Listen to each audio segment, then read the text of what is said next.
Yo. It's Grapsody with Will, Phil, and Reg, trying to keep it real instead of what you usually get from these talking heads. It's Grapsody, we're here to fill the void. 3 black fans, different perspective, got to fill your voice. Coming with the podcast, talking majors, indies in between. Yeah, it's all that, and we're down with Fightful, better fallback. Coming for respect, we connect like a ball bat. No need to double check, these are all facts. You're listening to us talk raps. You're listening to us talk raps. Will, Phil, and Reg. Yeah, we're Grapsody, here to talk raps. Yeah, we're Grapsody, here to talk raps. Yo, it's I, it is he. This is Grapsody. I'm Phil Lindsey. Of course, I'm joined by Righteous Reg. What's going on, man? It's your favorite rapper, your favorite writer, your favorite podcaster. I'm dead, Phil. I don't know what life this is. I don't know where we are in time. I don't know what day it is, but I am here, and I think it's Monday. It's not Saturday, and I'm excited to talk about my very long weekend. What's up with you, Phil? You made it to Chicago? Yeah, I got here this morning. It took forever to get back home because of flight delays. I think my flight finally left Dallas at like 10 something at night. Oh my God. That was an adventure. Then I got back here, and of course Chicago is Chicago. It's annoying commute back home because stuff in the city. I got on my flight, and I came on after all of those delays. I had my backpack, and then I had my actual like small duffel bag that had all my clothes and stuff in. And so the lady was like, you're gonna have to check your bag. And I was like, well, why? And they were like, well, it's to capacity already. And I was just like, that don't sound right. So I got to my seat and I'm looking at the overhead compartment over my seat. It's completely empty. And so the stewardess walking past, I was like, hey, is there a reason why I can't use this? And they're like, no. And I was thinking, why was I told I might need to check my bag then? I don't know. Being hassled. That's crazy. After all you had been through to get to that point, when we got to the airport, I got in and I was like, waiting. I'm like, I wonder if what's up with my friend, whatever. I remember him, Philip Lindsey, just waiting. I'm like, I guess I'll go put some pants on since it's cold. And I like went to the bathroom, put some pants on, came back. Phil still nowhere to be found. I'm like, what is going on here? What was going on there, Phil? Yeah, like I told you, I was worried about this whole ID thing, which I expected because it went too well the first time around. I was like, oh, it's not going to go that well the second time. So you kind of lucky one. So when I left Chicago, I went to O'Hare, and so the whole thing is I have a temporary ID, which I don't have a temporary ID. Of course, when I got here, my actual ID was in the mail. Of course. So I had my temporary ID and then the other ID with the hole in it. And so I showed it when I got in line and my boarding pass and everything. And they were like, yeah, go there for extra screening. And so it's like, go to this guy with a mask for extra screening. And so I walk up to the guy with the mask and he was like, yeah, there's another line right there. And I was like, okay, cool. Jumped another line, went straight through security. Too good of a one. You caught a lucky break that time. I was like, oh, that sounded pretty easy. When we're the vibe didn't feel the same as we were walking up to this Dallas screening, because I had been hearing all day of people having flight delays. We had flight delays, so I was like, they're probably going to be on some different kind of energy when we get up here, and it feels like they were. Yeah, it was a whole process over just an ID, just the difference of it having this little star at the top. That's just the big difference. I guess this is the thing to let you know that I actually live in this country that I've lived in for my entire life. But yeah, ridiculous. The guy had to like make a phone call. I had to fill out this form. It was just like, what is all of this? What the fuck is the point of all of this? It was stupid. I couldn't believe it. I was like, at one point, like your shoes were off. I was like, wait. all of this to get to do the same thing, and he's still gonna make them come in here. Like, I didn't understand what was going on. They make you take your shoes off anyway, but like they like took my bag off to the side and opened my bag, and I'm like, over an ID. But it's still you. It's still the same. It just has a hole in it. It's ridiculous. This is a crazy place we exist in, and I hate it. Yeah. Shout out to everybody that did get home. My flight was only like an hour and a half late, so I don't want to act like it was too crazy for me. There were some people that were there for 10 hours, 12 hours, like really struggling. Dallas was not a quick. I don't know what was going on. Weather was kind of bad, and things weren't moving as they could. So it was a hassle for a lot of people yesterday. So shout out to y'all. Yeah, it was ridiculous. I saw some people that were saying like they had like 4-hour delays. It was really bad.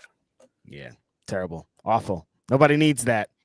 Not after such the great weekend we all had, you know? Yeah, other than that, really good weekend. I think that was Will I saw that was like, hey, incredible weekend in Texas. It was just getting out of there. That was a nightmare. Yeah. That's it. That's all. All the other stuff was great. It was amazing. Met so many amazing supporters of this here podcast. The love and support that we got continuously through this weekend. I can't even put it into words. At one point, we were at the after party for All In, and these two older gentlemen walked up and they were just like, Grapsody, we love Grapsody. We watch Grapsody every Saturday. And they're like older white gentlemen. And like, I didn't think the target demographic, but they were like, we love your pod. You guys are awesome. And I'm just like, what are you talking about? What's our target demographic? No, I mean, you know what our target demographic is. But do I? Not, maybe you don't. No, I don't think I do. Maybe I don't. After what I saw this weekend, though, I don't know nothing. I was thinking about it. Like, we got into this game, into this space to like, because there weren't a lot of people like us, and we wanted to, you know, carve kind of a thing for us. But after interacting with so many people this week, I'm like, that's pretty expanded beyond, I think, our initial little mission statement. Yeah, no, it was. I think that was one of the best things about this weekend, just getting to see so many people that you know, are in this industry that we don't get a chance to see all the time. Getting the chance to see so many of our listeners, and man, just so many completely different people from so many different walks of life. I can't remember my man's name because you know, my bad. We met so many people. I can't remember my man's name that came up, and he had the hat on, and his mom brought him, and I was like, that's so cool. Like, there's just so many people that were very kind to us, that had, like, you know, great things to say about the show, great things to say about us, and man, that was very flattering, very humbling. I will never not feel grateful for the amount of people that continue to support us, man, because did not expect that to be a thing. It's crazy, but yeah, that was nice. And then just being out and about was just really cool.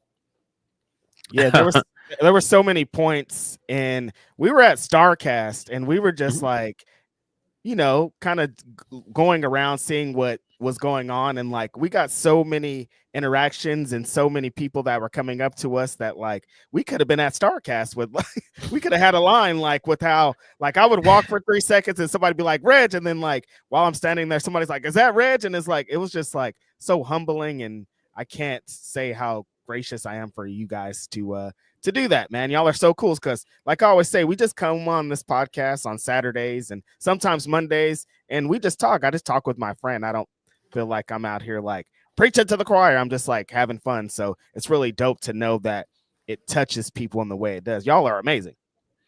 Yeah, we at one point we were sitting at a table at Starrcast because I was attempting to do some work. What a hassle! Which, yeah, that was a whole story in itself. I was attempting to get some work done, and it was crazy. There were so many people that kept walking up like, "Hey, big fan of the podcast," and I was just like, I think part of it is us sitting still and like us being in a centralized spot. People are like, "Wait a minute, I know those guys." And we're together too, you know what I mean? Just sitting there, just kicking it. So probably like, oh, Grapsody is happening right now. And yes, Grapsody is happening at like 95% of the time. It's like, we're doing this. Yeah, that was cool. I got there Thursday night. Pretty easy breezy flight into Texas. None of these hassles. I know how to navigate O'Hare Airport at this point. Like, I've done enough flights out of O'Hare. Very busy airport, but went smoothly. Flight was very easy breezy. Watched Sonic 3 on the way there. Oh, shout. Great movie. Was that your first time seeing it, or your another time just on the plane? I saw it before, but I didn't get a chance to see all of it. Like, I saw it in pieces. So this is my first time seeing it all the way through. Really, really great movie. Probably one of the best video game trilogies we've ever seen. Video game movies usually aren't great. And so usually for me, as a guy that grew up as a Sonic kid, very happy to see that Sonic has bucked that trend and there are great Sonic movies. I think Sonic 3 is probably the best one. Just so many things about it that you probably won't understand. I geeked out for, like, live and learn towards the end. Like, bro, if you were outside when Dreamcast was a thing and you played Sonic Adventures, bro, like, live and learn was, bro. Will would understand what I'm talking about, but definitely 1000%. Awesome. But yeah, getting there, went to karaoke, met my friends. Nixie boys are in the building, big dog. Good times, great memories. I flew in on Wednesday night, a red eye, so I got there super early. I spent most of Thursday with Will Washington and fam at the Sheraton pool with this, where Starrcast was Sheraton at. Pool. So most of the time was just me soaking in the sun. You gross individuals got to see me showing feet for free on the internet, so enjoy that. But no, shout out to them. That was a great time. Young Bill Washington, just hilarious individual on his way to greatness for sure. Beta's gonna win a Grammy. It's like, I'm just like, I keep telling them, like, at least invite me to the Grammys, invite me to whatever science thing that Billy invents on his way up there. I don't know. He has a bunch of things going on. I was telling you on the way to the airport, Billy is so funny because I recognize so many things in Billy that was me as a kid. Because, you know, he's the youngest. He's Will's only son. And that was the same thing for me. I was the youngest. I had two sisters. And, you know, it can be very like a crowded household when it just feels like you're the youngest and you're vying for attention a lot. And so there's so many things I saw Billy do, and I was like, oh, this kid is hilarious, man. And everybody around me, I don't think they thought it was as funny, but I was like, yeah, this kid is hilarious, man. Super funny, insanely great bits that aren't understood by all, but you have to like you're saying, you have to have been there. You know what I mean? As a very young black kid, yeah, I've been like, oh yeah, I'm there, but they don't understand you, Billy. They all ain't gonna understand you. No, Big Bill's the man. Also, the homie, young Nolan, and biggest pop of the entire weekend, Brody Jr. was in attendance for a lot of the pool. Didn't know he was going to go on to light the world on fire. Shout out to him. Very bright young man there too. So had a great time there. Then we went up to meet with my homeboy. And like I said, Mixie boys were definitely in the building pretty instantly. Shout out to the homie Rob, my paisano Rob, for setting me straight and getting me nice for the entire weekend. And I wrote it out for the whole time. So shout out to the homie Rob. We had a great time. We saw a lot of the homies. Fed Hawk was outside, very outside. Like we're kind of like we're mixing, but that guy is like, I don't know how he does it. I think is what I could say, Phil. Cameron Hawkins is still one of the funniest individuals I've ever come across. Legit. Top 5. A very funny guy. Every time I saw him this weekend, I probably could tell a different story from it. Some that are not suitable for this podcast. I have at minimum 8. Like that's like at minimum, and that's just me thinking off the top of the dome, you know. Just a very, very funny guy.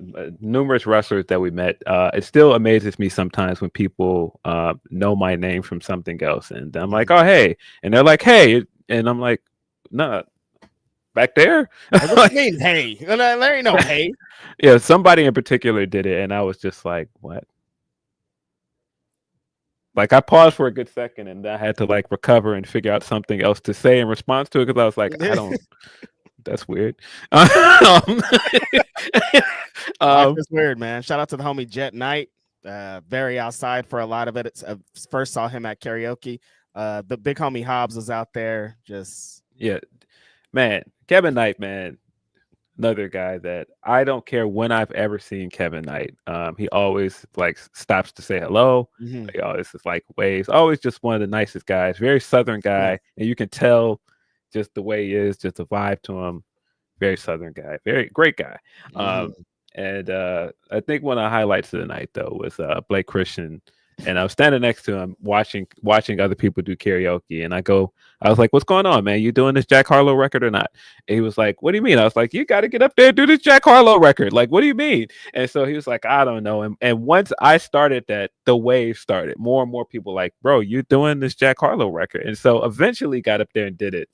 One of the moments of the night. And then he gets up there and tells this whole speech about how he felt forced into it, and this is about as good as he's going to get. And then he killed it. I was like, what? Yeah, Grapsody exclusive, you guys. You guys saw that video on the internet after the karaoke of Blake Christian doing the Jack Harlow song. Philip Lindsey of the Grapsody podcast orchestrated the whole thing. I watched it with my own eyes. Like, Blake was like not trying to, and Phil was like, "What do you mean you're not trying to?" Come on, man. I was like, "This is like your signature record at this point." And he smoked it. There were so many other. I was like, "What you mean? Why didn't you want to do this? You did it." Yeah. Also cool guy, very chill guy. Will Washington, you ducked, bro. I can't believe you ducked, man. That's crazy. They threw us. There was a softball to Will Washington, and he ducked. I'm putting him on blast on the podcast. Mariah Carey record. They're like, look, here it is. We're gonna do a Mariah Carey record for you, bro. Let this guy off the hook. He's standing there watching some other wrestlers do karaoke, and at some point, he was going to get up there and do a Mariah Carey with some other wrestlers, and he was like, I don't want to do this, guys. And then I look up, and all the other wrestlers that were gonna do this record with him we're up there singing, and he was still standing next to me. I was like, wait a minute, why aren't you up there? And he's like singing the song word for word. I was like, no, your singing privileges are done. No. You can't participate. You can't do that. You didn't want to participate. You can't participate. Unbelievable. Then the guys got off and they're all pointing at him and they're like, where were you? I'm like, where were you? Why were you over here with me and Phil? I don't understand it. Bro had on a Mariah Carey shirt. Everybody, when you see him, shame him. Point at him. Absolutely shameful. Bryan Danielson, of course, karaoke connoisseur, was fantastic. His performance with Genie the Bottle, one of the funniest things of the night.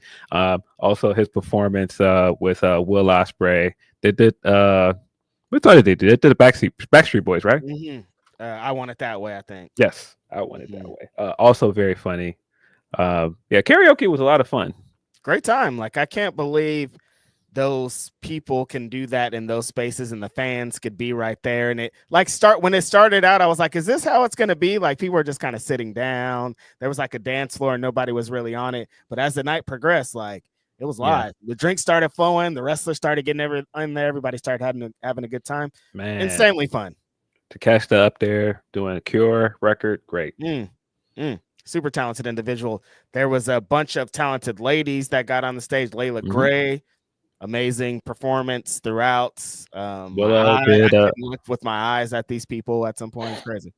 Willow got up there and did Bad Romance. That was great. Willow, great, incredible talent. Great to see her out there. Shout out to the Top Flight homies. They were having a great time out there. Like, it was fun, man. If they do this again and you have the opportunity to go to this, you definitely should go, because I don't know why they were having reservations. I was like, yo, if wrestlers are going to be somewhere where fans can interact with them in some kind of different way than just wrestling or autographs or meet and greets, like, they're going to be there. And they were so there. Yeah. Fun night. Then we had to get up very early the next day to do the press junket. That in itself, like, getting up was an experience. I mean, I'm used to it because I've done the junkets for WWE, and they're always very early in the morning. I didn't know, Phil. I didn't know this was the game because I haven't been to those junkets. So they're like, oh, you got to check in at 8:15. I was like, 8:15? Yeah. Got up, did that. Got a lot of great interviews. If you have not checked that out, all of those are on our YouTube channel. youtube.com/@Grapsody. Definitely. I think our first interview, we got Mark Briscoe. Mark was fantastic. He talked about the documentary for Player Tribune.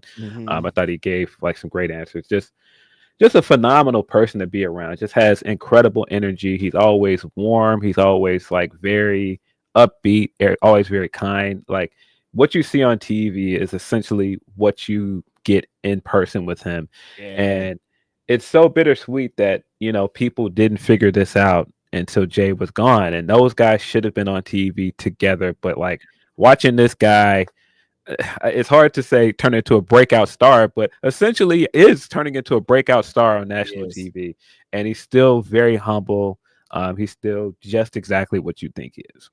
Yeah, just like I said in the interview with him, like this guy's on my Mount Rushmore of tag teams. Like him and his brother are there, cemented. Like they'll never go off of there. So to be able to interview him first was amazing, and then to see that he is exactly what you think he is, so humble, so courteous, and excited to be in these positions he's breaking out, like that was something else. Like I felt like if we had only did the Mark Briscoe thing, I would have been done. Like I would have been satisfied. Like the weekend would have been great. Like that's how that interview felt to me, Yeah, he's great. I think we got Tony next. Tony was phenomenal, very funny. Also everything you would expect. Tony was the first one, because she said, "What kind of shoes are those?" I said, "These are loaf season." So she was the first one to get into my shoes. I didn't even notice that. Yeah, that was the first one, and then that led to something. But Tony was amazing. She's great. Another exactly what you would kind of think she is, like just immediately like we're in this interview and we're in the bits too. Like it just felt so fun and natural, Yeah, hopefully she enjoyed her celebratory crustaceans after the show. Tremendous interview. Yeah. Somebody that we've wanted to interview before, and so getting to do that in person, that was really cool. So fun. Then we got probably the most talked about interview that we recorded this weekend. I would think so. Outside of Adam Cole interview, also on our YouTube channel. If you have not checked that one out, we spoke to Adam Cole the Monday before All In Texas. But most talked about interview other than that one is easily the Hurt Syndicate interview. This was a very full circle moment for us for a lot of ways. Me and you have been chasing an MVP interview for about 2 years. Yes, probably longer. Probably. I mean, there is a whole story where I was standing next to him in LA when he was still with WWE. And like all of the media handlers were there, and I talked to him like at length at one point, and he was like, "Yeah, let's do this. Let's do an interview. Like I want to do it." And so I got like to their handlers and I was like, "Yeah, we want to do this." He was like, "Yeah, we're gonna set it up." Never happened. I had the same kind of story with him at one point. We like were in the same space, and I was like, "Hey, we really want to do this interview, Grapsody, blah blah blah." He's like, "Just talk to the people, I'll do it." And I was like, "We're doing it," and we never got to it. Never happened. I also told the same story that I told during our interview about Shelton and getting in the press scrum. And like to me, Shelton Benjamin, like in the echelon of black wrestlers, he's at the tippity top. Like I think he is just like, he's amazing. He doesn't get enough flowers. Should have been a world champion. I will never stop saying that. And so, I think very highly of Shelton. And at one point, I thought like, I'm going to get a chance to talk to Shelton in my first ever press junket. And that did not happen. Oh, yeah, that one. I forgot. Infamous story, man. That did not happen. But I told the same story in the interview. And that's kind of how this kicked off with them proceeding to roast us for this entire interview.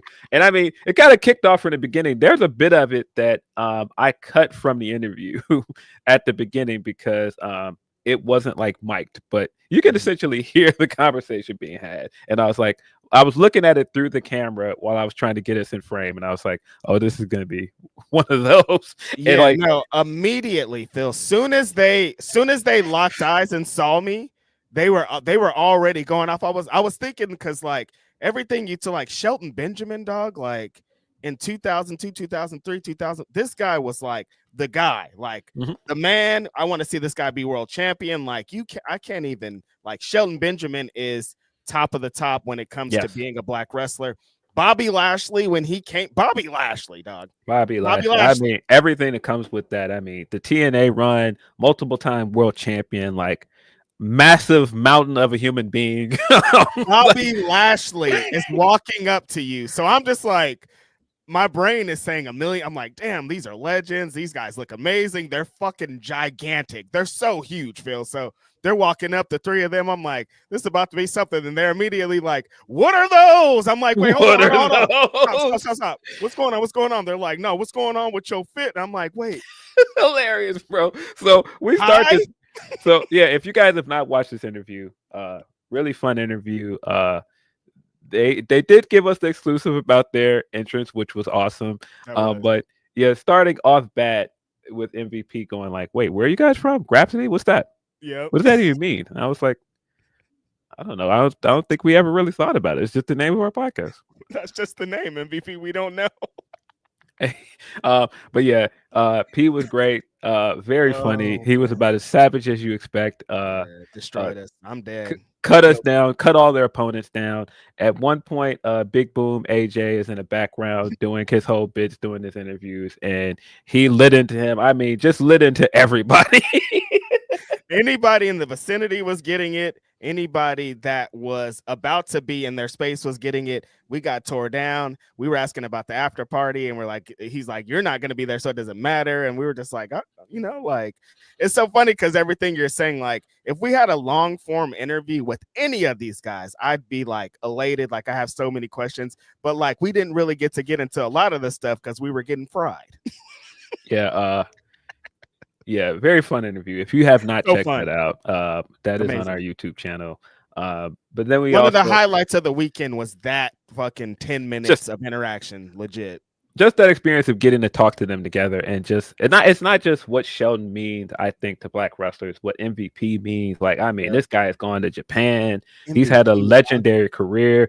Like you said, Bobby Lashley, a legend. And then what they mean to each other. Like, I never imagined when I was saying during the pandemic that the Hurt Business should be like back together. They should be a big act, and like that they would be a big act. And then at some point we would be standing next to the three of these guys, interviewing them ahead of one of the biggest shows of the year.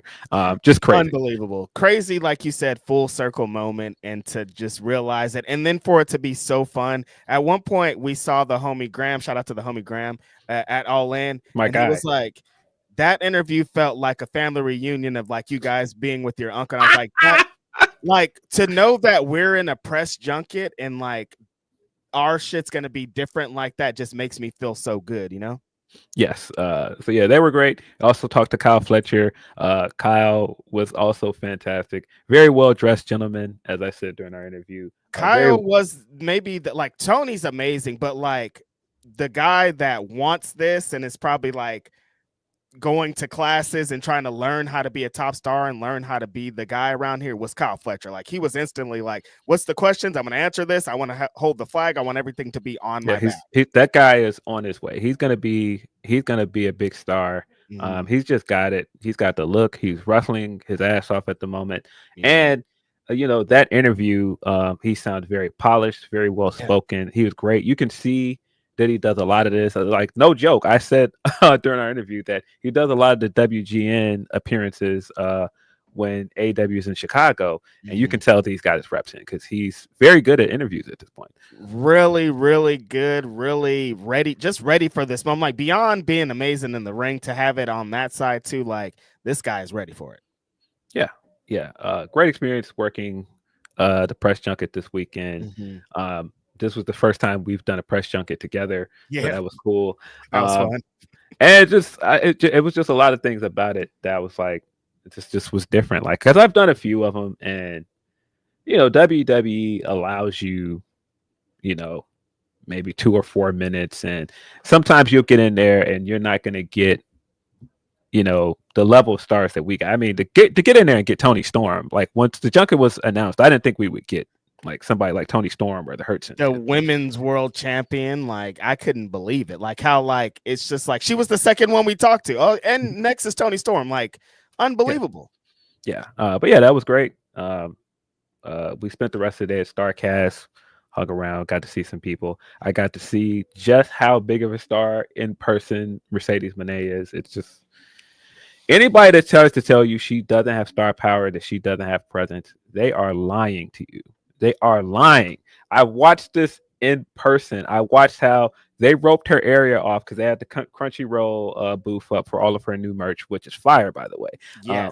I think it's dope that she's come out and, acknowledged that she's a big anime fan, big Sailor Moon fan, and then she's done the collaboration with Crunchyroll. And it's just such a perfect time with just how many more Black women are into anime right now. You've got Meg doing like Comic Cons and doing like anime awards and stuff, and then you have Mercedes in that same lane. That's such a cool collab. But yeah, they roped off the area at one point where her booth was, and they had it up there with all the merch. And then I was with somebody, and they was like, "Yeah, I think Mercedes is going to be over there. They want me to do like some publication pictures with." So I just stood over there with him while he was working. And I watched how the security brought her in. It was just like, you'd have thought they were bringing Whitney Houston in here.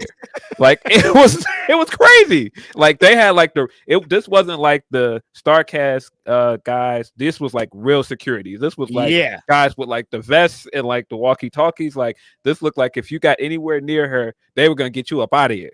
Yeah, I was getting coffee at that time, and they walked her in the building at that point, and first of all, people's jaw dropped and they were like, they couldn't believe it. Like people were going ham, but no one could get even within 5 feet of her because she had everybody surrounding her. There was no way. You couldn't look at her. You couldn't touch her. No breath, no nothing. Nah. She had the entourage. And I think that's one of the cool things about Starrcast, if you've never been to a Starrcast, is that you could be just walking around the convention floor talking to people, and there'll be just wrestlers just intermingled in, just walking around this area, just talking to people and just like being among the people. And that's part of the cool thing about it. But Mercedes is at a different level of star. Can't do that. Like and I mean, I saw a few people that they went through their walking to their booths or walking to their appearances, and there were a few of them that they had that different level of auratism. Like it's just different. They're not like the rest of these guys.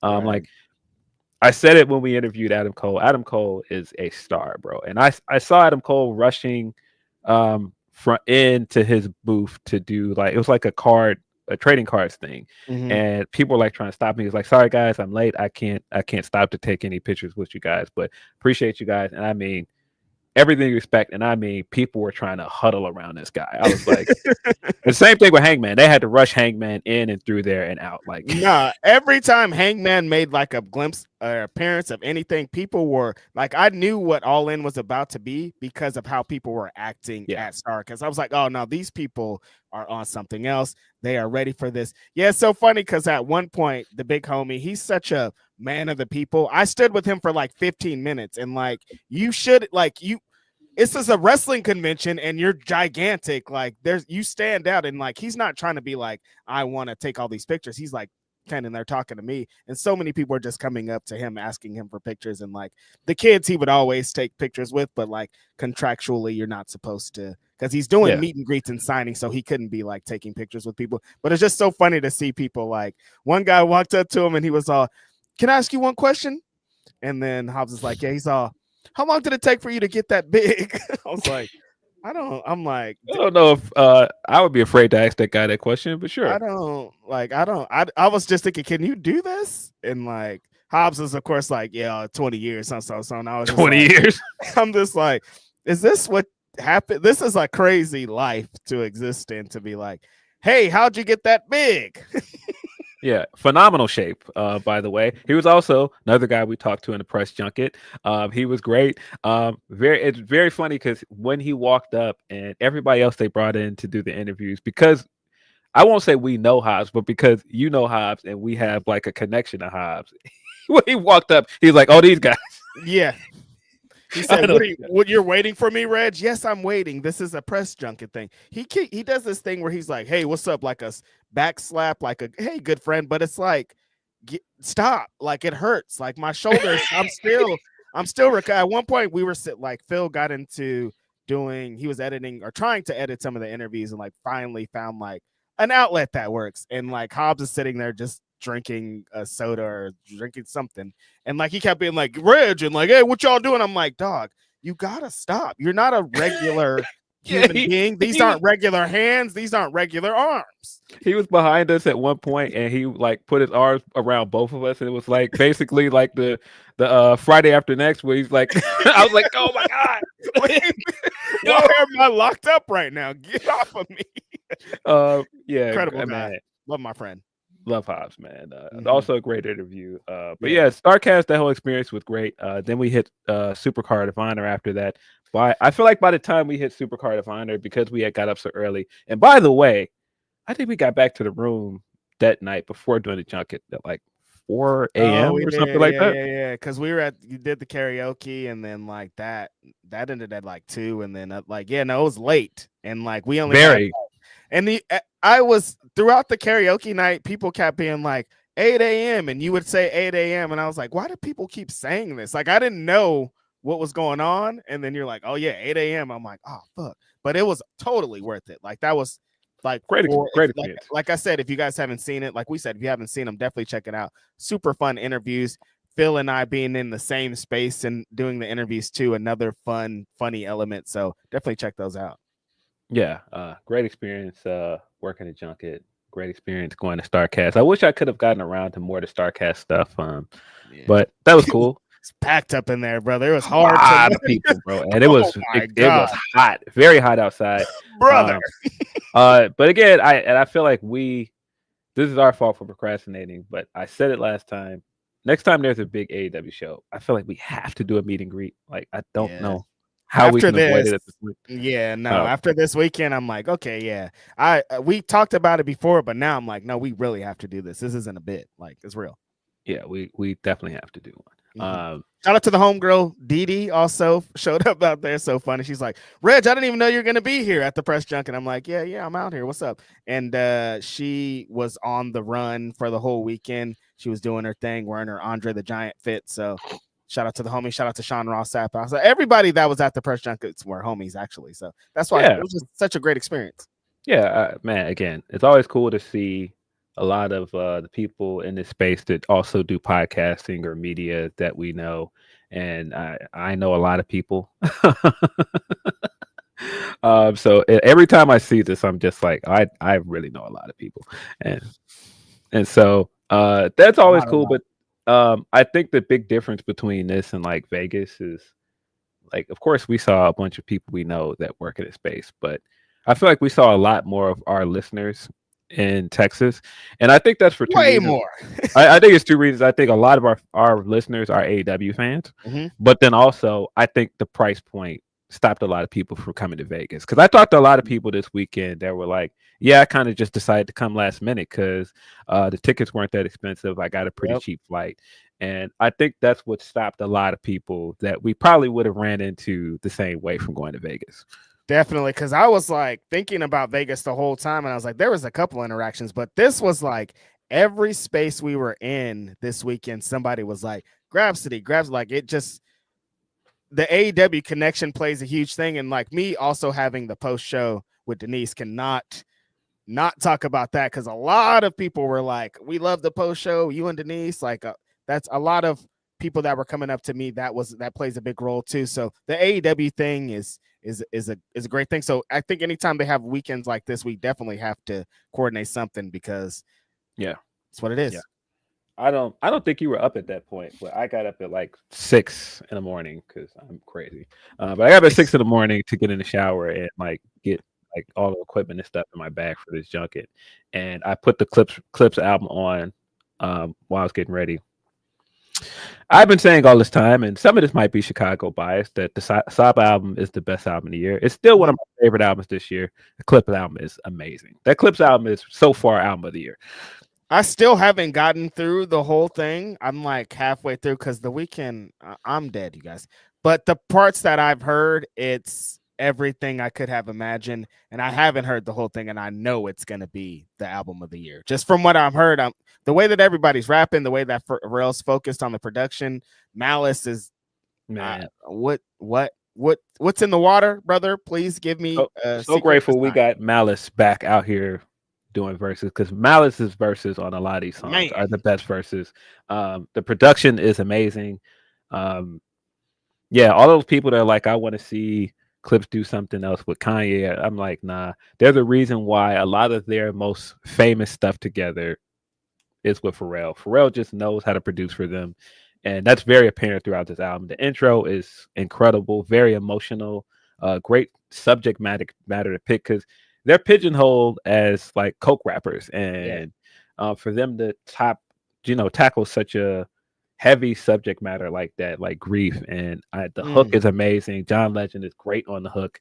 Then we got the Chains and Whips record, which is, we already heard it, but man, Kendrick, they're the reason why Kendrick is the greatest rapper in the world right now. That's the reason why he's at the top of the game, because his verse on there is just, it's ridiculous. Like he's such a, every bar I laugh, and not because it's funny, just because I'm like, how, what's in your brain to produce this? What's in your brain to use this cadence? You super villain mode with also Pusha T is here. Like, you guys are just devious together. Like, I just love that energy on that. And again, though, Malice was like, cool, you guys are having fun over here, but listen to this. Like, that's what the whole record feels like, you know? Yeah. His verse is amazing. I really like the POV record as well. I like the production on it, but man, Tyler went crazy on there. His verse is great. I feel like all of the features are great. Like, even the features of just guys on the hook, like the Dream is on the one record. He's good. The FICO record I really like with Stove God. It's a very Stove God Cooks hook, and it is great record. That's one of my favorite songs on there so far is FICO. The Nas verse is very good as well. Hove, yeah. man, what was you doing, Hove? I don't know, man. He's still trying to convince us that he's not going to make music, which I don't really believe him. He's playing. He's too outside right now. Yeah, man. But overall, just really, really good album, though. The production's great. These guys are rapping, like, when they talk about like groups or duos and just like their chemistry, and just like, it's not too many people that can do what those guys do. Like, are completing each other's like metaphors and like rapping at the same cadence. It's like, nah. They're just too in sync, man. The brother thing is what separates them, because like, to me, it's like them, Mob, Outcasts are like, those are like the guys for me, and it's like them being actual brothers, and like the way that the verses on this album a lot of the times feels like they're one verse with the both of them. Like, the other groups can't do that. Yeah, like Malice will come in just the same cadence that Pusha was rapping in his verse, and vice versa. And it's like, rappers won't even coordinate this. So for them to put it together like this is like, it's just a musically great album, you know? Yeah, really, really good album. If you have not heard the new Clipse album, it is well worth the hype. Play it.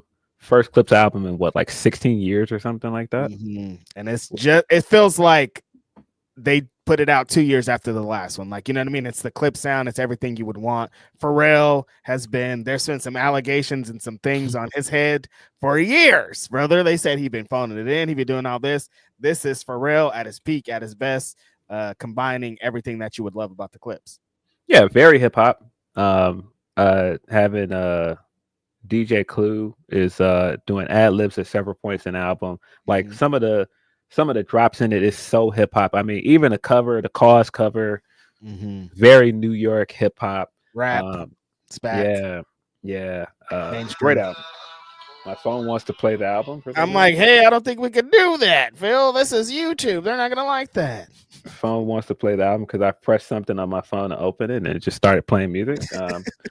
No thanks. But yeah, what a weekend. The fact that we got Clipse album this weekend along with all this wrestling stuff is really cool. The fact that I had more time to get into it because there was so much wrestling going on and time and everything was happening. I didn't have time to really sit and analyze it, you know? Yeah. Send us in your super chats. That is the best way to get your chats read on this very podcast. You can also send us your Humper chats at humperchats.com/Fightful. Definitely. We're going to get into all the wrestling and things of this weekend very soon here. But we want to get into a couple super chats, a couple humper chats, and things to see how y'all are feeling and what the motion's like. So first, we're going to start out with the homie R Do It, who says, happy Grapsody Day, y'all. Hope y'all had a safe trip. I made it up to Arlington. Got to see my first pay-per-view live, Superman, and hit some comic shops older than me all in one weekend. It was amazing. The pop for Tony, Hanger, and Athena, super flame. Yeah, fire. That's cool, R Do It. For that to be your first show, that's crazy. First of all, R Do It, shout out to you.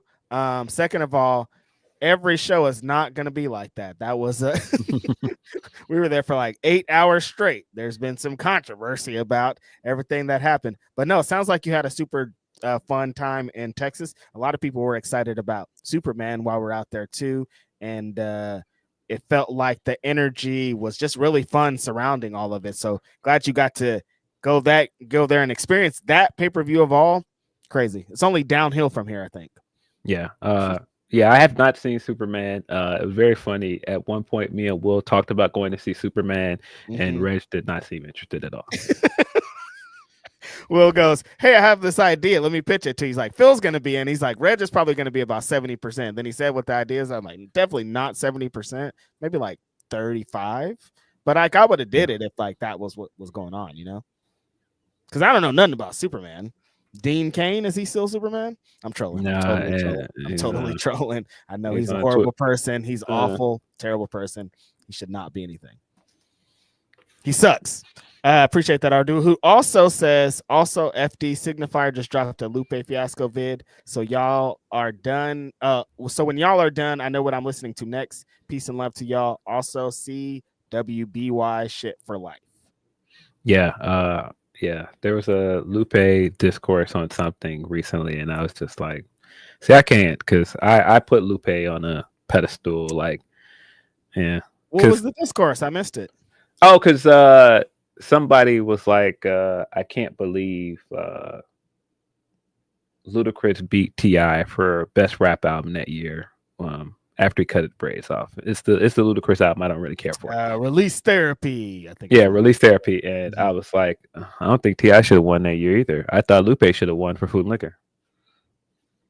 That shouldn't even be a discourse right there. Like, that's the best album that year for far and away. Like, but much better than that Ludacris album. That Ludacris album was like, he's like, I wanted to go win a Grammy, and it's like, the songs sound like it. Yeah, that T.I. album is very good. I think that was King that came out that year, but that Lupe album is a classic album. That's the one that I still play like on the regular, so that's where it goes for me. Appreciate that. I'll do it. Bragav, the homie Bragav says, happy Grapsody Day. All In was great. Evolution 2. Yeah, a lot of good wrestling this weekend. Definitely going to get into it. Everybody's very excited about this. Excited about being a wrestling fan coming out of this. The homie at Hoops, Coach W, says, awesome to meet you guys at Starrcast Friday. I was the big guy in the Sting shirt, and my dad, also Phil, was wearing the Okada shirt. Oh, yeah, that was a great interaction that we got to have. He's like, oh, Phil, meet Phil. Yeah, that was great. Yeah. Shout out to the homie. Thank you for nice to meet you. And nice to meet you and telling us that you watched the show. That was like I said, a really fun interaction there. Yeah, no, we had so many of those. And your dad's Okada shirt was really dope too. So shout out to y'all. The homie at Great Devlin says, as another Midwest resident, I was at DFW from 2 p.m. to 12:30 a.m. I got home at 4 a.m. Hell of a show, made it worth it. Also, GCW was nasty. Yeah. I didn't get a chance to see you, Devlin. I've seen him a few times here for like New Japan shows. Yes. Surprised I missed you in that's funny. Surprised I missed you in Texas, but glad you had a good trip. 4 a.m. is crazy. I mean, I got back here. It couldn't have been like 2, like maybe 2 a.m. I wonder. That's 4. That 4 a.m. is insane, man. I hope that you get some rest. I hope that you probably, a lot of people are right back to work today. So shout out to y'all that are doing that. I had to get right back to work. I was like, man, 2 a.m. I still have to watch some of these pay-per-views that I did not watch. Yeah, it's crazy live. Appreciate that, Devlin. Chris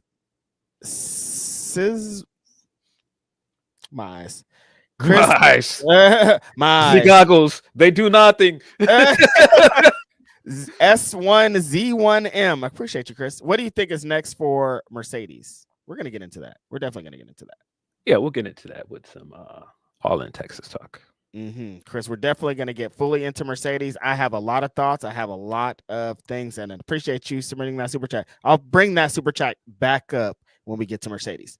At Hell Cowboy 66 says, Van here. Hanger took Mox's belt.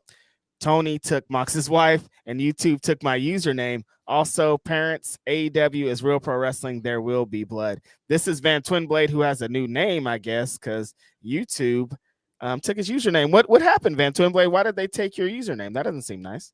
End of an era for Van Twinnable.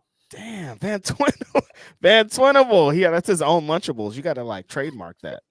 You got you a Van Twinnable? That's crazy. Yeah, end of an era. You got to get that back, homie.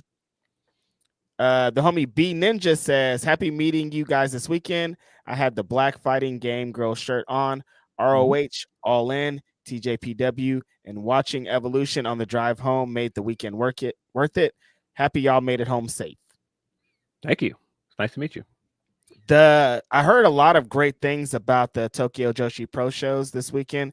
They had some amazing turnouts. Like I knew they were going to have some good turnouts because everybody that I would talk to throughout the weekend would be like, yeah, we're going to go to those shows. And like, feels like they had a great turnout and put on some really dope shows. Yeah. I was trying to get out of town. Yeah, me too. Like I looked into it because we were still there on Sunday, and I was like, "Oh, there's a Tokyo Joshi Pro show. Oh, it's 30 minutes away. Oh, I was like, I can't. I'm dead." I was trying to get out of town by that point. So bad. But appreciate you, B Ninja, who also says, "I know Athena. I've known Athena since 2010 from ACW. Seeing her get her big moment in her hometown on the big stage was humbling. So well cool. deserved. Lost my voice because of her LMAO. We all did. That was great."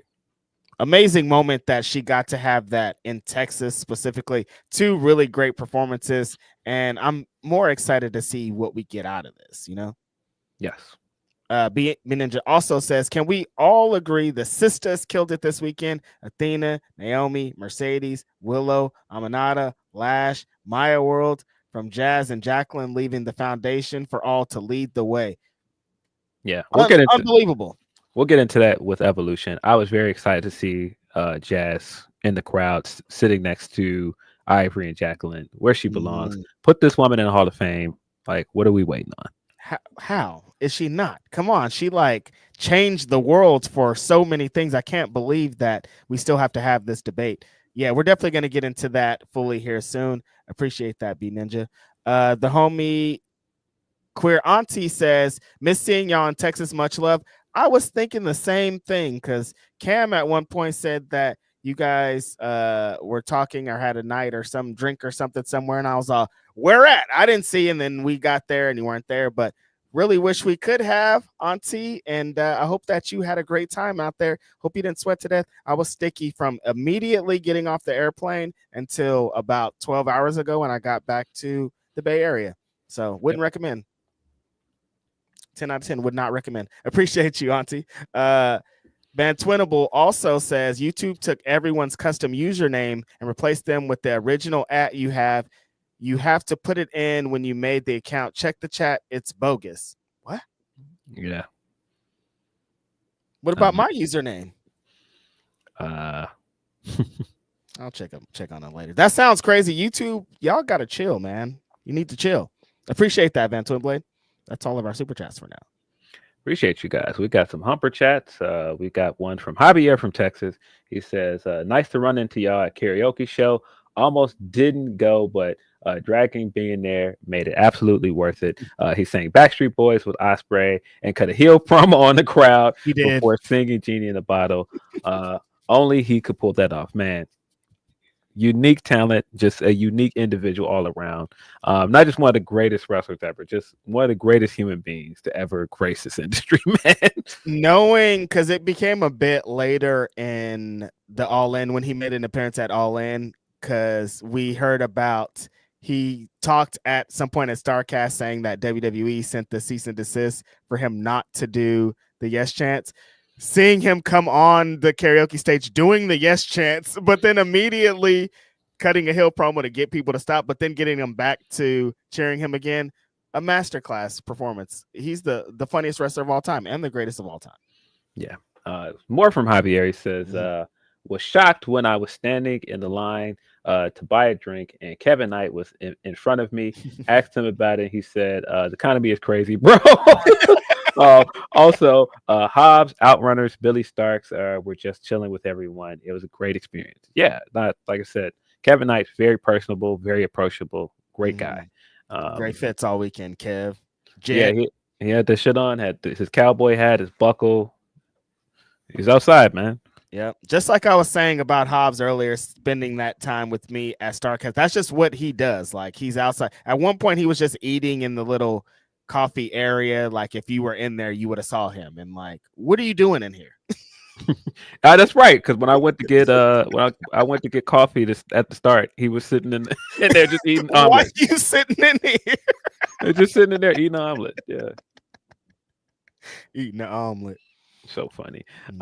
More from Javier. He says, and the wrestling Ring of Honor was fire. Tickets sold out way too quick, and I was able to cop one the day of the show. I hauled ass the Esport Arena and just caught the last 4 matches, but glad I saw the Takeshita Bandito Classic and Yuka's Golf.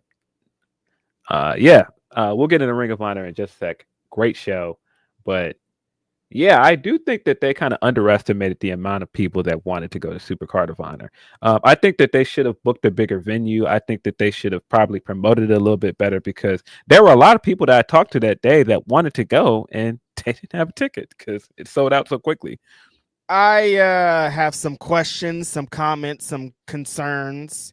Turned out to be an amazing show. We're going to get into it here, but they announced like 8 of the matches, 3 hours before the show happened. Why?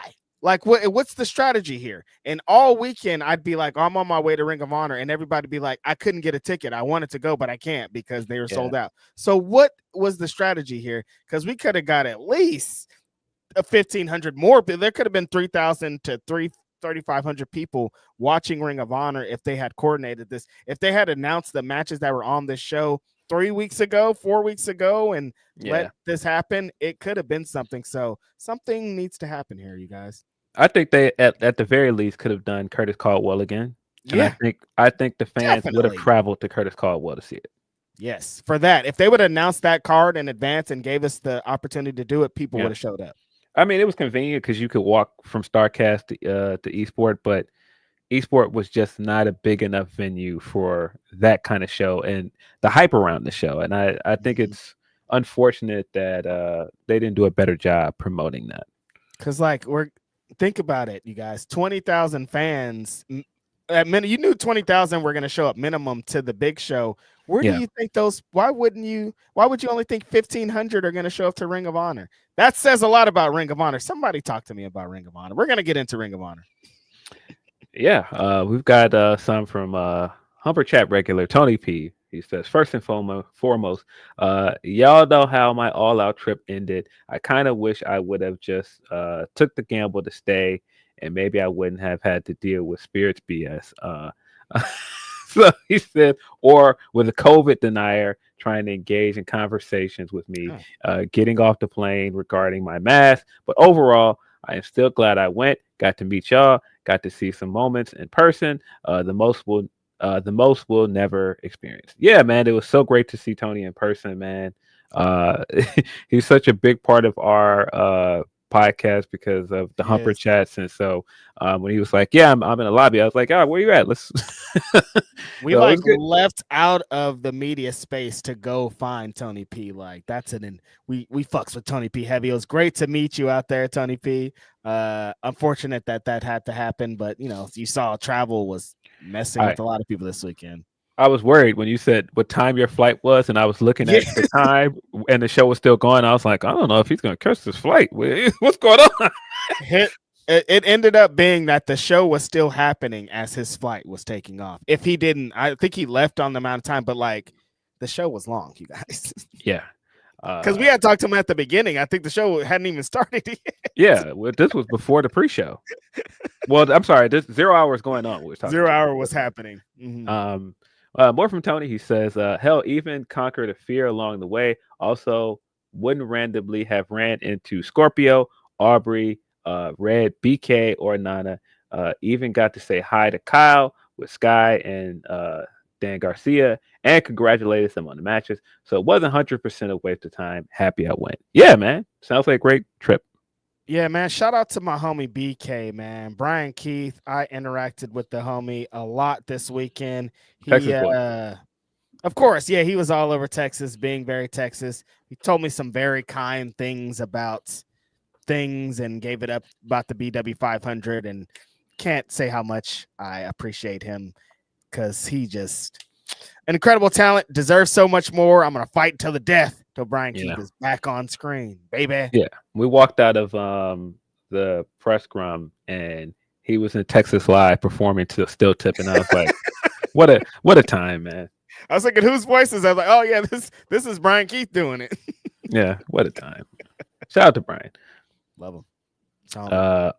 We got one more from Javier from Texas. He says, All In was the greatest show I have ever been to. It was long as hell, but everything hit. Watching Hanger choke Mox and take that belt out was amazing to be in the building for. Loved Brian wearing the Blue Panther mask instead of just a hoodie. 5 stars. I suppose we should start with Ring of Honor because I was going to get into All In, but we should start with Ring of Honor. Let's start with ROH. Because we did get a pretty strong Supercard of Honor. Like Reg said, a lot of this was announced the day of, unfortunately. But I think the show we got was much better than I expected. I mean, we saw some of the pre-show, but like I was in and out. I was kind of running around. Blake Christian took on Jay Lethal. That was fun. Dark Order took on the Frat House as well.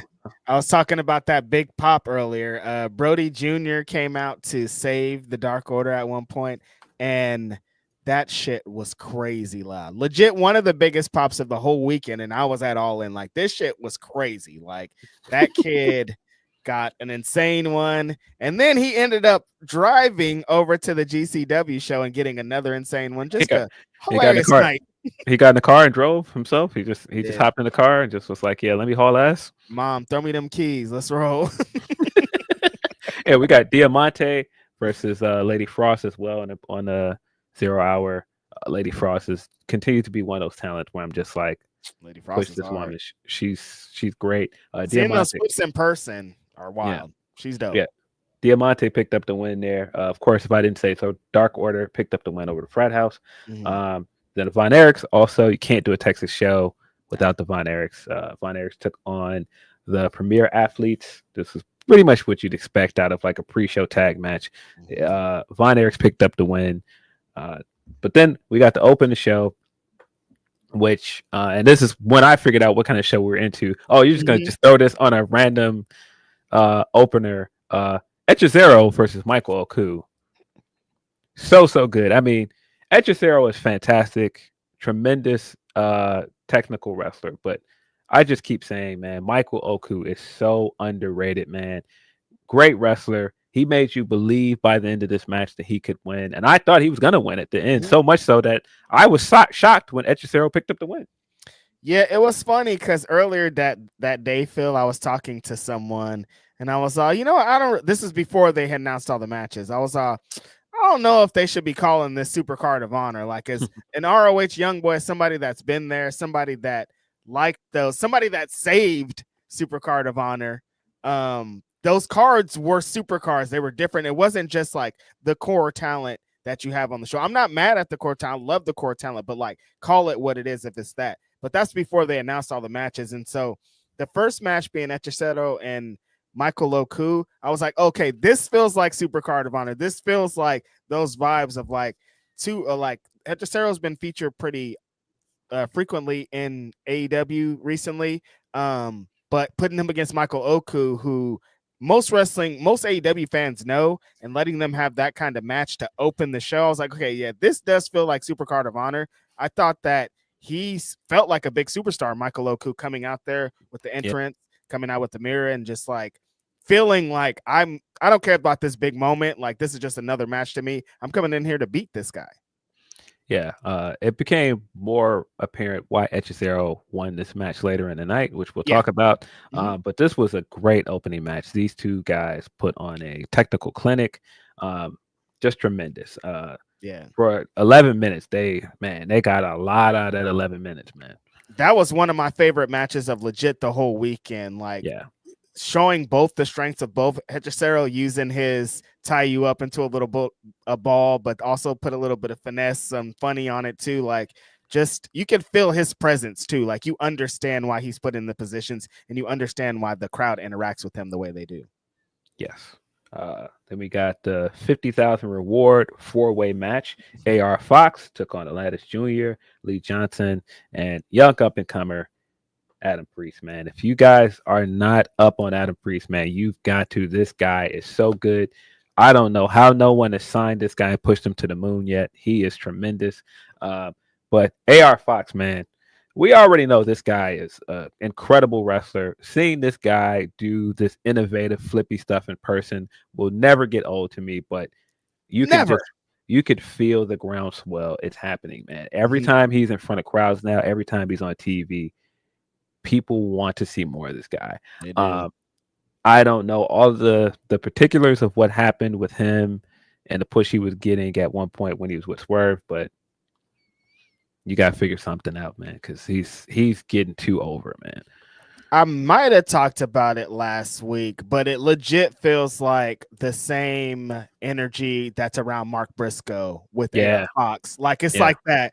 The fans are not gonna let you not give this guy a push at one. Like, we're like, no, we are all in, and you can feel as soon as his music hits, you're like, okay, these fans love him. But when he starts to get into his combination moves and doing these wild, innovative spots, the finish to this that sets him up, flip over into the Canadian Destroyer, like nobody's thinking of spots like this. And nobody's moving like this guy is. Incredible talent. But Adam Priest, you guys know I like some independent wrestling, brother. And if you guys didn't watch that Dean show that they produced a few months ago, Bryan Danielson, the greatest wrestler of all time, came out and said the best independent wrestler right now is Adam Priest. And if you watch Adam Priest, you know why. Like, he totally has the vibes of what that guy represents, like that Dynamite Kid style, like short, stocky guy, but also he's a shit talker. He, like, the way that he maneuvers in the ring, like,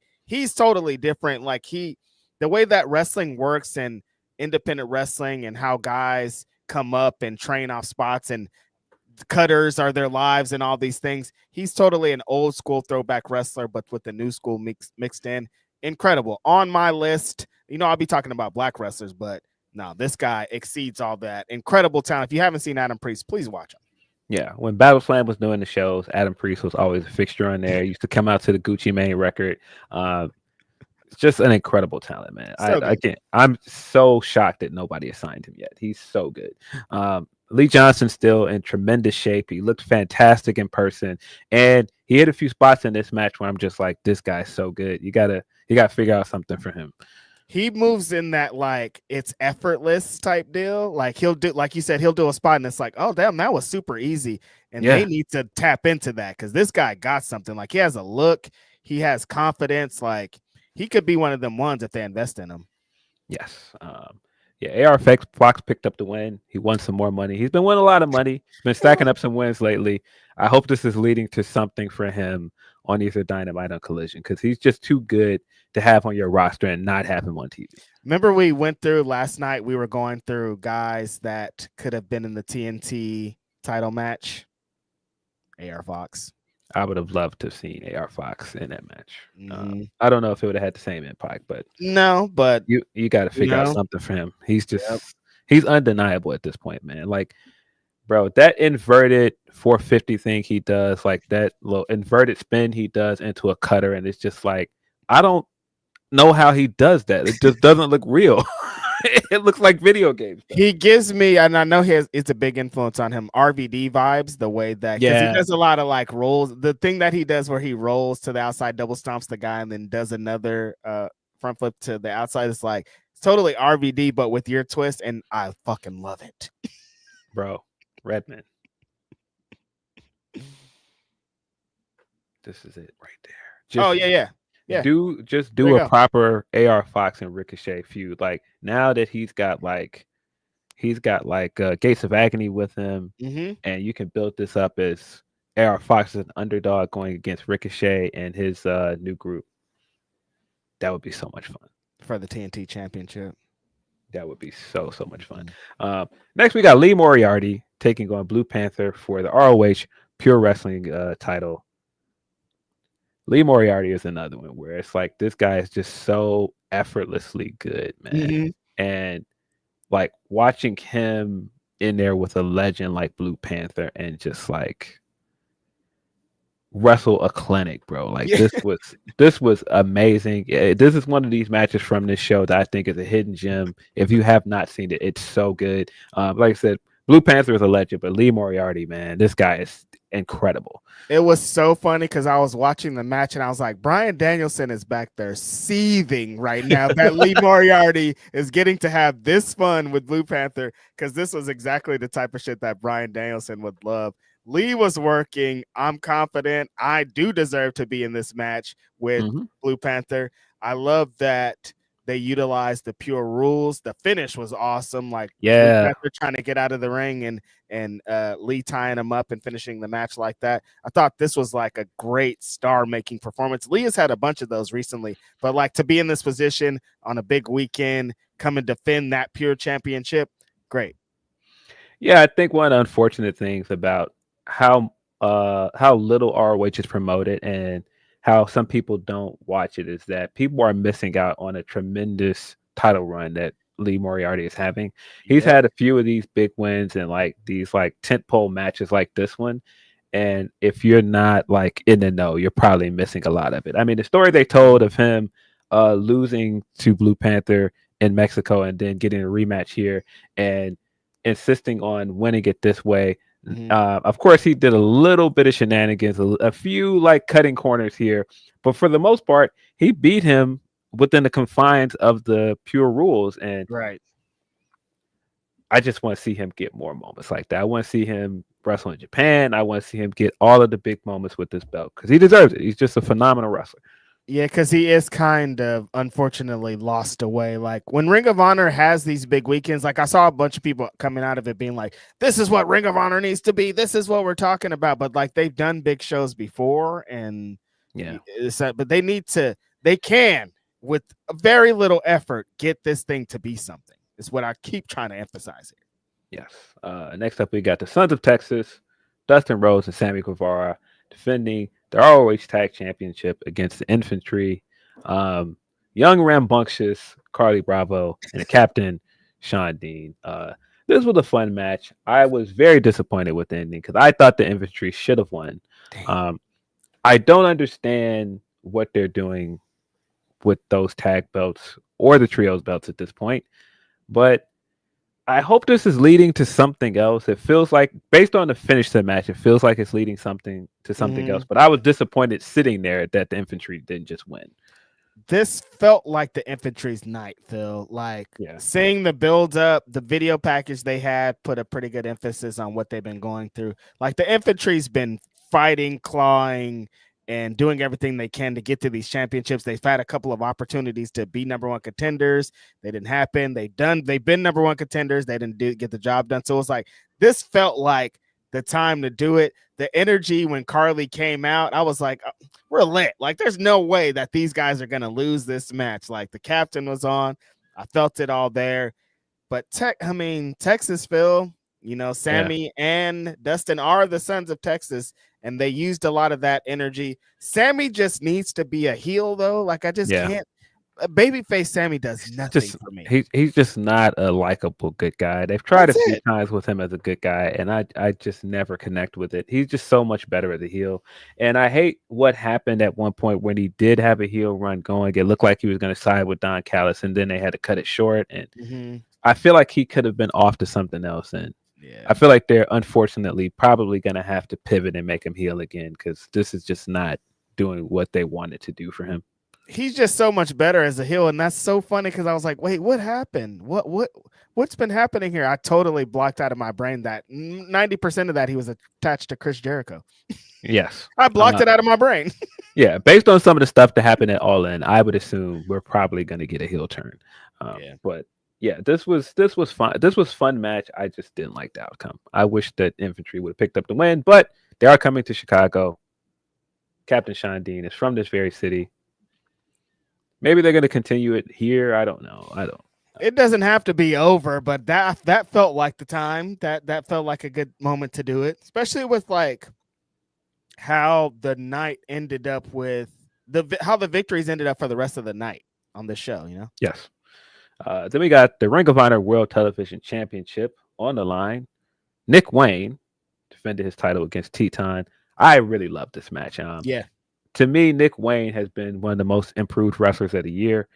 You could see how much more confident he's been since he returned from the Best of Super Juniors. He's just got it going. He's finally getting like the TV time and getting to do more character moments, and he's just so likable. Well, let me not say likable. He's so convincing as a heel. He does like the facial expressions. He's talking trash to you during the match. I really like Nick Wayne. And even though I made fun of the theme song, it got slaps. We were having a great time when it hit at the ROH show. We thought that shit was amazing. No, I don't know, Phil, if I've seen, it's been a while, if I've seen a tournament or an excursion build confidence and create a wrestler or make a wrestler fight harder and become better than I've seen from Nick Wayne out of the Best of Super Juniors. Like, I knew it was going to be a great thing for him just because like the talent you're going to be involved in and how crucial and gruesome the tournament style is. But this coming out of that, like he's a completely different wrestler. Like he's elevated who he was previously. He understands a little bit more. He's not like, because when he was young, he was just like, I mean, he's still super young. That's so funny to say. When he was younger, he was just so balls to the wall. And now he's kind of honed it in and he really discovered who he is as a wrestler. Yeah, you can tell just like when Jack started working with Christian, and you could see how he soaked up some of the things that Christian understands about pacing and, facial expressions and how to work a crowd. I think that the time with Christian has helped him as well as the Best of Super Juniors. It has. Because, I mean, one of the things I was saying about Jack is Jack understood how to play to a crowd. And I think that was something he had always excelled at as a heel, even if some of the other stuff didn't work as well. And you can see with what Nick Wayne has been doing recently, he's picked that up very well from Christian. Yeah, no, you're 100% right. I was of course he's been on Christian's side for close to a year now. Like he's been seeing how to maneuver in that world. Like if you want to follow a heel and know how to be that guy in and out of the ring, like Christian's a perfect example. Yeah. Yeah, very excited to see where Nick Wayne goes. I think this kid's got a bright. That's Nick Wayne. I think he's got a bright future. Very funny at one point when the ref kicked Mama Wayne out, and people were like, "Nah, bring her back. What are you doing?" That's the one thing I didn't like in this match. Mama Wayne got ejected. Unbelievable. No, Teton also incredible. The way that he combined some of his moves and them DDTs and he's a really great worker, man. Like I really like his style in comparison to other luchadors. I think that he had a good performance here. Yeah, great match. Of course, Nick Wayne retained with the help of Kip Sabian, but really fun match. Some of my favorite matches of this weekend came from this card. And Christian made an appearance for a few seconds there at the Ring of Honor show. Yeah, I thought that was a great way to play up to what was going to happen the next night at All In Texas. We got a fatal four-way to crown the interim Ring of Honor Women's World Television Champion. Mina Shirakawa took on Miyu Yamashita, Persephone, and Yuka Sakazaki. This match was fantastic. I loved it. I mean, with the four women in it, not surprised. Mina is incredibly popular. Like the AEW fan base has already taken to her from her appearances before she signed, and so she is just growing more and more popular. Miyu Yamashita is going to kick everybody's heads off. Still looks great. She's one of those that I'm surprised we don't see more of her in spots in America. I do think she's going to be one of those wrestlers that ends up signing with an American company. Yuka, I think that was Javier that was saying Yuka showing up in her big goth look because, of course, her husband is a bad guy now. That was very funny to me. Showing up in her goth look, and she still has the same theme music and everything. Exact same thing. And she was at one point, Mina was coming out and she was like dancing the Mina song so in funny, the ring. So great. Yeah, this match was great though. Yeah, these 4 women, I mean, individually are incredible, but seeing them on this stage, Persephone, and she's from Texas, they were saying, and the way that she was out there working, her confidence and kind of stifling everybody's momentum out there, just being big and brooding. I thought she was incredible out there. Yuka was being hilarious. Like she was, there was a lot of shenanigans, and she'd just be like, "Oh, don't care. Let me just drop you on your head real quick, or let me slap you out of the way." Or she was so nonchalant about it, but so into it. Coming into this, I was like, I don't really know who I have as the victor, but as soon as Mina won, I was all, what? Why did I even think anybody else would win this match? Of course, Mina's going to win this match. She was awesome in this. She keeps building more and more confidence with every match, and she's going to get to a point where she's going to be super duper over, Phil. Like she's already over, but like it's going to get to a point where they're going to be like, damn, this is crazy. Future AEW Women's World Champion, I think. 1000%. Yeah, but she was very funny at one point when she was doing the dueling chants and she was hyping up the crowd, and she went to do her big dive, and when she's diving off the top rope yelling, "We want Mina!" It's so funny. Or Persephone, because you said, like you said, she's from Texas, so initially the crowd was cheering her, but she kept doing stuff during the match and the crowd would start booing, and then she just got up out of nowhere and was like, "Why you boo?" She's like, "This Texas, baby. That's what this is. This is my home state. What are we doing?" She looks great. That everybody in this match was incredible. Red Velvet was on commentary because they're doing the interim television title thing, which who knows? Who cares? But seeing Mina get that big wig and that big moment, big win and big moment this weekend, I thought was awesome. Yeah, I don't think that they needed to do the interim title thing. I think they could have just put the title on Mina and then still did the same angle with Red Velvet coming out like, "That's my belt. I'm the real champion." And you could have done the same kind of build, but I guess interim, not a big fan. I don't think you needed to do it. I mean, the interim title worked for certain things, but for a belt like this, where not enough people are really paying attention to what you're doing over there anyway, I don't think it would have hurt them to just put the actual title on Mina. But I am excited for Red Velvet versus Mina, because I do think that Red Velvet is extremely underrated. I think she's improved leaps and bounds since her start with AEW to her time in Ring of Honor. And I do think that match is going to be great. If they're going to do more multi-women matches like this for that title, sign me up. Every single time, anytime that they do multi-women matches in any promotion, any company, they always hit.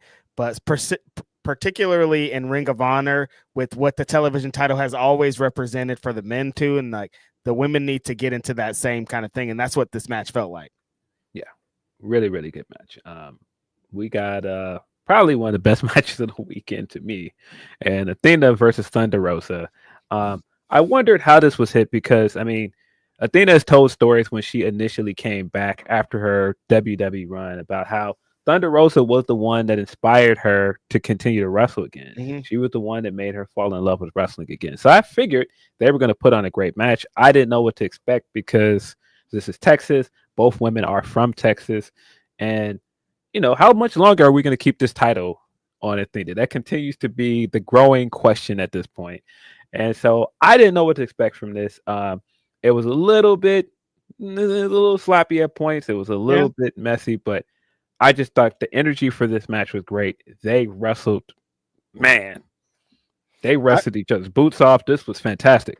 Yeah, I love this match a lot. It was, you know, in spots, not the greatest, but that's what kind of adds on to Athena's championship reign and what got her to this dance. Like, knowing that it was in Texas and they were going to have to do something a little bit different than what we had seen in the rest of the show, and how these women have been presented, because a lot of eyes, like you said, Phil, aren't consistently on Ring of Honor. So when they get the big moment, big show like this, big weekend, they have to kill it, and they totally killed it. Athena, seeing her in person, she's an incredible wrestler. We all know. but seeing her Yeah. do her thing in person is different. Like, you're like, oh damn, like she's like expert level at these fucking graps, man. She understands positioning. She understands when to react to the crowd. Like, she gets all of this shit. That spot where she put Thunder Rosa through the table on the ramp was like, you could feel it. Anytime you could feel the table break and feel that shit in your bones, like, wrestling's back, baby.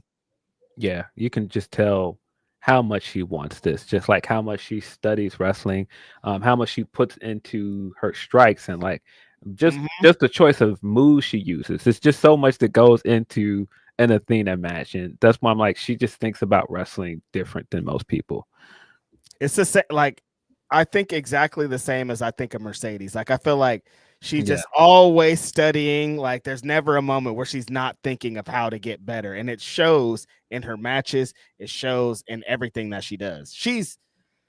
I'm so happy that we're going to get to talk about what we talk about with All In, because like, it's long overdue. Seeing her in Texas is different. You have to see her live to really know why she's where she at. Her and Thunder Rosa had a great match, I think, to showcase what the ROH Women's Championship has been. But of course, Athena came out with the victory. She could never lose. She's your forever ROH champion.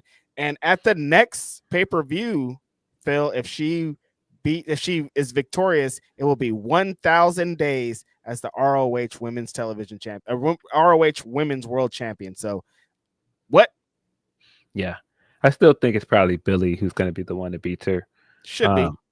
But yeah, this was a very good match. I think Thunder Rosa, for some of the criticism she's gotten for like rust and other things, she still brings energy to matches, man. And you can see that throughout this match. I mean, it could be that she's part of it, that she had a great dance partner here in Athena, but I thought they had a fantastic match. There was something about Thunder Rosa because she was the host of the karaoke thing earlier in the week. And when people see her and interact with her, something different, like she represents something different for people.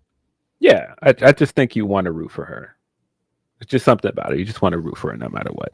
Yep. But yeah, this was great. Main event. I would go as far to not just say that this was one of the best matches of this weekend. It's already, to me, one of the best matches of this year. Yeah. Like, it's, man, Bandito versus Konosuke Takeshita for the Ring of Honor World Championship. I am very grateful that we got to see this in person because, my God, this was amazing. Throughout the night, I knew this match was happening. They announced it a few weeks ago, but throughout the night they would throw on the graphic and I'd be like, oh yeah, that match is still going to happen. Like, no matter what happens in this show, like, we're going to see these two guys wrestle. And so, my stoner brain just kept being like, oh, whatever, it'll be whatever it is. It's going to be great, but like, whatever, relax. And so we get to the match.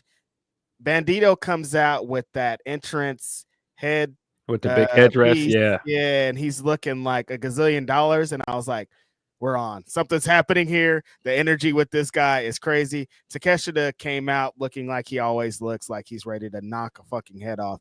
And so these guys get into it, and it's so funny seeing like a classic match, Phil, because we don't know what's happening here. You're just like having a good time, but then like one moment happens and like the shit's off to the races. I distinctly keep seeing Takeshita, the spinning back fists that happen, like that keeps replaying in my brain. Like, I keep hearing the sound, I keep seeing it, and I'm just like, I don't know what we got to experience or why we got to experience it, but that shit was insane. Bandito is, I don't know where he came from. I don't know who's under that mask. I don't know what he does, but the way that he uses strength and power and speed, and he'll do a high spot, but then he'll also do a press slam, but then he'll also, like, the way that he mixes up all the styles is unbelievable. Funny enough, I don't think that I actually told you this. I was sitting with Will getting breakfast after the press scrum Saturday. Well, he was getting breakfast with his family. I just happened to be sitting behind him. And so, very good looking Mexican guy comes in, baseball jersey. He's like, hey, Will, walks past him. He was like, that's Bandito. I was like, okay. I hate him. Every one of them under the mask. You're like, that's what you look like under there? Damn it. Yeah. Man, God, Bandito is a star, bro. If that wasn't very clear after Grand Slam and some of the other stuff this year, this guy's a star, man. Just everything about him, the strikes he does, these incredible high spots he does, the taunt is money. I mean, just his look, his mask, The video that plays before he comes out, the song, shout out to Mikey Ruckus, like it all has came together. The big feats of strength that he does that I just am not sure how he does it every time. He's just amazing, bro. And Takeshita's Takeshita. It's very hard to have a bad match with Takeshita, but this was special, man. I mean, the way these guys were hitting each other at certain points, I was like, I don't. I think we can wrap this up. Of course, blood. Yeah, spending most of the match with Takeshita trying to avoid the 21 plex, and when he finally does get it, we get one of the best near falls of the night. And it was just like, I don't think this match is going to actually end. I mean, Bandito hit this guy with everything he could possibly hit him with, and he just kept coming back for more. That sequence where Bandito tries to hit the 21 plex, then he flips out. Takeshita tries to hit him with the chaos theory, then he flips out, and it's like, this is magic, I think. Like, incredible. Every time Bandito does the top rope moonsault fall away slam, and Takeshita's a giant man, seeing that in person is like, this shouldn't happen. Like, these two giant guys, they shouldn't be able to do this on the top rope. It's glorious. Yeah. Every time he tried to get Takeshita up, I'm like, that's a very big guy you're trying to pick up. Good. And he would just get him up with ease and just throw him into these moves. Like you said, the fall away off the top rope. Just what is it about Takeshita that he does this in every match? Is it that there's a chance that he could win? Like that kind of enhanced the match, right? I think he brings this infectious energy to all his matches. Mm-hmm. And I think it's also the way he strikes. It feels like the other guy is in there. He's in a fight. Like he hits very hard, man. The knee strikes, his forearms, like he hits very hard. He is striking in there. Anytime he does the wind up, the big baseball one where he knocks guys out, I can't believe. But like you said, he moves with that confidence of like, this doesn't matter. Also, like I'm the best guy in the world. Like I could win this at any moment. But Bandito has locked into. When he came back and he immediately was in there, Chris Jericho, and we were like, okay, it's great to see Bandito back. Well, I don't really know what this is going to be. When he went to Arena Mexico and he got into that element and he starts locking up with Mystico and he starts filling with Dorada and all these people, and like you see him in that element, and then you're like, oh yeah, we can see him like on a weekly basis in AEW, and he brings that energy over here now. Like, he's becoming undeniable. Yeah, I'm telling you, this guy's a star, bro. He's big star. He was great. I think the other thing that makes Takeshita so good is that he's so versatile. You can put him in there with so many different wrestlers, and he still can make his style work with them. He can still, adapt to their style. And we've seen him do it. I mean, we've seen him have great matches with just such a vast array of wrestlers. And I just think it's just such a indicator of how good he is. This guy is just so good. Like, I'm trying to really like rack my brain and think of anybody that had a Takeshita match within the last 3 years that I didn't like. Can't. And he's wrestled everybody. They've all been heat. Every single one of them. He's been all around the world just killing it. And this match was no different.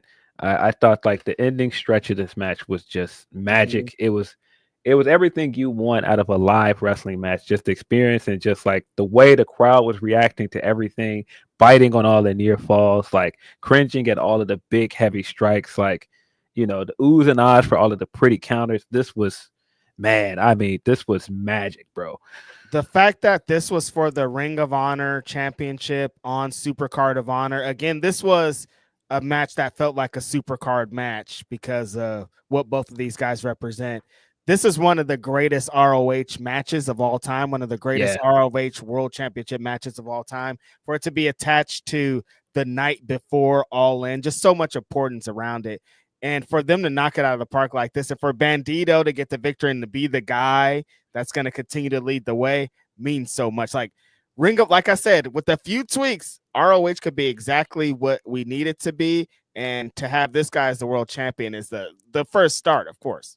Yeah, and he's one of those guys that was remaining in the last iteration of Ring of Honor before Tony Khan bought it. So it just feels right that he's like one of the main guys right now. Mm-hmm. And he should be the main guy for a while. He's just that good. He should be really the guy that's the face of this brand for a second. And I mean, after he won and they're throwing the dollars at him, I was like, this is just. I mean, if you know, you know. If you know, you know about luchador and lucha libres. Like this was just amazing. I've seen this guy do this multiple times in person. Like I said, I've seen him wrestle here for TNA. I've seen him wrestle on other Ring of Honor shows, and he's just amazing, bro. Like I was gonna say at the end of this that Takeshita is well in the conversation for best in the world, like easily. Yeah. But I think for 2025, Bandito should be high on the list of like top wrestlers of the year. Yeah, man. Both of these guys, like Takeshita's resume was insane for what he's been doing, but Bandito is like not even quietly, very loudly building an insane resume, and he's gonna become undeniable. That's the only kind of issue with that is like if you start to cook in Ring of Honor, then they're like, we need you over here, and they're gonna need him over here because he's doing something crazy right now. Yeah, he's amazing. Wow. Yeah, great show. Great show all around. Just to end it with that, I was dead tired by the end of the night, but to end it with that match, bro. Easily one. Go ahead. I was just gonna say easily one of the best matches of the weekend. Definitely one of the best matches that I've seen. But to go with Phil's point, we had been out since 8 a.m. and still we had been seeing things all day, interact with so many people. We still were standing on our feet for most of this match and going absolutely crazy. Like these guys they did something that night. And if you haven't seen this show and you haven't seen this match, you definitely should go watch it. Yeah. If you don't see anything else from the show, definitely watch this match. This match was well worth your time. We did get the Hechicero tease at the end. Like I said, that's why Hechicero won at the beginning of the night, picking up the win over Michael Oku. Because I would assume this is the next big feud for Bandito. And boy, that's going to be great. Sign me all the way up. I'm in. I'd take 2 tickets to whatever show that happens at, please. Feels like they're building up to something pretty big for the Death Before Dishonor show. I think it's like September 5th or something like that. So we got a few months to build to that. ROH, people keep talking, change the name. Maybe they'll watch it, keep blah, blah, blah, do this. Figure it out. Please figure it out. Yeah. Please figure it out. Yeah. Send us in your super chats. If you have not seen this Ring of Honor show, sure, we're going to get into some more wrestling from All In Texas, but also watch Ring of Honor. I mean, even if you just watch the pay-per-views, it's just such good wrestling. I mean, for all the complaints I have about some of the stuff during the Tony Khan era, I do think for the most part that the wrestling has been very good. He has delivered some of like the greatest ROH feuds and matches that we've ever seen. It's rare that it's a bad show. There's never Ring of Honor doesn't suck or people don't watch it because the wrestling sucks. It's like just because they don't tune in or they don't have the time or it's behind a paywall. The wrestling's always great. Like every time I'm at an AEW taping and they have an ROH taping attached to it, the wrestling's always amazing. It's just the timing where they're put and all these things that kind of surround it. If they could get people to watch it, you would like it. If they need to continue, they've been kind of simulcasting it on Honor Club and YouTube recently. If they continue to get that and get people to get to the YouTube, I think more people would watch it. Yes. But yeah, send us in your super chats, your Humper chats. Again, that is the best way to get your chat read on this podcast. We got a Humper chat from homie. The other Mike EV says, did y'all catch Bandito was doing previous ROH World Champions finishers? I did catch that. Very nice touch. Because again, he's been a guy that's been a part of the brand for a while now. He was a part of Ring of Honor before they sold to Tony Khan. Yep. So it's cool to see somebody from that time period that's still a fixture in the company. It's pretty fitting, honestly, that he's representing as the ROH World Champion, the previous ROH World Champion. But like going into this whatever we are now, like having him lead the way makes a lot of sense, and him to pay tribute to people that got us to this point is awesome. Yeah. Then Michael Allen Lewis 7952 says Mercedes entrance was fire, having enough belts to put on a cheerleading squad, and the train to her robe having all the names of her fallen foes style. Yeah, Mercedes is amazing. That entrance was great. We're definitely going to get into it. Flexing. Don't think we have an ad read from Sean this week, but for all your sports betting needs on a big wrestling week like this, MyBooking.ag is the place to go. You can get all your sports betting needs. That is also a place where Fightful gets all of their odds. So bet on. Sorry, I almost went with the other guys. Not those guys. We don't do business with those guys anymore, and you shouldn't either, because MyBooking.ag is the place to go. Please bet responsibly. I hope that you guys got some bets in on all the wrestling that we saw this weekend, and I hope that you made it, because there were some that if I had placed my bets on my bookie that I would have lost on, because I thought that they were going to go a different way. Yeah. Also got like sports is coming back. I saw a bit of like basketball stuff while we're in Texas, and I was like, it just feels like everything is happening so fast. Like basketball season just ended. There's already so much basketball news. It's crazy. Your boy's all over the news. They're talking about LeBron's this. LeBron, he don't want to play over here. He don't want to do this, but then he does want to do this. He's now having beef with the Lakers because he. Shut up, dog. I can't take it anymore. Yeah. Can't take it. All in Texas was the next day. I got up very early in the morning to get all of our interviews up. So I got a little bit of sleep, which is most of this trip. It's just end up being very busy and getting yeah, what a sleep. I drank like 12 cups of coffee this whole trip. It was insane. But yeah, all in Texas, I feel like this is the first time I've been to an AEW show and I could feel the scale of it. Like I've been to just about every AEW pay-per-view. I haven't been to a Full Gear yet, I don't think. But like Revolution, Dynasty, I was at the very first Dynasty. I'm going to All Out. I was at the very first All In. I've gone to a lot of AEW shows. This is the first time I've been to one, and this felt like a huge show. This felt like a WrestleMania level show. Yeah, that I was thinking that the whole weekend, because with the Starrcast thing, it was like all these people are here for AEW. Like there's some like legends that have never been in AEW and are just here because they're wrestling legends. But the main story of this weekend is us going to All In on Saturday. And so when we walked up to the stadium and people are outside and you could just feel that like a big show is about to happen energy, the kind that you usually experience, like you said, at a WrestleMania type thing, it felt good already. Like before I knew anything that was happening, to be like, okay, they talked for a long time about putting together the show. A lot of controversy, a lot of things went into it, but these people are here to have a good time and to support AEW. Yes. Yeah, just a lot about what went in. I mean, just the scale of just how big Globe Life Field was.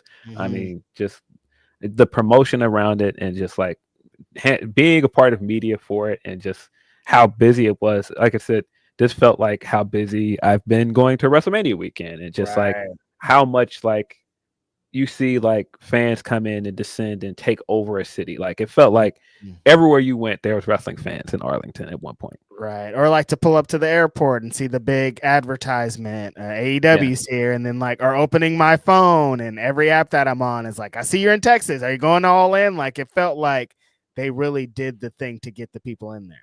Yeah. It's crazy to see as somebody that's been a fan since day one. Like it was crazy, but what a night, what a show. Long show, but I thought you were there for the whole thing, Phil. Yeah, I wasn't in my seat for most of the 0 hour, but we did get 3 0-hour matches. The Sons of Texas teamed up with Sammy Guevara, and They beat Shane Taylor promotion. As I said, I think that they're building to something with them. The fact that they did a match the next day right after Supercard of Honor tells me that we're not done with Sons of Texas and Shane Taylor promotions. Yeah, I think you needed to kind of start the big portion of the thing with, like you said earlier, Von Erichs in Texas. Like that never doesn't hit. And getting to see all the people from Ring of Honor, like we just talked about, and them needing more promotion, get a big moment on All In, I think was awesome too. Yes. We also got Big Boom AJ and a conglomeration taking on the Don Callis family.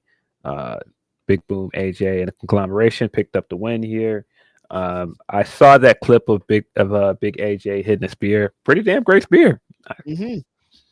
Yeah, don't try to confuse. What was they trying to do? Put Jelly Roll and Big Boom AJ in the same? I don't think they're the same thing. Like Big Boom he's a worker.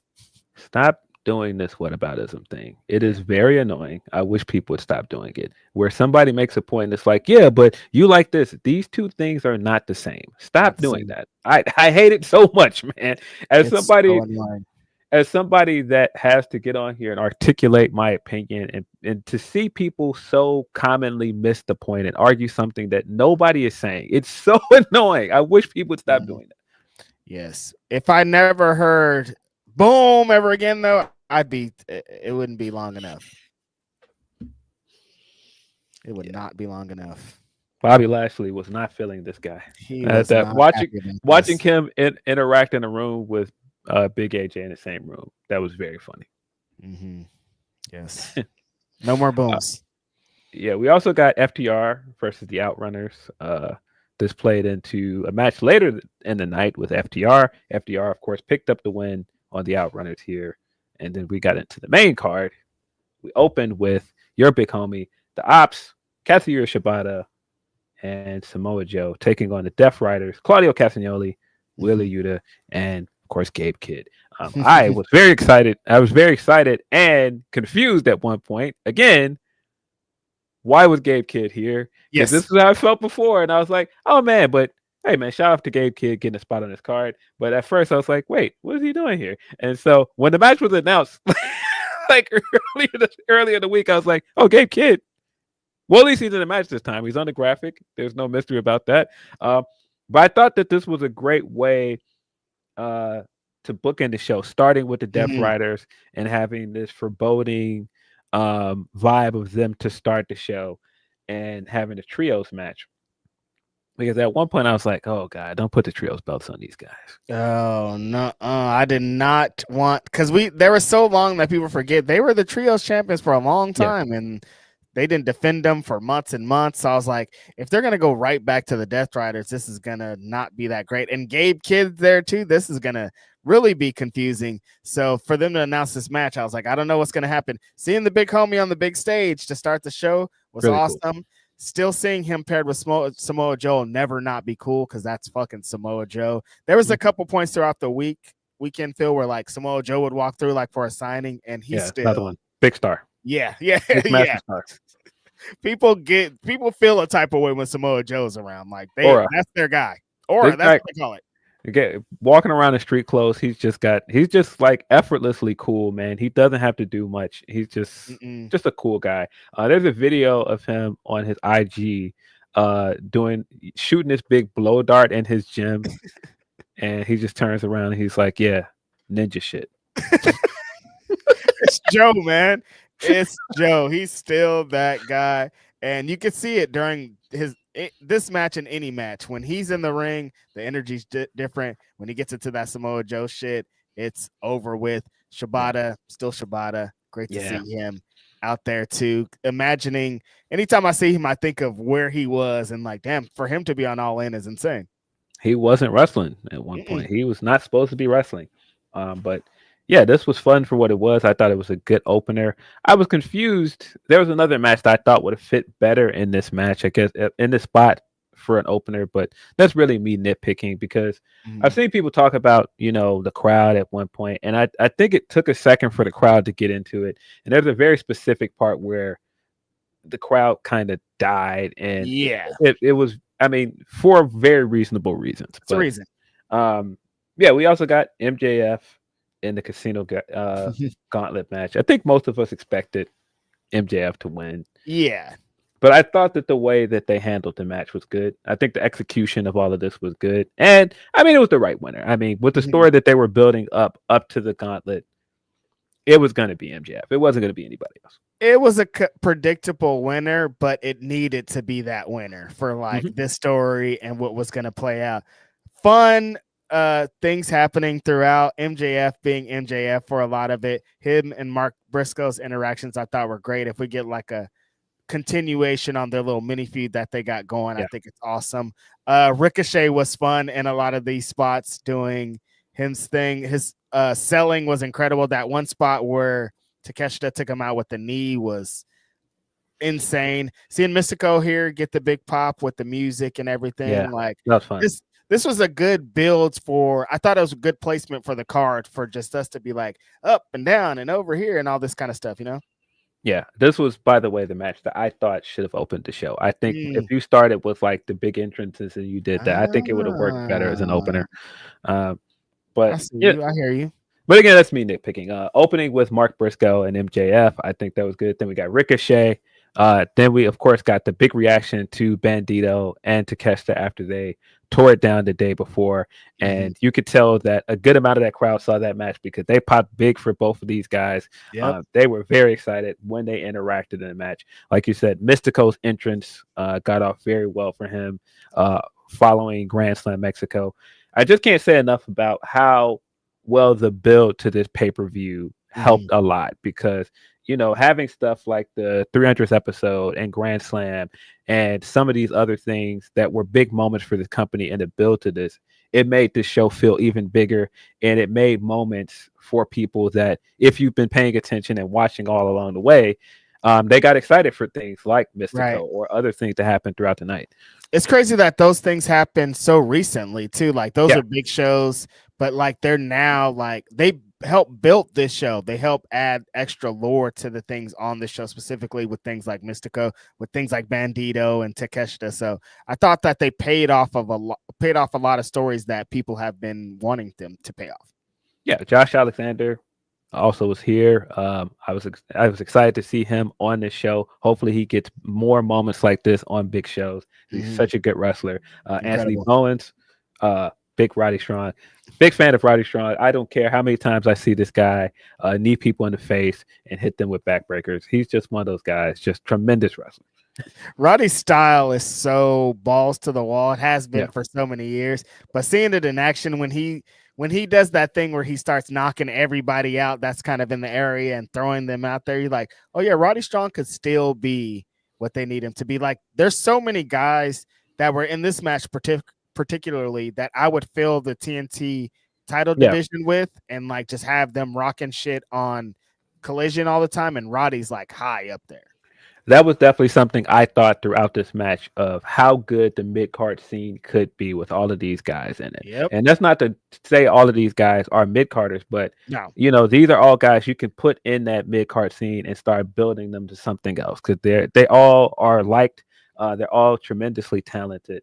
And I mean, it's just so many guys. I mean, like Bowens, there's so many things like you could be doing with Bowens. You just scratch the surface with them. They might be doing somebody brought up because eventually the homie Max Caster showed up and somebody was like, what if they do the old switcheroo? Because Max Caster, not for nothing, has turned his hatred into love. Because like when he first started doing, he set it up pretty good, didn't he? Like when he first started doing the clap chant and all that, like people were like really booing him, but now it's like, nope, we love Max Caster. We want to participate. I had this debate with AEW fans at one point on Twitter. AEW fans like bits. Don't let them tell you they don't, because they keep trying to go, I don't like meme wrestlers. You guys like bits. I mean, two of the guys that helped found this company got off by doing bits. They're also very good wrestlers, but they do a lot of bits. And I knew this Max Caster thing, it was repetitive. It was eventually going to catch on. And it has. And Max Caster is one of those guys where he'll always be fine because he can talk. And so I was not worried about him. When people were like, what do you do with him once you separate him from Bowens? He's going to get lost. I was like, no, he won't. You get. I mean, he he was getting over with less. When he was doing the videos and doing the raps, he was getting over, and I knew he would be fine. I think the thing that's even working out greater for Max Caster is he like will just come up with a new thing. Like he's like, that thing got over, but like now I'm gonna get this thing over, and like that's going to continue to get him wins out in the pro wrestling world for sure. Yeah, the interaction between him and Bowens was interesting because we haven't seen them interact that much recently. But I almost kind of felt like, are they going to put these guys back together, or could they possibly turn Bowens heel? I don't know what that meant, but I'm intrigued. I'm interested. Yeah, other guy that got a big reaction here. We got the surprise return of Juice Robinson. Massive pop for this guy. Fans love this guy, and it's so funny watching how this turned from at one point where he made his debut and people could not care less when that Bullet Club graphic came out, and then he came running out. But now, like, look where he is. And the Guns also made an appearance as well. People were very hyped for the Guns. Seeing these three guys back, I was very happy about that. Hopefully, Jay White is not far behind.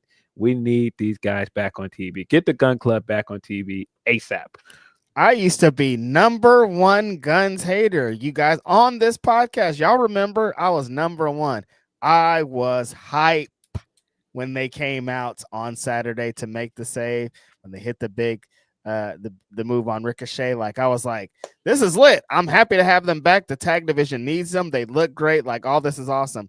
Juice Robinson came out to a huge pop because like Phil said, he's built something with these fans. Like they know the entertainment that he brings and what kind of character he represents on the show. And he's been missed. If the Gun Club is back up 100%, if all of those guys are together, that's needed in AEW. So it was great to see him back. He looks pretty different with his look and no beard and all these things. And I think it's hilarious how he continues to do things like that too. Yeah. I was very excited to see Juice, man. Very, very excited to see Juice. Man, Guns are back. Hopefully, like I said, Jay White is back soon, and the Bang Bang Gang will all be back together because Jay White, in my opinion, is very much needed on TV. There's so many matchups we still have not done with him. There's so many storylines you can get into with him. So I don't know what his status is, but hopefully he's back soon. I mean, we were talking about the TNT title division earlier, but the new what we're going to get to with the unified belt, like we need contenders for that, and a lot of contenders for that. With the story around that belt, the guy that lends himself to that belt and everything it means, the two guys that are now fighting over it, he's linked to both of those guys. Yeah, we need Jay White back as soon as possible. Also, he's a big Collision guy. If you're going to make that the belt on Collision, yeah, we need Jay White back as soon as possible. But yeah, as I said, not too many people surprised. MJF did pick up the win here. I think that made a ton of sense with the outcome of this show and the feud that you're building up to coming out of the show and some of the stuff that you were building up earlier this year. I mean, the thing that got people more interested in both Max and Hangman earlier this year was them interacting again. Yep. So this made all the sense in the world for Max to win here. And now, of course, he's found some more muscle to stand behind him. So very curious to see how this goes. The shenanigans will be galore now that he's with the Hurt Syndicate. Like I said, predictable finish, but needed. Max has been needing to be back in the world title picture. And what happens later in this night makes even more sense because it's already a built-in, locked-in feud with Hangman. So this was what I expected. I hate that finish. I saw it a few times this week. Somebody hits the finish, and then the guy that's going to win comes in and throws them out, and then they get the pin. I fucking hate that finish, but it's fine. The victory worked out. Very Max finish, so it was fine. Max finish. Yeah. That finish. They did it on the WWE show, too. It's universal. I just hate it. They do it in indies all the time, too. Stop. Yes.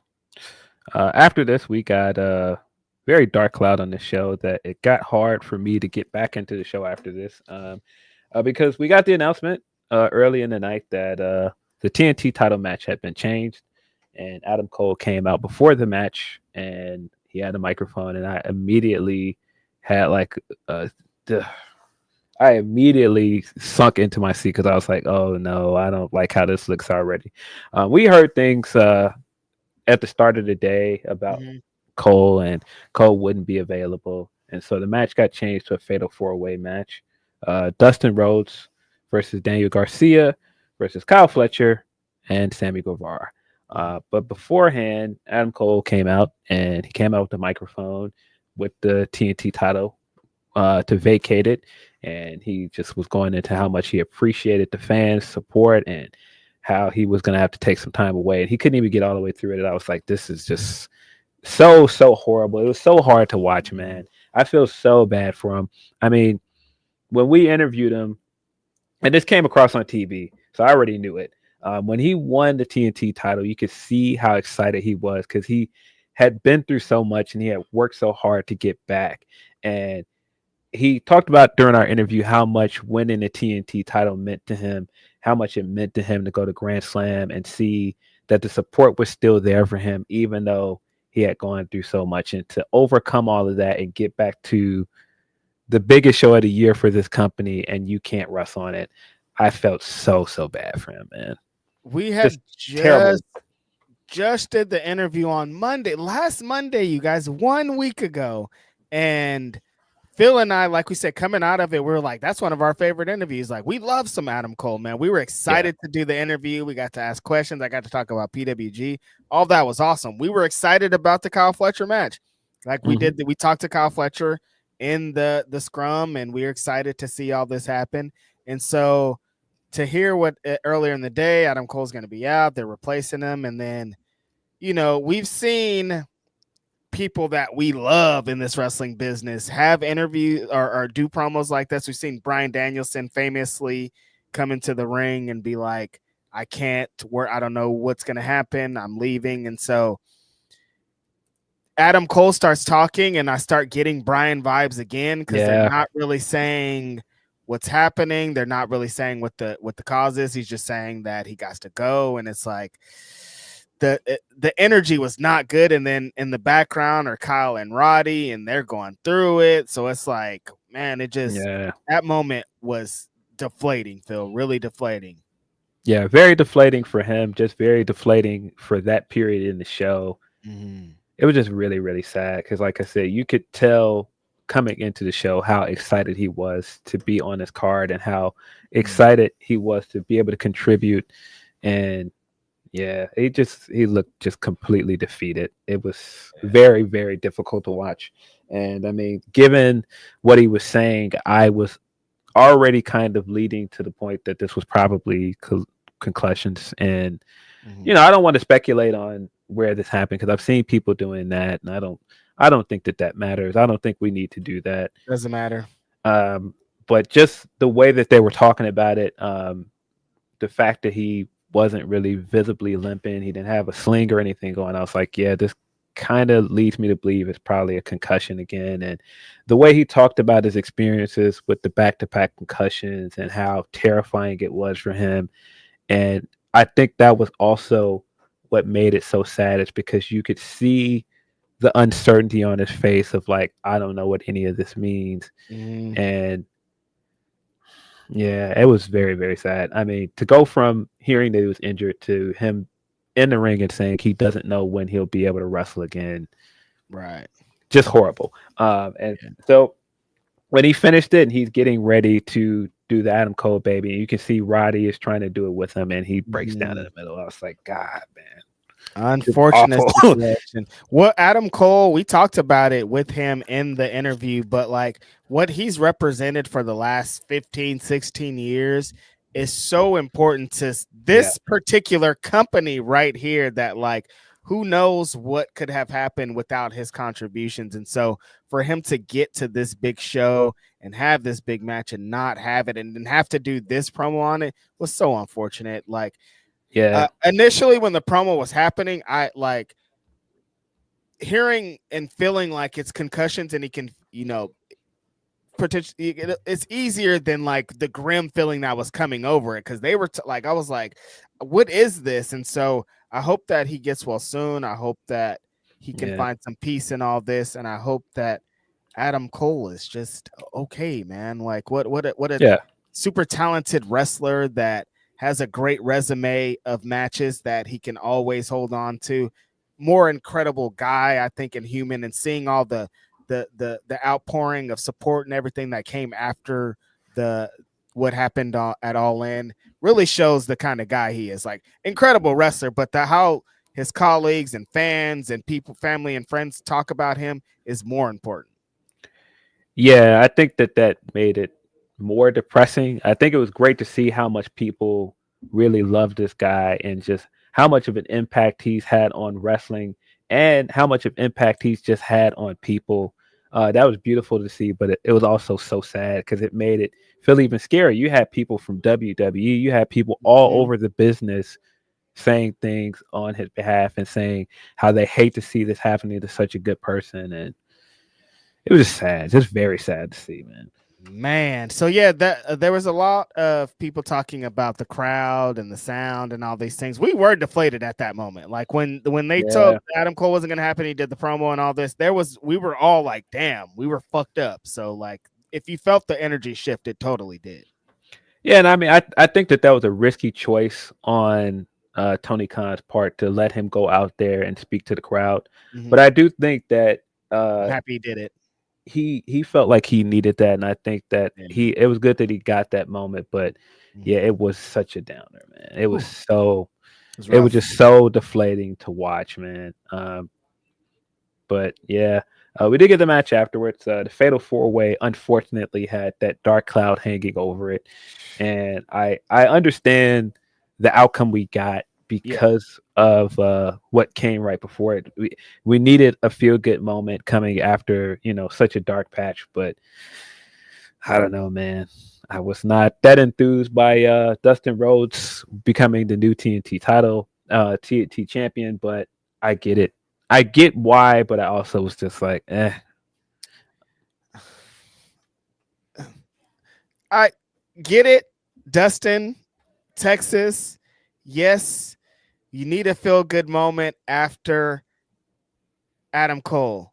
We got the gigantic, most feel-good moment ever about to happen like 6 hours or so from now. Like, we got the big moment. Like, I think if we would have ended this night and Hangman Adam Page was holding up that championship, things would have been all right that Dustin doesn't have to be the TNT champion. Like, everybody keeps saying, like, we needed this. I don't really know if we needed this. Like, Dustin also has two other championships that he's holding currently. I don't know if we needed this. Like, I'm glad we got this. Like, it was a great moment for the crowd. And then also, Texas, Athena had a big moment coming up. Like, it would have been fine. You hear me? That's what I'm just trying to say. Like, it would have been all right. Like I said, I get it. We needed a happy ending, and I think for what this represented, Cody. That's Cody's belt. I don't care what you do. A lot of people are gonna think that belt is synonymous with Cody Rhodes. So for Dustin, after his entire time with his company, trying to win that belt, to finally be able to win that belt, it is a moment. And for it to happen in Texas, it is a great moment. But coming into this and feeling like this was going to be Kyle Fletcher's crowning moment, and that didn't happen. And there were so many. My brain was like, there are so many other ways that you could have gone. Especially you're building around this show of like guys that are currently in their prime, guys that you've currently been building up for the entire time of this company, and then you put the belt on Dustin. I wasn't as enthused with that, but like I said, I get it, and I appreciate what this means to him. I appreciate what this means to his company. It just was a very tough situation. I know he's a heel, but like what Ricochet would have represented as the TNT champion, how much of his career plays with Adam Cole would have meant a lot. But I hear them. You know what I mean? I would have preferred for Ricochet to win. I know he was in the Gauntlet, but I feel like you could have just took him out the Gauntlet. Easy. Like he was great in the Gauntlet, but like what those two guys together have done, like it would have. But again, I hear you. I see you. I understand. Yeah, that's why I'm like, it was a tough situation, not just with Adam Cole being pulled out of the match at the last minute, and then you having to completely change direction. But then you would have had to change another match, like if you wanted to put Ricochet in it, and so it was just a tough situation. It just sucked all around. We got the big moment with Dustin. I think, of course, that's still well deserved. I don't want to take anything away from Dustin. Like, he's done so much for this business. He's done so much for this company. Yeah, and he's been very loyal to his company. as a television character, what he's been doing behind the scenes, helping to train and helping to produce guys. So, I get wanting to reward him in that moment. I totally understand. And the pop, the everything after he won was fucking gigantic, so it made sense. Yeah, I do think it helped to bring the crowd back into the show as well. So, and like I said, it just was a tough situation. It's unfortunate. I wasn't completely into the match, if I'm keeping it real, just because. Yeah, I was. Adam Cole, man, damn. I was completely distracted after that. Yeah, and I think that's what made it a little bit more jarring for me that Dustin won. But other people's experiences are going to be different. Right. We got the tag match after this, which incredible tag match. Brought me back. Swerve Strickland, Will Ospreay took on the Young Bucks in a stipulation match where if the Bucks won, Ospreay and Swerve would not be able to challenge for the title for a year, the world title to be specific. And if Swerve and Ospreay won, they would be stripped of their titles as EVPs. I mean, getting back to the vibes, buddy. Ospreay had his big entrance with like all the pyro. He got the big pyro budget coming out, but man, Swerve Strickland, this guy's a massive star. I know you guys already know we're big Swerve fans here, but with every passing show, it becomes even more apparent that this guy's a big star.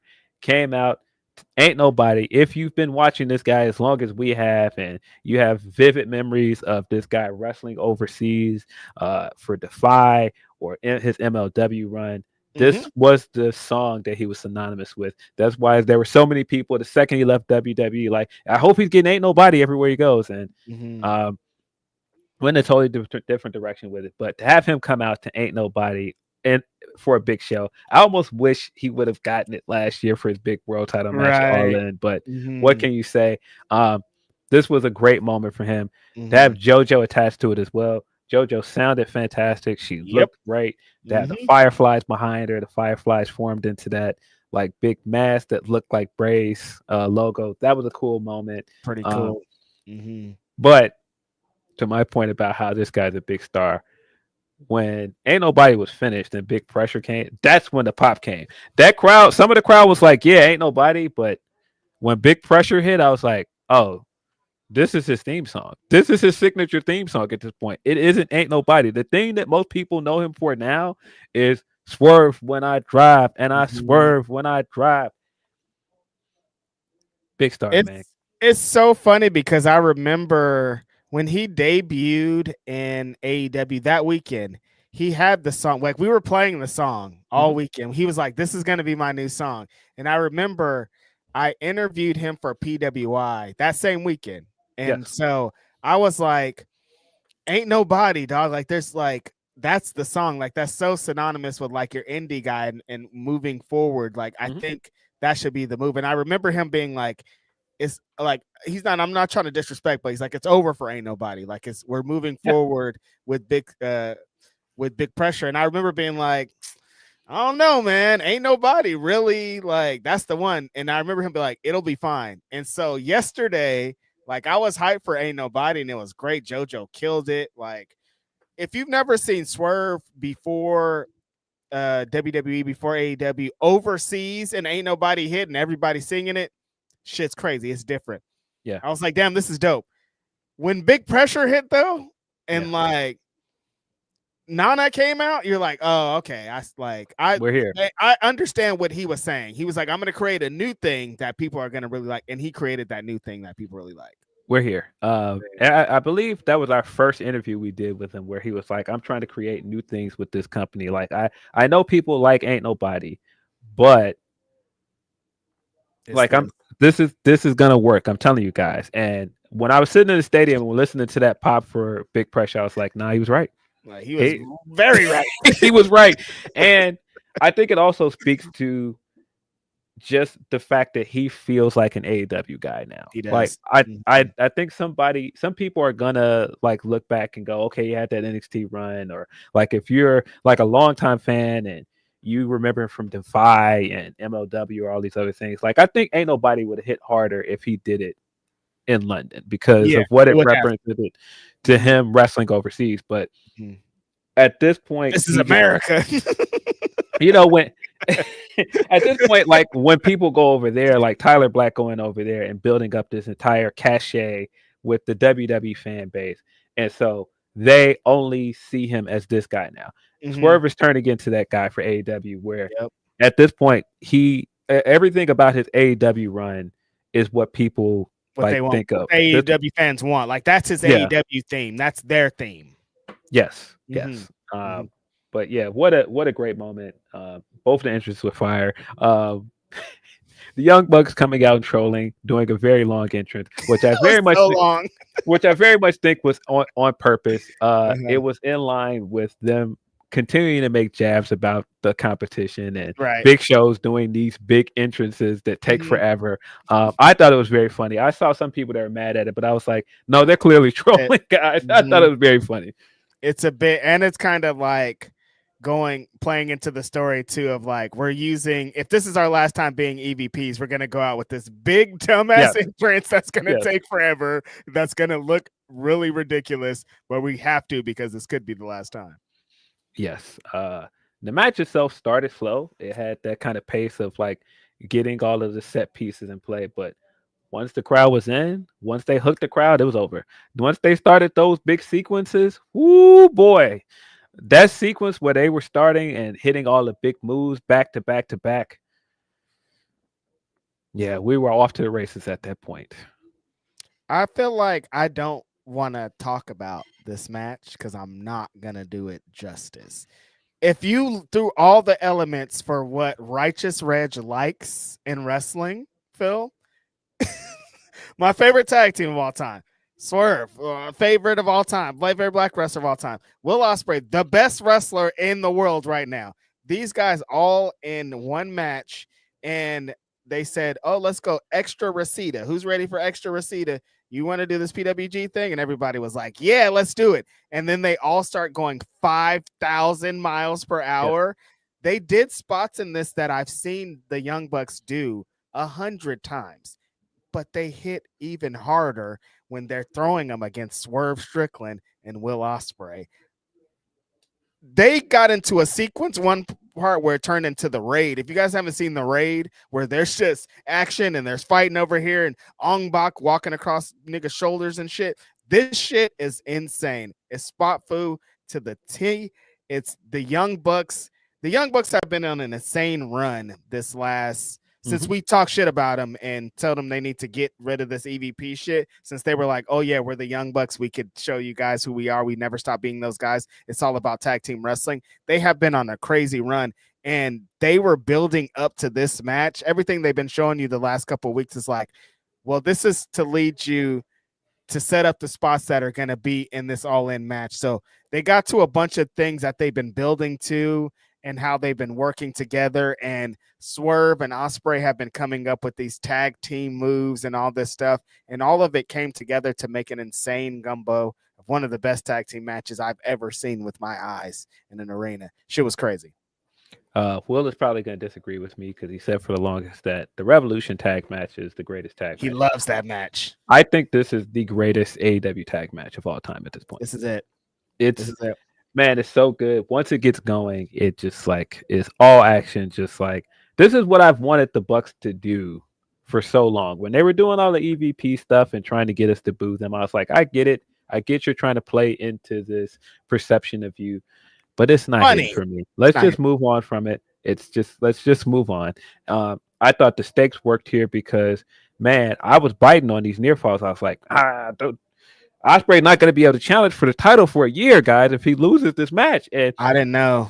At several points, I did not know who was going to win this match. Right. And I think that made it better. And man, once we got into the final stretch and we got all those big counters and near falls, I was like, I don't know, guys. The ending stretch was so good, and it just felt so good to see the good guys win after everything. I think, even though I haven't liked all of the EVP stuff, I think everything that happened in this match is a testament to how well it's worked, at least this year since they came back. And I think getting to a point where the good guys win and they're stripped of the EVP status, not just so we can finally get done with this high style takeover thing, but it just made me that more excited to see what this tag team is going to do moving forward, because like, man, it's time, bro. Get them tassels out the box. It's time. Get the antlers out. We're back, buddy. Get the come on, dog. We're back. Open up that goddamn box with the tassel in it and pull them boys out. They had fucking invisible tassels on this night though, because this was. I don't want to quote Michael Cole, but this was a vintage Young Bucks, baby. This was everything I've ever loved about this tag team was in this match. A ridiculous amount of super kicks. They got a sequence one point where somebody's tied up and they're super kicking them to death. Like, this was all the shit. Nick Jackson was on his wild ass shit doing crazy dives. Matt Jackson was on his fucking villain shit where he's in that mode where he keeps making that face that you want to punch. But the other guys on I hated it when it happened, Phil, the stipulation of they won't challenge for a year, but it added an element to this match, like that desperation on both Swerve and Ospreay of like, damn, dude, like we legit have to win this match or it's gonna be rough for us. Like that desperation played into a lot of the near falls in this. You could feel the relief at the end of the match when they won and they have that handshake spot where it's like, I do respect you, but like this got very close. Got very, very close. They took a heavy risk to get these guys out of here, and it worked out. It paid off, and I think, of course, that played into the climax of the show as well. Right. And I think that made this match even better. That it kind of worked as kind of like a mid-show moment to lead to the rest of the show. Like it's not a lot of times that pay-per-views will tell those kind of TV type stories where the thread is continuing throughout the show, because they built something with the ops in them too, because like Samoa Joe was going to play a part in the could have played a part in the main event, so they took him out at the beginning, so they were like building for what the climax of the show was going to be throughout the whole thing. That's right. In the opening match, it took Joe out at the end, so Joe could not take part in the main event. And so they were taking out all these other guys that they've had trouble with throughout the show, getting all the way to the main event. I thought that was a great touch. Yeah. The tag match, though, brother. Incredible, man. Fuck. Just watch it. Amazing. I mean, Ospreay is Ospreay. We know how good this guy is, but man, seeing these four guys wrestle together, it was just, man, tremendous. It's so funny that you brought up the tag match and where it lands on history. Every time somebody talks about the greatest AEW tag match of all time, there's always one thing that is, there's always one common thing in that, and that's Nick and Mac Jackson. Never forget, the greatest tag team of all time. The reason for the season is these guys, and they just because they can do things like this, you know? Yes. All of the Swerve stuff leading up to the show was also very good. The stuff from Collision, the pre-tape stuff they did. Oh yeah. The segment that they aired on Collision was so good. That would of course lead into the main event. Great storytelling. Dog, that point in Collision where Hangman walks in and they get the chairs and they're just face to face and they're both just having this crazy therapy session, and man, like there was moments where they're like, there's no way Hangman could lose this. And then they did that and there was like, oh, there's no way Hangman could lose this. Yeah. Again, when I was saying some of the whataboutism, I don't need to hear anymore. I don't ever want to hear again that this company does not tell stories, because my God, throughout this show, throughout this week, they did a great job of telling stories. I don't want to hear that no more. That's all they're doing. Yeah.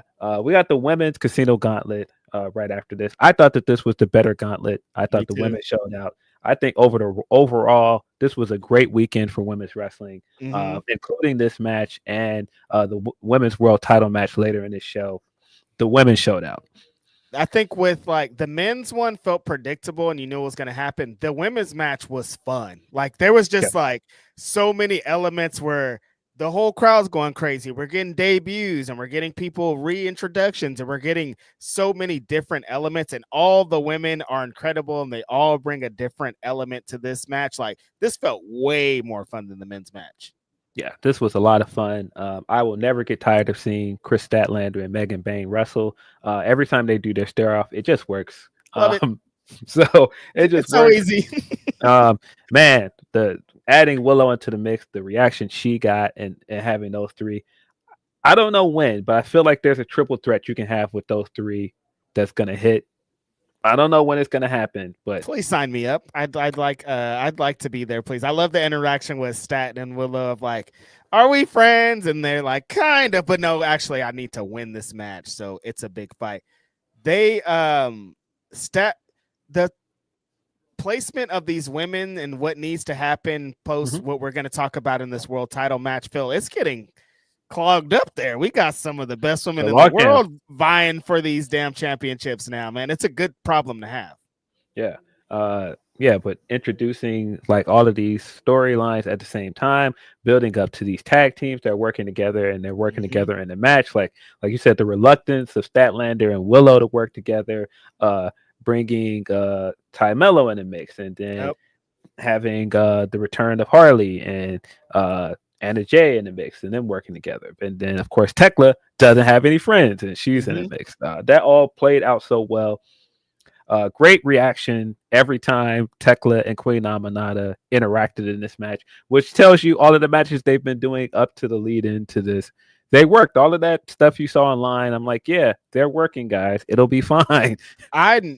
Both of the pops for their entrances before they even got to the match, I was like, oh, that stuff's working. Like everything that they're doing with this, Amanada keeps beating the shit out of Tekla, and Tekla's just bringing that shit right back to her. All those things are working. They had a debate recently or some discourse online about these all-star tag matches and why they keep doing them. But then you see in the men's and the women's casino gauntlet matches that what the importance of those matches play. Like they're telling stories in those matches that are leading to these matches. Correct. I think, yeah, like you said, so many of the women got such great reactions. I mean, Harley's return got a great reaction.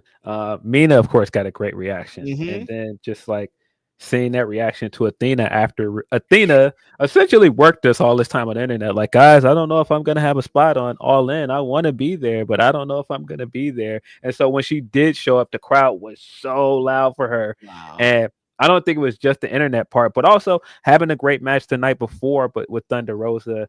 And I was like, this is Texas, like all the elements were in her corner. All of those people that were wondering, okay, is the crowd going to react when she does come up after you kept her on Ring of Honor for so long? Nah, this crowd reacted very strong. She got a monster pop, one of the loudest pops of the night. And it was even louder when she won.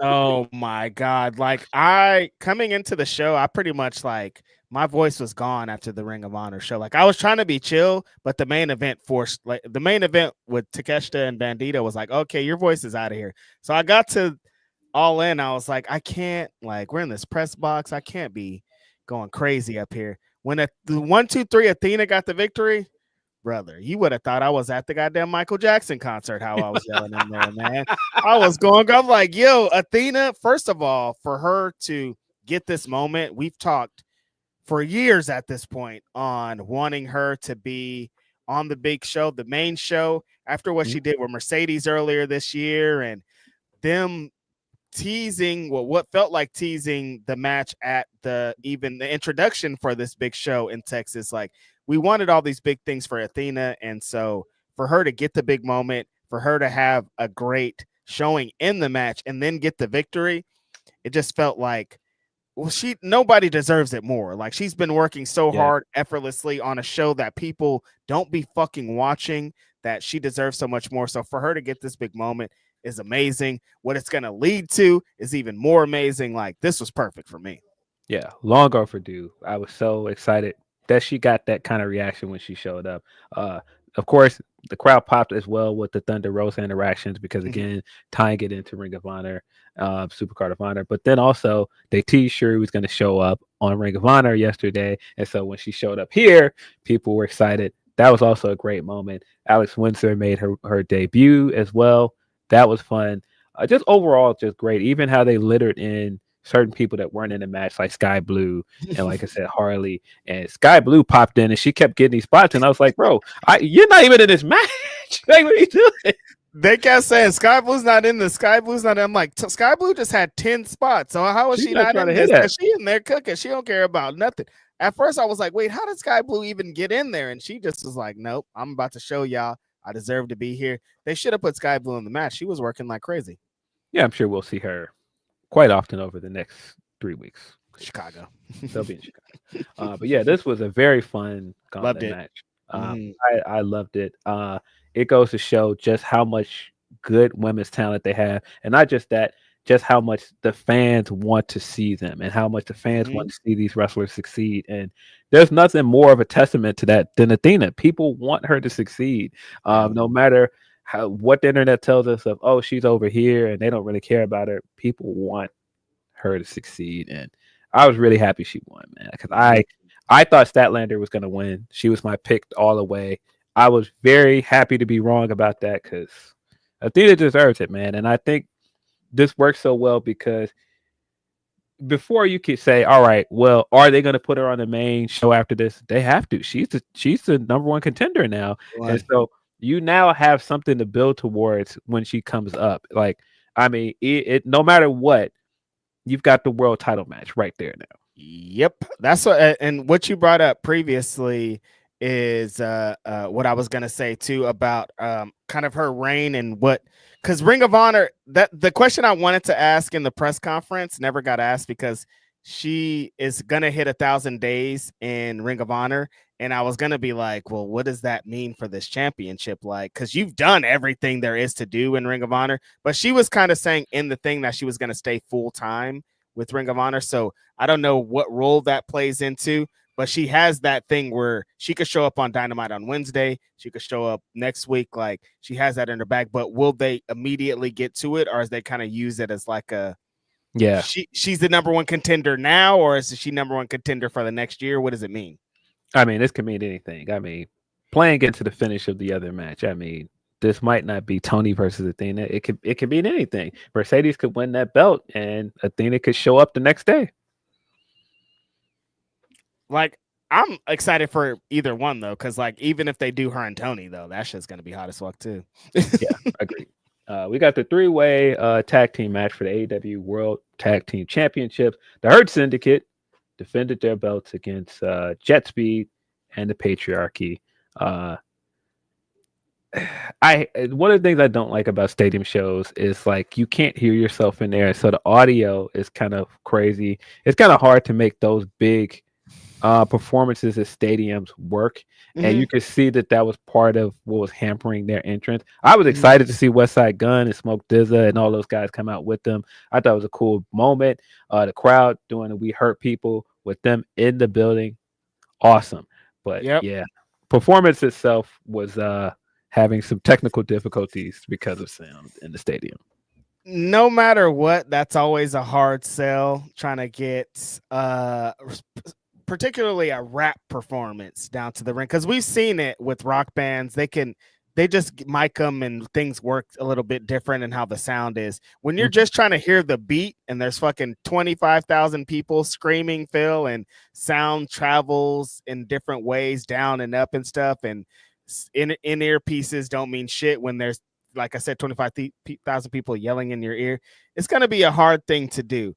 They dropped the exclusive MVP on our interview to be like, Gunn and Diz are going to be there. So I was excited about it, but I knew it was going to be a tall hill to climb because you're not going to be able to hear anything. So people probably watched that performance and were like, the fuck is this? I can't hear. Like, they're off beat. They're blah, blah, blah, because it's impossible to hear there. And maybe rap entrances are going to be a hill to climb in a stadium. But I thought if they maybe just did the song and just did "We Hurt People" the whole time, it could have worked, because that's all the people want to hear anyways. Yeah, but yeah, great way to start the match at least. Like I said, stadium entrances with live performance. This is tough. The visual was dope. Oh yeah, I the vibes were there. I loved it. But yeah, this was Hurt Syndicate doing what they do best. Again, their guys right now, there's the discourse of why they just beat up everybody. They don't want to lose to anybody. And then when you watch them throw people around, it's like, oh, because it's very fun to watch them just annihilate people. It is. I'm sorry. Watching these guys throw people around is fun. I've been yelling about this the last a bunch of weeks on all my podcasts about Hurt Syndicate. At one point, Shelton did the reverse. He German suplex speedball Mike Bailey to the outside on a bunch of guys, and the crowd went nuts. And I was, oh yeah, I'm complaining about what the Hurt Syndicate are doing to these tag teams, but the crowd eats that up. When Hurt Syndicate are destroying these guys and eating their lives up, the crowd loves it. They're ravenous for it. They want more. Yes, it's very fun to watch these guys do what they do best. I mean, Shelton's great at it. He's like slamming you in the face with these big hard knee strikes, and then Bobby is lifting people up over his head and like just throwing them like they're nothing. It's like, no, this works. There's a reason it works. Yeah, I want to be mad at it, but the crowd fucking loves it. Like what they represent with the song and their big giant fucking guys that I stood next to and they would rip my head off in seconds. Like it makes sense that all of this works.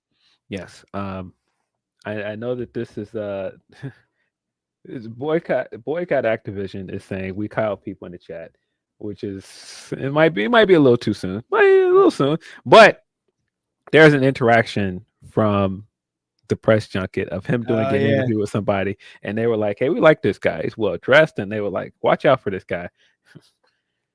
He would work very well over there, bro. The way he wrestles, just everything attached to him right now, he would work very well in that group." I'm like, he might work a little bit more than the guy that's in there currently, because like I never thought about it until we were standing there and I saw MVP over there. I was like, wait a second, that looked kind of good though. Yeah. And I mean, I think Max works with them as well. Of course. I mean, I think Max is extremely entertaining.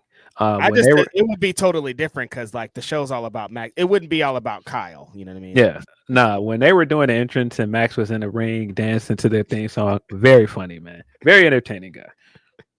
Max is Max for a reason. Yeah. But yeah, this was what it was. I mean, I kind of feel like it was kind of in a palate cleanser spot. It was. Because I don't want to say it was filler, but we all knew that Hurt Syndicate was going to win. This was very predictable. But I think that it did a lot for the spot that it was in. It advanced some storylines. I think the stuff afterwards worked. We got a Copeland return at the end that I thought hit. And it was so funny because I can't remember which episode it was where you told me that they're adding Nick Wayne to Triple Threat and the gears start working. I was like, oh, Cope will be back at All In. That's why. But yeah, I thought that this did what it was supposed to do. It left Christian in a vulnerable spot so that Nick Wayne could turn on him at the end of this match. I thought the turn was awesome too.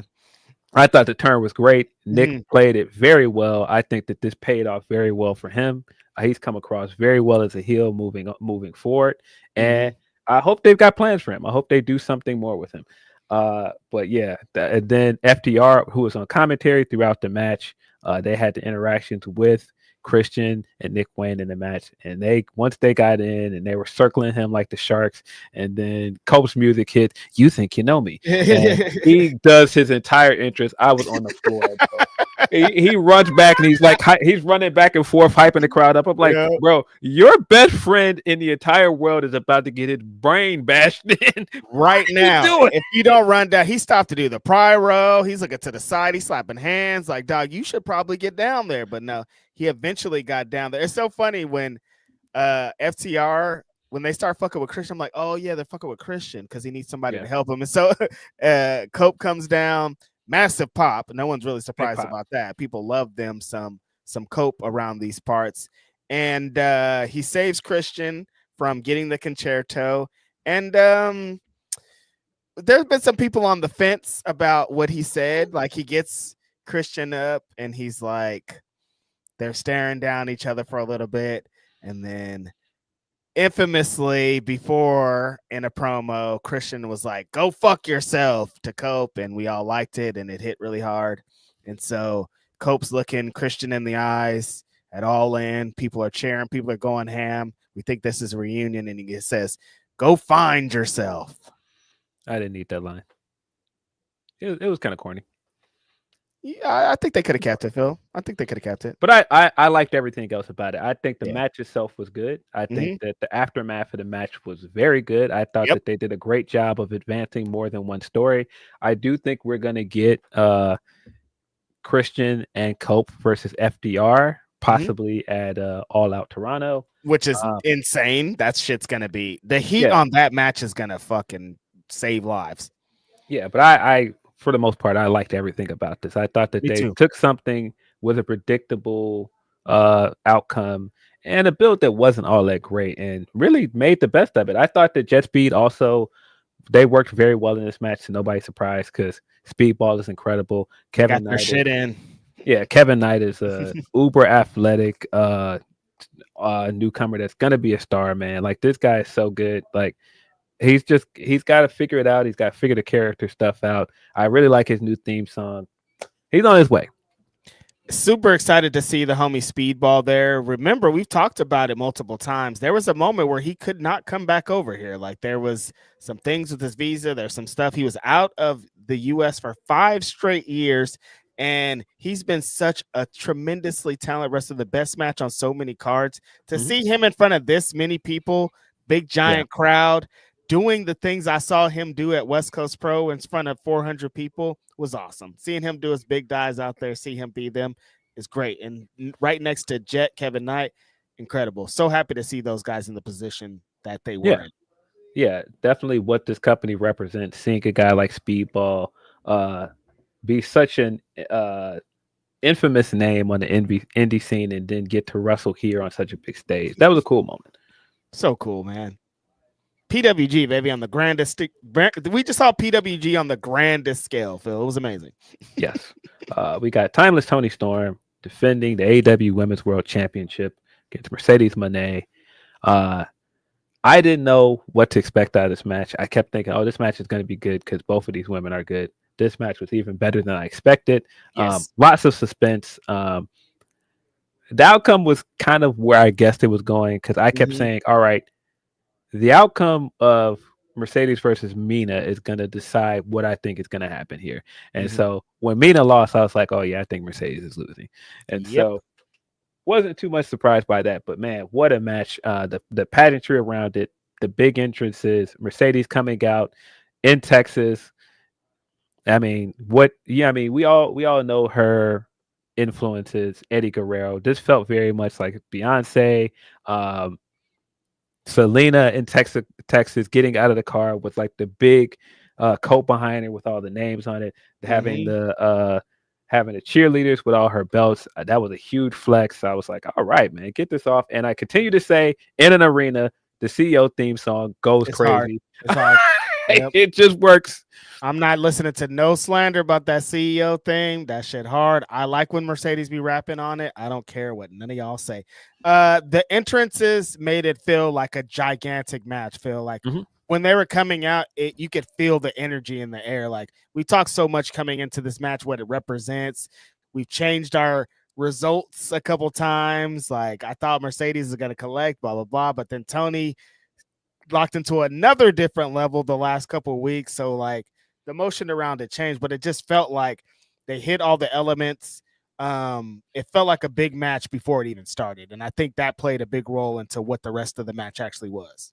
Yes. Tony also had the big entrance, has like the Twilight Zone reference. The thing I love that they've done with Tony is that the big pageantry of her like Titan and like her name and everything in lights has changed throughout her pay-per-view matches. When she was a heel and she was doing the timeless Tony stuff, it was very subdued, but like it feels like the more darker tones. Yes, like the more she's led into being a baby face and she's like really like, oh, you guys really love me. Like, you guys want me here and you guys accept me for who I am.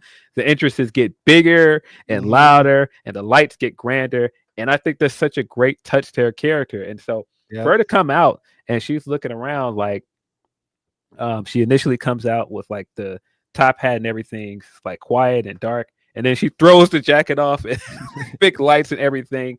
And in that moment, I was like, oh, she's going to win. Because I was like, I think you can see right here, she realizes, the character realizes, I'm among my people. These are my people. You're just here to take my belt. You don't get to just come here and do that.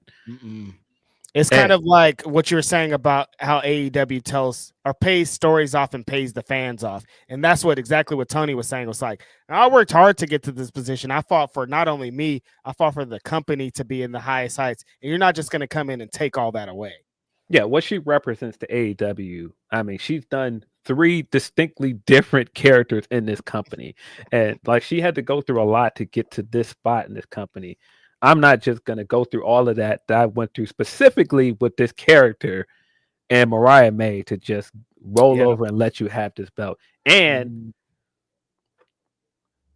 brilliant storytelling again, just this idea of like how different their post WWE careers were, how different their WWE careers were, and how over there accolades mean everything. And Mercedes is somebody that has a ton of accolades over there. But as she pointed out in the Go Home promo, and I thought this was probably the line of this build, it's like, you're always going to be the one that doesn't win the big one.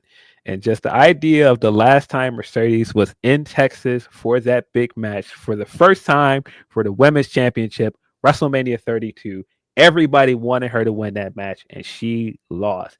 Main eventing WrestleMania for the first time with Bianca, she lost. All of these accolades you can think of, she has all of them, but most of those matches she lost. Yep. And so I love that story of building to this and getting her past this point of trying to build her legacy around accolades and trinkets and having to build something that lasts, something that matters like Tony has. Yep. Such a great story. And I thought it played into what the match was too, because the whole story that Tony's been telling coming to this match is you're going to have to fucking take this belt from me, dude. You're not going to come in and use your finesse and use your star power and use all these other things to beat me for my championship. You're going to have to come in here and you're going to have to beat me and pin my shoulders to the mat. And so Tony using a lot of the match in the beginning to taunt Mercedes. She's doing little things to get Mercedes off guard. That point where Mercedes is at the ring and she looks back at Tony so annoyed, like how is this happening? I thought I was just going to come in here, slap her around and take her championship. And it's not going to be the easy fight that I thought it was going to be. Yeah. Just such great storytelling. Just that point of it of Tony saying, you got to kill me. Like, you can't just come here and skate by like you've beat everybody else, narrowly escape a pin, and then win. Nope. You're going to have a hard day at the office. And this is also why Mercedes is so good. Like, her facial expressions throughout the match where you could see she was getting more and more frustrated and more annoyed. And Tony is getting even more confident. She's getting more and more like, nope, this is my match to win. Because the other part of it is the entire build, she's been like, oh, if I lose, it doesn't matter. I am still going to be considered the greatest AEW Women's Championship of all time. This crowd loves me. I've already done it. I've been through that year of not knowing what this means anymore, not knowing why I still do this. I found myself in a way that you have not found yourself post WWE. So this means everything to you. You lose here, you're not going to know where to go from here. If I lose, I'll be fine. Yeah, see, that's why I knew when Tony had said that line about Mercedes never winning the big one, that even cemented it more that Tony was going to win, because I think Mercedes as a character where she needs that. She needed that little like, I'm winning everything, but the biggest one I didn't win, and I have to continue to work towards that. Yes. I mean, God, bro, that line from Dynamite for saying, bro, you fear an ordinary life, I fear an ordinary death. Tony is one of the best talkers in his entire company. That line was incredible, but also, just like I said, continuing to use that to build up. No, you've made all of these accolades and winning all these belts. That means everything to you. Your legacy means everything to you. And you don't need those things to validate you. You think you do, but you don't. Yeah. But yeah, the match in itself, all of the like the near falls, like you said, Mercedes trying to let her back in the ring, and she just looks at her and then rolls back in the ring and like flails around on the ground, and she's just like taunting her, and she's getting more and more annoyed with her. So good. The finish of the match playing into the line of "you got to kill me to get me up out of here," and Mhm.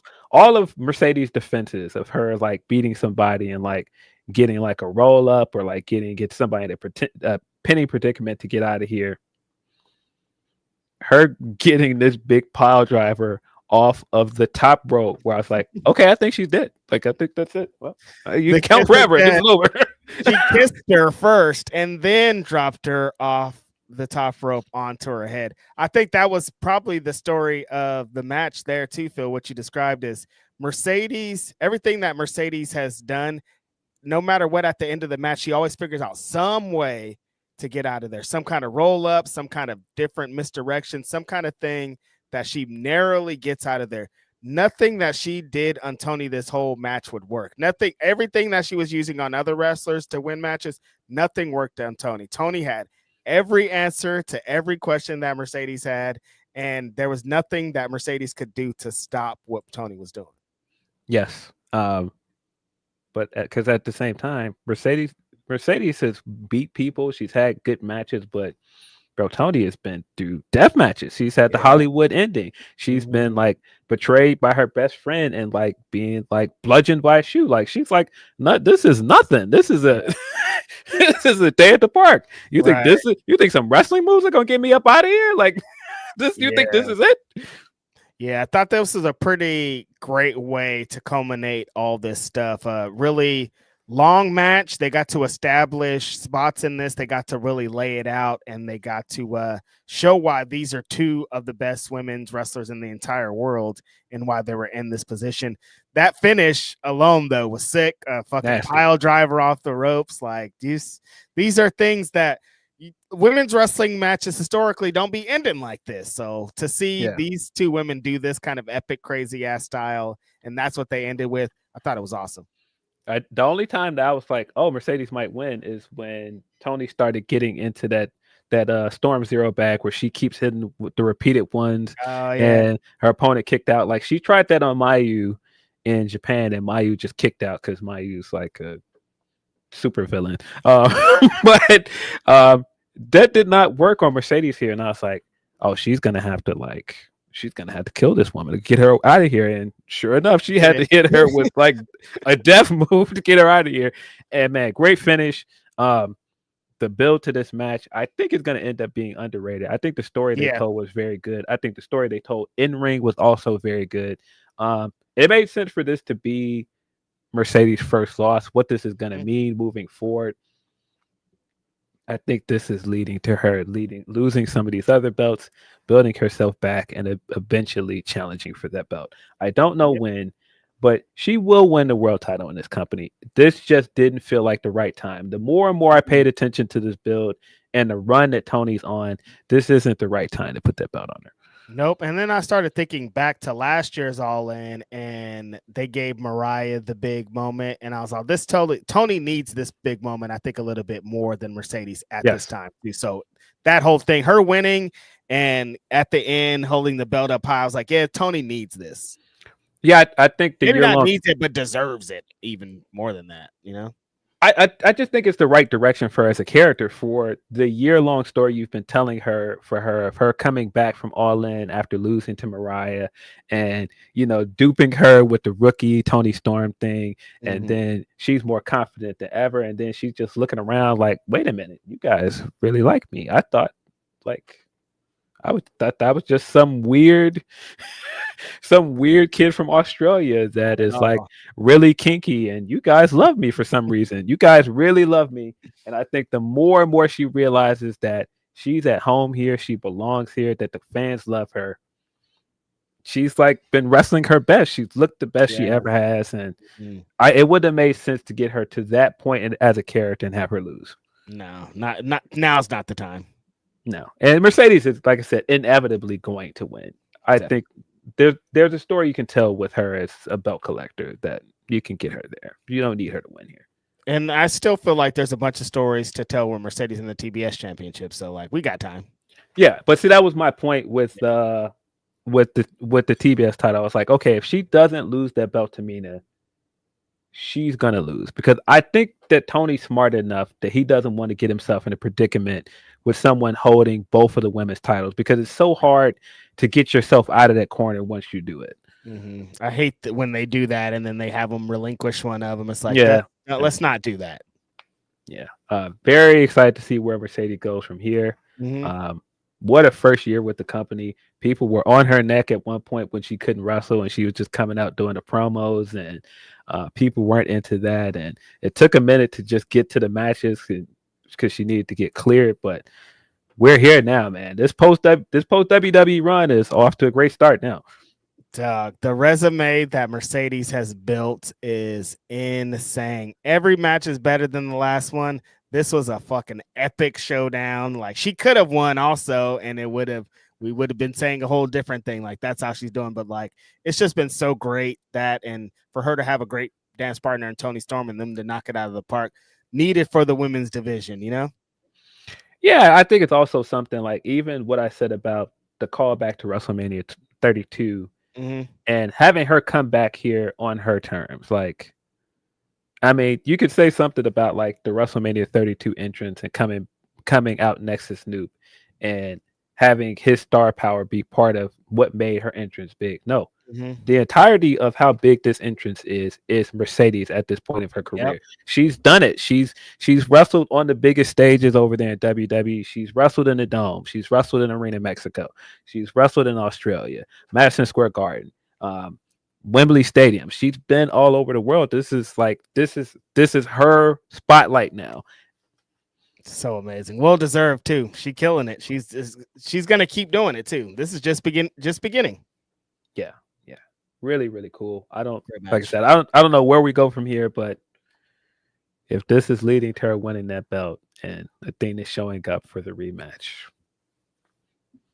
holds me down, buddy. Because God damn, I'm ready. I'm ready. Get to the match. There's a lot of angles that Mercedes can definitely go, though. There's there's Jamie Hayter, there's Willow still, there's Athena. There's so many places that she could still go as TBS champion, so I'm not worried about it at all. Yeah, you have so many wrestlers that could conceivably beat her for the TBS title. Yep. There's so many people in that gauntlet that could convincingly beat her. And so we'll see. I think now that she's lost a match, now it's easier to book because that's always the thing when you give someone an undefeated streak. Once it's over, then you can kind of tell different stories. You could do more with them. When somebody, when you're booking someone so they can't lose, it's harder to tell some stories. Especially when you have this thing looming in the background, because this Tony match has been looming for a while. And if they knew that was a thing, they had to continuously be like, yeah, we're doing this match and Mercedes is going. Now it doesn't have to be like Mercedes is winning every match with that creative control. Yeah, I think it worked out. I know some people wanted Athena to be the opponent at All In. I think this worked out better because you had the two biggest stars on the main roster in this match. And I think they stuck the landing with the story and everything. And then you also gave Athena her moment early in the night. So I think it worked out. It still worked out for everybody that should have gotten a big moment. Yes. Kazuchika Okada versus Kenny Omega in a winner-take-all match to unify, quote unquote, the Continental Classic belt and the International Championship belt. I still don't know what this unification means. Tony has said some things now that have confused me, but nonetheless, this is one of those matches that I have chased for the longest time. Tony Khan has been chasing for 7 years, and it felt like it when it started to happen in the stadium. It was just something about the anticipation of waiting for it to start, and Okada coming out, I was like, oh, we're finally here. We're finally here. Now, based on your mileage with the anticipation for this feud, and if you've seen the 4 matches before this, you're going to have varying opinions of this. I can see people feeling like this match didn't live up to the hype because there's a lot of hype we're talking about 3 of the greatest wrestling matches ever. It's almost impossible. It's hard to live up to those matches if you've seen them, but also if you've listened to people talk about those matches for the longest and you didn't see it, and this is your first time seeing them wrestle, I could see you looking around like, Oh, that's it.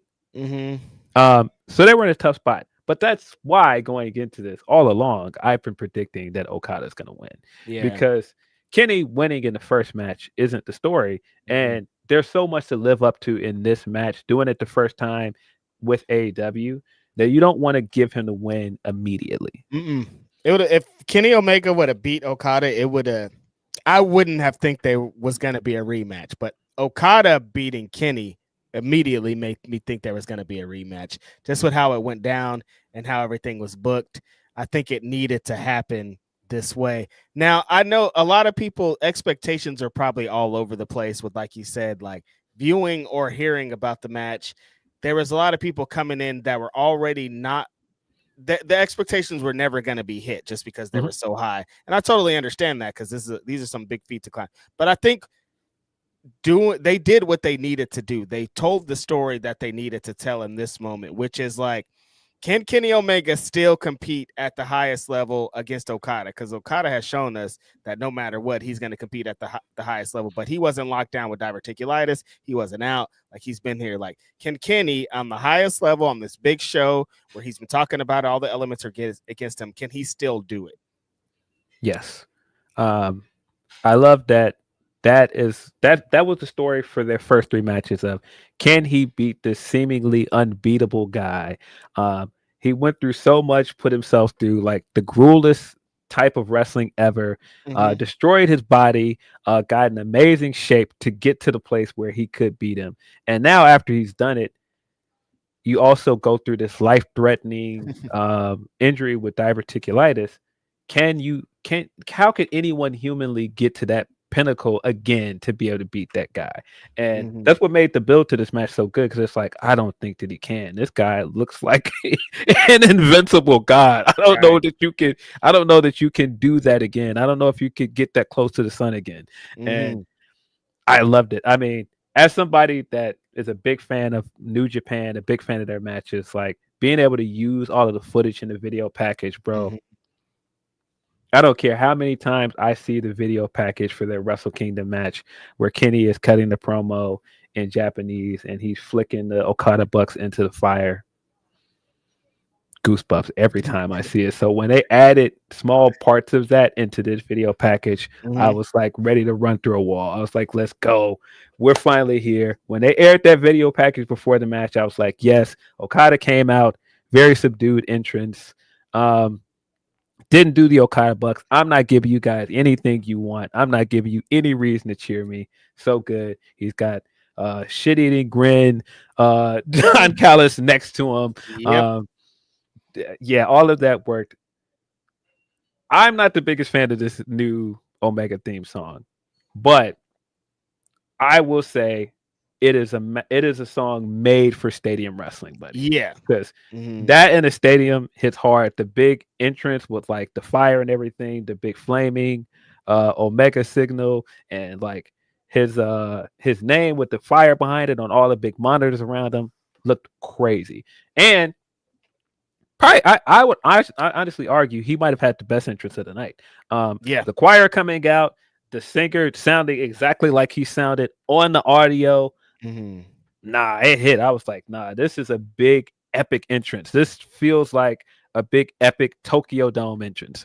Yeah, that's what it felt like, because I haven't been the biggest fan of the song, but that's because it's as a weekly wrestling song, it doesn't work. Phil, if Kenny Omega needs to do a run in, like it takes too long to get started. If it's just like used as a wrestling TV element, it takes too long to get established. But when it's here and you can let everything be laid out and you can add the extra elements, it feels like, okay, it's a big epic entrance, because Battle Cry gets right to it. Battle Cry, he's already down there fighting, and it's not what this is used for. But this totally made that match feel bigger with how the song and the elements are added into it. Yeah. Well, I mean, even if it's not the best entrance of the night, it was my favorite entrance of the night. Right. It made Omega feel like a big star. It made him feel like it made him feel like he was putting on all of the pomp and circumstance to make himself believe he could get in there and stand next to this guy. And I was just like, I don't know, dog. You have to have a tough day at the office. And yeah, he had a tough day at the office.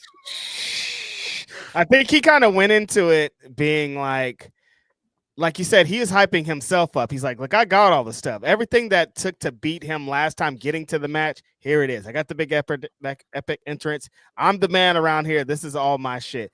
But the way that Okada came to the ring, like you said, and the shit-eating grin that Don Callis had, I was like, their energy. I mean, Okada always has that I don't give a fuck energy, but it felt different here. He's like, I'm not going to do no pageantry. Like, I'm about to make these people sad with what I do to you. And he had that energy the whole time. Even in working the match, he's like, you can see it in his eyes that he's like, this fool does not have enough to beat me in this match tonight. Like, it's not in his eyes. And Okada just kept applying the pressure on Kenny, and you could see it like getting further and further away from Kenny doing this. Yeah, I mean, Okada still being Okada, coming to America and going, oh, that's what you were doing over here? I can do all that. That's easy. You just walking around with a suit and just flexing your power. That's what you're doing. I'm taking everything away from you. Your best friends, they're no longer coming out with you. Your guy that helped you get to the match with me in Japan, he's standing next to me now. I've taken everything from you. I am the best wrestler in this company, and I'm going to take your belt away from you too. Love that aspect of it. I also love, if you followed the storyline from Japan and the first 4 matches, all of those matches, the Bucks were his second. This was the first time they were not by his side. Winning at Dominion and them lifting him up on their shoulders, it meant something. It was more powerful because he finally won and they were there, and Ibushi was there with him. This time Ibushi was the only one with him. The Bucks lost their shit earlier in the night. I was connecting some other dots. I was like, oh, that's another story for another day that's going to happen. But yeah, I think my question is going to be, because people were going in with the expectation that this match wasn't going to deliver. Do you think a big New Japan style epic thing would ever work on like an American show like this? Because they worked a New Japan main event, you know?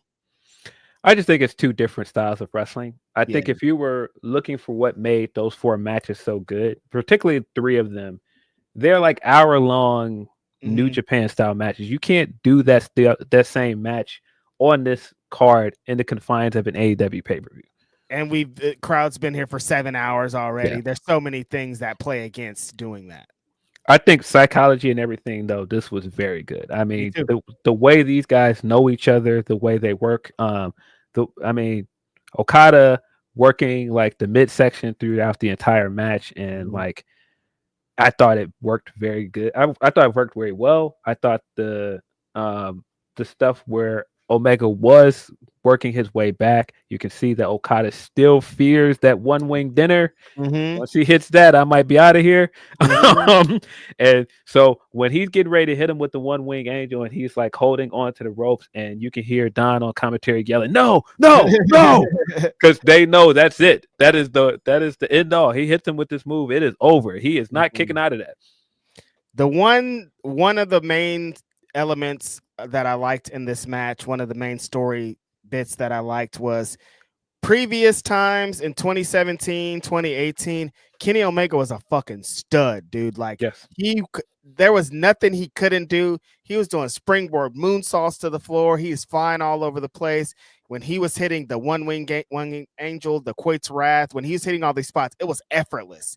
In this match, he struggled to do a lot of the stuff. Like, he was like using extra strength to lift Okada. He's using extra bits that would have took him, that he would have did in 3 seconds, are now taking him 8 seconds to hit. And so that whole thing of Okada figuring out, like, I used to have to get out of this shit quickly. Now I could kind of let this stuff breathe. I could kind of take my moments to get him off of his game.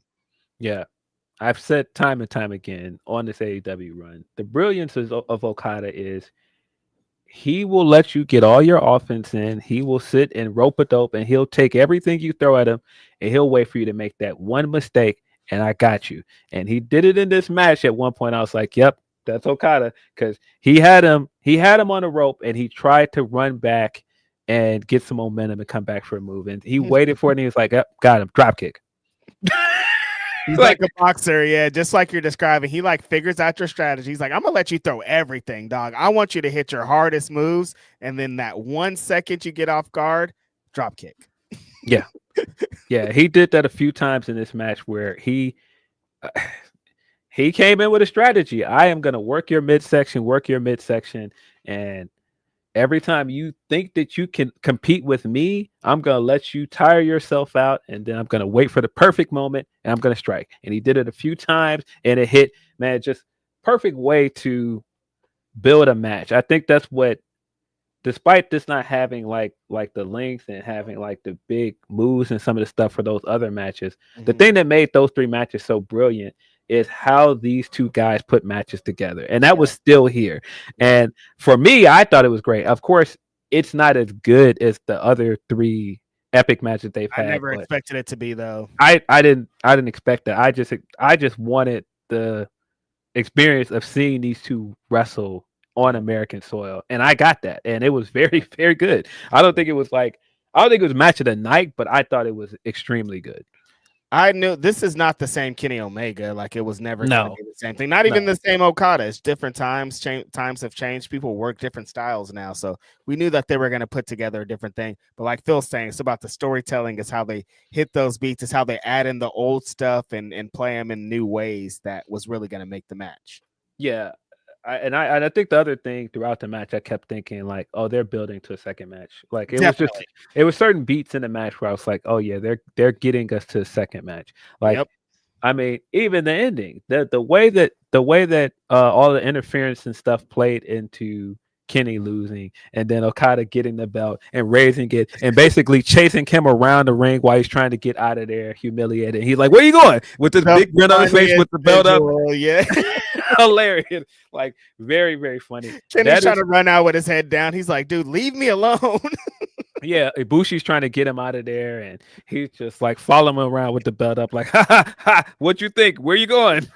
Got him good. Yeah, very good finish. But with the interference and stuff, and the fact that the Continental rules did not play in the part, and the Continental rules would have stopped Don Callis from interfering and some of the other stuff. I very much think the fact that now, as we heard during the press scrum, now that the belts are unified and the Continental Classic rules will be in effect the next time you have to defend that belt, there will be a rematch. I don't know when, but there will be a rematch. There's no way there won't be. I mean, I'm still on the rules are a little bit confusing for me, Phil, because in the press conference, Tony was getting into it of what the belt represents, and sometimes it's continental and sometimes it's international, and it's like it's a lot. It's a lot to think about. Yeah, a little convoluted, but this felt very Rocky-ish. This felt like him going into the first match with Clubber thinking, "Oh, I'll beat this guy," and then afterwards it's like, no, this guy is still. This guy is still like ridiculous. I mean, Okada, man, he's just. There were points in this match where I was like, I don't know, man. He still feels like it's only a select few people can beat him, man. He's still a final boss, dude. It's not like he is still going to take everything in the world to get even one victory over him. He just represents something different. It's so funny, Phil, because like in the building, we heard people being like, that's it. This is the last epic showdown. Like, I can't believe that was the last time we ever seen this. And both of you and I are immediately like, nope, rematch, immediate rematch for me, especially with the finish. No, there'll definitely be another match. Devlin is asking, why is this not called the Intercontinental title? Because they don't want it to be considered a secondary belt. Yeah, that's it. It's a second main belt. I don't know if you guys have picked that up, but it is a second main belt. That's why they don't want to call it an Intercontinental title. Like, we're thinking it's going to be like the world title on Collision. You know what I mean? Like, they're going to have that for that. Like, they don't want you to think it's some mid-card belt. They want you to be like, these are what the big stars hold. These are the 2 main belts. That's why they're treating it that way. But yeah, I had a blast with this match. As somebody that has been looking forward to this for a long time. Could be some bias on my part. But I love this, and I can't wait for the rematch because I do think there will be a rematch. Which is nuts, but you know. I can now say that I've been in person to see it in person in the stadium. That's cool. That's a fact. And it delivered most of the vibes. I was satisfied. It hit everything that I thought it was gonna do. I didn't think it was gonna be an hour crazy match where they keep dropping each other on their head and all this shit, but I thought they did it, you know. No, they gave us a solid 30 minutes. That was enough. Yep. The main event was it was the cinematic experience that most of us were thinking was It going was to be. cinema. It was a big match feel. Hangman Adam Page, this year's men's Owen Hart Foundation Cup winner, took on John Moxley for the AEW World Championship in a Texas death match in Texas of all places. Who would have guessed? Yeah. Great storytelling going into this as well. I had an ongoing debate for a long time. I was like, they have got to bring back Ghost Town Triumph because it's a babyface song. Black Hat is a great song, but it's a heel song, and it's attached to one of the worst periods in this guy's life as a character. Why would he keep it moving forward? It only makes sense to bring back the theme song that he had during his high moments and like his biggest triumphs. The song that he's synonymous with. So having him come out and the camera's on the heel tunnel, and then he comes out of the babyface tunnel this time with Ghost Town Triumph playing. Great touch, man. Really good. He had the white pants on with it as well. Loved it. By far my favorite Hangman theme as well. One of my favorite AEW themes of all time as well. So I was like, yes, in Texas, we have to hear this song. Yeah, that felt like they're culminating so many moments of what AEW has been the last 6 years and what All In represents. Hearing that song with Hangman coming out was like, yes, this is it. I felt the nostalgic, the vibes, what made AEW what it is. Like that felt like it in that moment. Hard to not feel the vibes when you see the big screen come up with the yellow and you can see the horse running across. I was like, nah, we're back. Yep. We are back. Put this belt on my guy. It's time. Again, no way he can lose this. As this entrance is happening, I'm like, he's going to get that belt right now. There's no way. Yeah. Great entrance. Mox is still Mox. Still feels like a massive star. Marina Shafir, man. Marina Shafir, I think, has been really the most consistent member of this group. Yeah. By far. Like, I don't think it's close. She's been the most consistent member of the Death Riders, and she was really a highlight of this match, man. I thought she was a highlight of the Anarchy and Arena match as well. Man, she was tremendous in this match. She was so great. This feud would be completely different if Marina wasn't there. Like there's so many elements in this that she enhanced, and there's so many things that were paid off, like on Dynamite, Hangman hitting her with the buckshot lariat and what she represented in this match, that without her, there's some beats they wouldn't have hit as hard. Yeah, all the way back when Renee was still doing her sessions, he would praise Marina on there all the time. And he always talked about how he wanted her to get more opportunities. And for him to come in and get this big world title run and get this like almost year-long storyline, and he made a point of highlighting her and making her such a big part of it, man. You got to take your hat off to him because that's top he did it right there. Yeah. For him to be like, I want this person to get a bigger push and be like, fuck it, I'll do it myself. Amazing. That's he awesome. did it, man. He gave, I mean, people are going to remember this. This is going to be like basically like what China was for Triple H at one point and so many other valets and how that made them. This is going to be the thing that makes Marina. I mean, Marina is in the position that she's in, and she's had like 2 matches on the way up here. Like that has not been important to the development of her in this story. Like she played a huge role in this match again too. Like she had to be there for all this. Yeah, I love that she's been basically his heater. Like she's treated like a male heater. Like he comes in and like somebody runs up on him and she's like, well, wait a minute, where you going? Get back. Like, what you doing? Like somebody legit has been his heater the whole time. Like even when he's calm, she's like, fuck all that. Let's fight. Like that's all what she wants to do every time. Yeah. Then there's been several moments where he's been like subdued. Like he's like getting up and getting ready to Hulk up, and she's like already jumping in somebody's face. Like, what you trying to do? Like, she was great throughout this, man. The big spots she took, like, man, took a lot of punishment in this match, but man, great moments for her. I feel like she came across really better than anybody else in this stable. She did. Yeah. Incredible journey. The point where she took the table spot and she was out on that table for legit 15 minutes just selling. And every time I would look over, she'd still be dead over there. I thought it was fucking perfect. This match, Phil, it had Very all violent. the stuff, very violent. It started out with the fucking Oh my on god, Mox's dude. brain, dog. We started like that, Phil. I was like, oh, this is about to be Starting the match with like that close up of him stabbing him in the head with that fork, and like you could see every stab and like the blood starting to appear. I was like, oh my god, this looks disgusting. Stop the match. I said, we're starting like this. This is gonna be fucking gross, dude. This is how we're starting. Yeah. Stop the match. That's why I immediately was thinking, like, nope, we don't have to do this. And there were several disgusting spots like that when they set the chairs up and put Mox through that chair and he landed shoulder first on it. I was like, oh my god. Oh, I was like, I know what we're doing here. Like we're about to culminate this real well, but like, don't kill the person on the way. Like I know y'all was talking about really going all out, but some of these spots are scary. very scary. The bed of nails stuff they started doing towards the end of the match. I was like, I don't think we need that. It's all right. Roll that back under the ring, though. It's cool.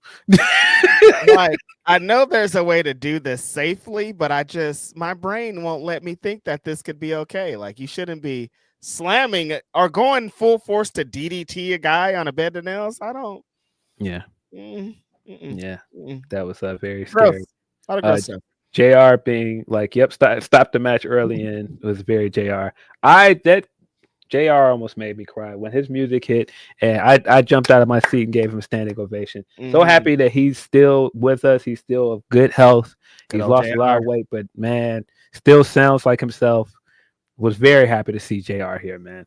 Listen, JR does what he's always done, and that's enhance a match. If some crazy ass moment happened and JR's like, what the hell? Like we lit. And there were so many what the hell moments in this that we were very lit. Yeah, smashing the glass and putting it in the ring and dragging Hangman through it. I just was like, There's so many like, why are you guys doing that? That's nasty. Yeah. Barbed wire. There's blood. They're trying to get dragging each other across the mat on stuff. Just a really nasty display of what Hangman said he would go through to win this world championship. Yes. And I think it fits. There's a reason why this is basically his signature match. Everything he's had to go through with this company. And when you think of all the opponents he's faced in death matches and like what that meant to the match with him and Swerve, what that meant to him and Mox's first feud, and like having hit this idea now where I think he gave such a great answer to it in a scrum where someone asked him, how do you get into the mindset for a death match? And he's like, well, you don't. You just get in there and you're just trying to survive. And he was like, I got into these things at one point scared, like I don't know what to do when I get in these things. And then I found out like I like it. And I think it's just this metaphor of him getting thrown in the deep end and thrown in this very dangerous match and excelling and coming out of it the top guy that he's supposed to be. I really like that. So they got into shenanigans points and run-ins, and the Death Riders here. Ospreay showed up at one point to try to help out Hangman and got taken out. Yeah, Ospreay came out after wrestling a very long tag match, and he got jumped. He got jumped. They immediately took him out. Whooped his ass. Pillmanized them. And he got stretchered out. It made it even funnier at one point because this is supposed to be this serious moment. He's getting stretchered out, and it's like, oh no, that's like one of Hangman's biggest allies. And meanwhile, Marina is still laid in a row from the table spot. They wheeled Ospreay on the gurney past Marina, who was dead on the table, and I was like, you know what? Bro, never tried to help her. Though. Not at all. Didn't even look her way. Didn't try to get a gurney for her. Just wheeled him out of there. She's just laid out in this rubble. They're like, nope, gotta get Ospreay. Oh man, so amazing, funny. Great stuff. But then, that led to they had been telling these story elements coming into this with him and Swerve each week. There's a little bit more. Each person is kind of having a little bit of remorse of what they went through. They both know they had to do this to become AEW World Champion. And so on Saturday or on Collision, one of the Hangman was like, do you regret that shit? Like, do you regret trying to fucking ruin my life? Like, what is this? And so they had this kind of moment where Swerve was like, I do regret that. Like, we both went too far. We was wilding. I don't know what this was. And this kind of chain has played the mediator. A chain has been their mediator, Phil. So they played into those elements as Swerve came for the save. Yeah, they did so many great things in that segment. When he talked about how if we were in the midst of this and I was trying to still be world champion and all of that stuff was still going on, I would say no. Mm-hmm. I don't regret any of it. Yep. Because it got me where I wanted to get. But like losing and everything I've been since there, and I've lost so much. Yeah. And I think, again, that's such a great metaphor for where Hangman is. You got to go through hell to get that belt. So if it means you got to do this and some stuff that you thought you wouldn't have had to do before, nah, you got to do that in this moment. You don't have time to think about it. Think about it later. Right. The end result is getting that belt. Mm-hmm. And so I love that played in, and the significance of the chain, of course, in a lead in to Swerve winning the world title in the match with Joe. He had the chain around his shoulders, around his neck. And so again, great metaphor of him sliding the chain in there to him of going, I had my time. I won a championship. It's on you. It's your time now. Mm-hmm. Great stuff. Use this chain to kill him. Yeah. And then, of course, him using it to hold him over the rope and choke him out. That's the way he won his first death match against him. But also the way that Swerve beat Hangman. Right. Great element. And then now Swerve is also a meme that came off of it too. Amazing. Him standing back looking like somebody said when you thought you weren't going to get the Christmas gift. And then your mom tricks you, and that's the look that she gives you when you're opening it. Like, so many great memes have came out of it. Yeah, him becoming a meme because of that picture of him standing outside with arms crossed. Looking like a black genie. I love it. Black genie.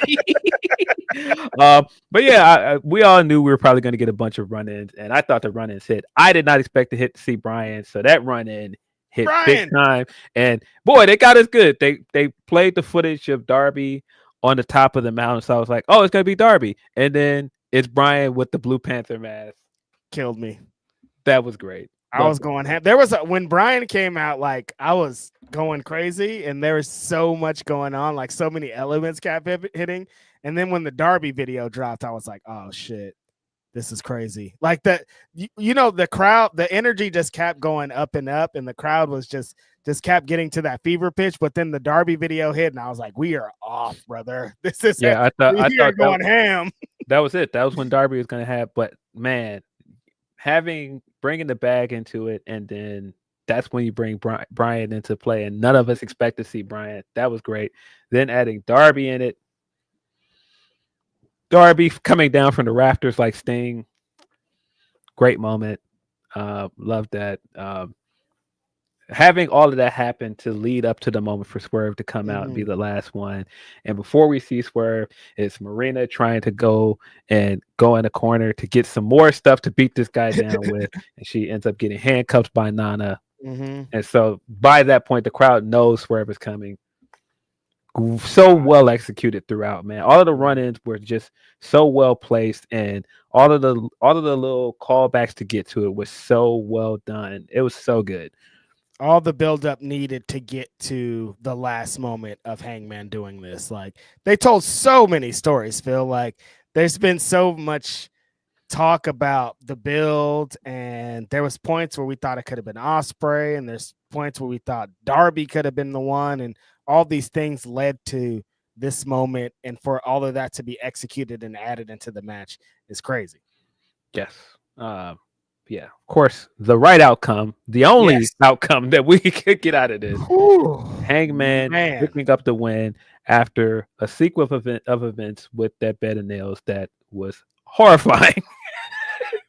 Horrifying. I'm not a fan of any of it at all, but I get it. But I thought it was gross. Horrifying. He, like I said, uses the chain to force Mox to tap out.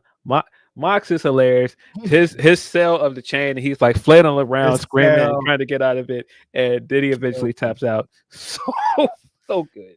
killed me. His face when he was doing that, acting like he was really about to die. Amazing. Yeah. Perfect comeuppance for him after what he did to Brian and everything he's done for this. Perfect ending to all of this. And then, of course, the moment of him trying so hard to try to get the case open. He couldn't get it open at first. Then when he gets it open, he pauses for a moment, pulls that belt out of the briefcase. This is going to go down as one of the greatest AEW moments ever. Just such a great way to end this storyline. Unbelievable. I don't want to get into what I've seen people do because people are like, "Are we ready to apologize about the Death Rider storyline?" We ain't. That we exaggerate. I do think that you can say that the Death Rider storyline was a success because once he pulled the belt out, we got that pop. That tells you that this heel run and that storyline did what it was supposed to do. Mm-hmm. But I'm not going to sit here and say that this storyline was told perfectly throughout. There were parts of it that weren't good. Early on this year, there were parts of it where it dragged down the show. Mm-hmm. And I do think some of the intended outcome of it did work. And because of that, you can't say that it completely failed. I do think that it did what it was supposed to for Hangman. It made him feel like this big conquering champion. But like the parts of it with Copeland weren't good. Yeah, there's parts of it that just didn't work. I remember leaving Revolution being like that. I loved all of the show except for the Death Rider stuff, and I'm not going to forget about that because they stuck the landing. yes, but they absolutely stuck the landing here. Definitely. It was very important to stick the landing after you've been building this since October. That's when I believe Mox won the belt. Yeah, Wrestle Dream. Yes, and so they did a great job of sticking a landing on their biggest show of the year, making the guy a homegrown guy and Hangman. That was the right call. Everything about this was great. What a great ending of the night. Him holding up that belt, the pop, and just like all the emotion of what this meant to him.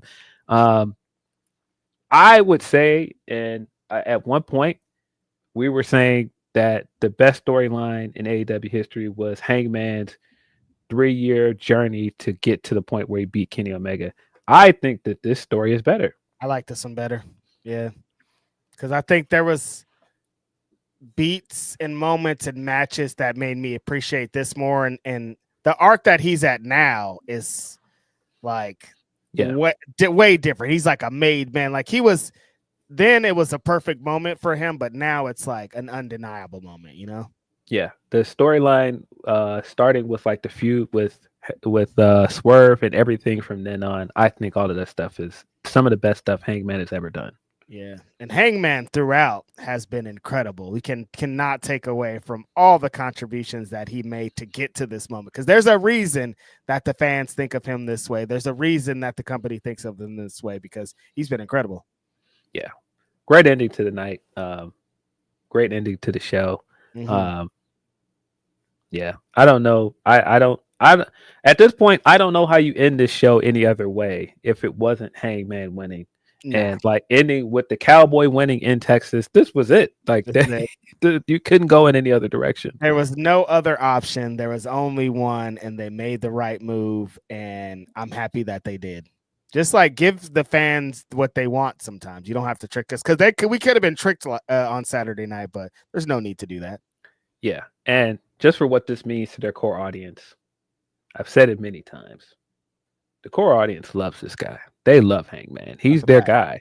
And so him winning at this show and what this means, you couldn't go any other direction. I'm so glad we got here. I'm so glad that I was wrong earlier in this year, because I thought for sure this was going to be Ospreay winning. And that was not the right call. This was the only way to end the show. Yeah, there's other, like Swerve could have beat Moxley a couple months ago, and I would have liked it. But like, you needed all these elements with this guy to really stick the landing. Like, it had to be Hangman. It had to be this night. It had to be this. The only thing that I would have been either fine with or liked more at the show, if it wasn't him beating Mox, was him beating Swerve for the title. Right. That's why I'm like, if Swerve would have beat Mox and they would have built up to Swerve and Hangman for the belt, like that shit would have been hot. But this shit was hot. Really good pay-per-view. Mm-hmm. Send in your super chats and your humper chats so we can get into Evolution and ride off into the sunset. Yes, sir. The homie, we're gonna get into some more super chats and move forward. The homie Suck My Dread says, Okay. Wow. Was not expecting that name, but all right. the homie Suck My Dread says, went to a Deadlock Pro show last night and talked to a Queen Aminata by myself for 10 minutes. I was stumbling and bubbling like a middle school crush. I'm sure you were. She looks incredible. Like, you know, when you just see like a natural beauty, like you just like it's crazy. So I totally understand. Suck my dreads. Oh, he sent the same super chat twice. You sent the same super chat twice. Suck my dreads. Went to the Deadlock Pro show last night. Talked to Queen Aminata by myself for 10 minutes. I was stumbling and bubbling like a middle school crush. I don't know if you meant to do that, but we appreciate you. And yeah, if you haven't seen Aminata in person, dude, she beautiful. Yeah. The homie Hassan Batla 2805 says the fat Mox tapped to Hangman, even though no one tapped to his chokehold. He's supposed to be the hardcore champion. It's hella character work. Didn't like the run, but props to him. No, that's what I'm saying. You got to give him a lot of props. What he did for Marina, what this is going to do for Hangman in the long run, and you know the character work he did of like him being this guy that did very violent things to people throughout this, and him being almost afraid to do this match with Hangman because he knew Hangman had his number. Mm-hmm. And when he was getting choked out, he immediately tapped out after you used the bag to fucking ruin Brian's career. All great story in the point, man. It adds on to to Mox's character too, though, the way that he did those things, the way that he went out like a villain would too, just like choking to death and save me, but there's nobody there to save me. Like, perfect. Yeah, I appreciate that, Hassan. Michael Allen Lewis also says top 5 AEW stars: Omega, Swerve, Tony, Ospreay, Mercedes. And thoughts? I don't know if I would put Kenny number one. Are these just your favorites? If so, then yes, I'm with you. Right now it's Hangman. Yeah, Hangman. Like, there's no way you can't put Hangman number one after what happened, right? Right now it's probably Hangman, Omega, Swerve, Tony. You probably could move them around, but I do think Hangman is in the top 5 right now. Me too. Like, I might go Hangman and then Tony if we're talking about like stars, but yeah, again, a good problem to have. You know what I mean? With so many great top stars, women included too. It's great. Appreciate that, Mike. Meet Normus. The homie says, sup, partners. Tony's post-match thanking Mercedes for cleaning all 4 lips and carrying out Renee is why she shouldn't lose that title anytime soon. Yeah, you said that. Phil and I had a very great laugh with that whole thing because I like to think that her and Renee, this was a bit like Renee was like, I can't be in this press conference all night. Can you come and save me, Tony? Like, let's do a bit where you just carry me out. Because at one point, Tony was like, look at Renee's pants. Like, she was like, put all the focus on her pants. She's like, look at these pants. I got to get her out of here. Great bit. Amazing. We got to get out of here. I hear you. I'm sorry, Tony. There are more questions, but look at these pants, man. I got to get her out of here. That was hilarious, bro. So funny. Her whole acceptance speech, and Tony is hilarious, bro. I don't know how she keeps getting away with this, but all of this was really funny. I don't remember who asked her when did she decide and what was the significance of kissing Mercedes in the match. She's just like, I just always wanted to do it. Yep. Like, she didn't think about it for a long time. It wasn't a bitch. She was like, I just wanted to. Yeah, I just always wanted to. Appreciate that, Meet Normus. The homie Laron Forrest says, I need that Tony Mercedes rematch, and I need it close out a pay-per-view. It would be crazy if Tony never got a main event this pay-per-view as a character. Main event a pay-per-view as this character. I agree. I do think she's going to main event a show eventually. Me too. I could see it happening not that long from now too, and like with that same match too. Like, they need that. Like, Tony needs at least one. You know. Yes. The homie Laurent also says, I was happy to see Tony Mercedes have the longest women's world title match in AEW history. Hopefully 20+ minute matches are the norm for AEW women's matches moving forward. Yes. It needs to be. Like, sometimes matches need to be fleshed out. They need times to build the stories, and that's what this world title match with Mercedes and Tony felt like. And so if you give more women that time to do it, it'll be great. And so hopefully we do see more. Yep. Appreciate that, Laron. The homie Tenruza says the main event was a flame perfection. Seeing that title was so good. Was a glorious show. Can't wait until Wednesday. Hope you had fun. So jealous of you, the Tenruza. We had a great time, man. There's a lot going on. We got to see an epic show to end, and we got the right winner with that. Yep. Appreciate that. The homie Coy Stalling says, "That's it. Hanger is my goat. You can't tell me nothing." All the elements, all the resume to be that person. Like they keep saying he's the main character, and it's like it's true. Like from the beginning of this company, like legit inception day, like he was looming in the background to be this guy. Yep. Really happy for him. Appreciate that, Coy. The homie Tenruza also says, I'm going to rewatch ROH Mains and All In tomorrow. Also, Reg, you still going to wear the striped shorts? They roasted you for that fit. Was so cruel. Now I'm going to still wear that same exact fit. Yeah, I'm not going to let 3 50-year-old men tell me what dressing is. You'll never stop me. Still going to rock them. They're never going to see me or beat me up again.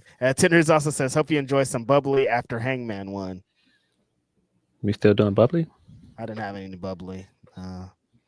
No, we hung out. We definitely hung out. We hung out for some hours after that. We was outside. We was very outside. There was like an after party. There were some wrestlers there, VIP section. It was fun. He also says, is it good to do a residency after All In? Yeah, I think it'll work. I think it would have. I don't think it would have worked if they were doing the same schedule they did before, where All Out is right after All In, right? And All Out was still in Chicago, because I think you probably would have. You probably would have gotten some fatigue in the marketing. You know, doing the shows here and then going to Toronto is different, though. So I think it's fine. And residencies work when the towns are going to be hyped, and it's going to be Chicago. They'll be hyped all throughout. Like the shows will be different. It won't be like, oh, we're back in Chicago again. It's going to be like, oh, we're in Chicago again, and they're lit again, you know? Yeah. Residencies tend to work when you're doing like an intimate setting as well. You're not trying to fill like a big arena. Right. I think it'll be fine. Yeah. Then he says also the AEW women's roster is very talented. Flame emoji and okay emoji. I think they're in crazy amount of talented women that all could be world champion tomorrow. It's an embarrassment of riches over there. It's great. Yeah. Yep. I keep forgetting this residency starts this week. It's happening. I'll be there Wednesday. In 2 days. Appreciate all the support, tenders. Appreciate everybody for submitting super chats. This is in a proper Chicago too? Are they playing? Yeah, it's in Chicago. Okay. I know they be like to play over there. Yeah, it's like up north, but it's in Chicago. That's what's up. See, from Javier from Texas, he says, All In was the greatest show I've ever been to. I think I've read this one already, but I'll read it again anyway. It was long as hell, but everything hit. Watching Hanger choke Mox and take the belt off was amazing. Be in the building loved Brian wearing the Blue Panther mask instead of a hoodie. 5 stars. Yeah. Yep. Everything hit, man. And I know that the run-ins can be very hit or miss because so many people do run-ins and all these companies now, but this was very well done. The discourse was very funny too, because it immediately came out there like, oh, All In is the longest wrestling show ever, beating out WrestleMania 35. Let me tell you people something. I was at WrestleMania 35. I was at both shows. A long show is very different when a lot of that shit is bullshit. This show did not feel like it was 8 hours. That WrestleMania 35 show felt like it was 14 plus hours. It was so long. When there's great shit throughout the show, the time really doesn't matter when you're in the building. I was at both, so I'm just commenting on me. Yeah, the length of a show doesn't matter if your audience is invested. Boom. If your audience is enjoying what you're doing, the length of the show does not matter. And that's something I think every time people have these arguments, but I never want to interject and argue with people about the length of the shows. Like there wasn't any point where I was like, damn, this show's 8 hours. I was like, holy shit, they're bringing out a bed of nails is what I was thinking, you know? Yeah. Yeah. Long as the crowd is still into it, it doesn't matter. See, from Tony P says, from an in-crowd experience, the main show started slow, and then Cole's news KO'd everyone's energy. Even though I was surprised and not too hot about Dustin's win, I kind of get the reason and story possibilities. His win really did uplift the crowd. Yeah. Yep. Like when it happened, there was a big pop, and I was like, okay, I understand, but it wasn't the only thing to do. Yes. Tony also says, which set up the Bucks Swerve, Bucks/Swerve and Will match perfectly. From there, the show really started to pop off. Then the women's gauntlet hit, and we got Shuri. Then Athena face off with her, and Athena win, which I predicted. Yeah, I think that the show really took off after the tag match. Mm-hmm. The tag match was an all-timer, man. Like crazy. Like a lot of these matches on their own would be like, damn, we saw one of the best matches of all time, but it was so back-to-back with another one that we need to fully appreciate the shit we saw. Yes. Javier from Texas says, we got drenched by rain trying to leave. I was pissed sitting all wet in my Uber, but immediately felt bad after going online and seeing everyone flight got delayed. I was spoiled having this show in my backyard. Hope Texas treated y'all well. Nah, Texas was great. We stayed for the scrum. I was like, what? We missed the rain because we were in there for the scrum. So we didn't even know it rained. Yeah. No, Texas was great. Met a lot of cool people. Had some good barbecue the last day there. Yeah, listen, any town where we get to just like walk around and be idiots and just and walk into people, and then like Will makes a cameo every now and then. It's fun times. Yeah, I had a great time. Like Texas showed me every time I've been to Texas, I've had a great time. Only thing about this time was that it was hot as fuck, but it was fine. We were inside for a lot of the times. But yeah, it was great. Yeah, nah, we had a great time. See Desi in the chat. We did see Desi. People we saw out. Hopefully your flight went well. Hopefully you got home safely. Yeah, the time was passing at them. Like, your flight's pretty soon, person. Yeah, we saw a lot of homies. Desi was one at the AEW again, the after party for All In. BK on the mic, a bunch of wrestlers were in there. I talked shit to the infantry. They told me to get out of here. It was great. Yeah, I'm sure I'll see Carly and Sean in a few days. Carly was like, I do not want to hear this shit, Reg. I'm like, Carly, but I heard him. I heard him out.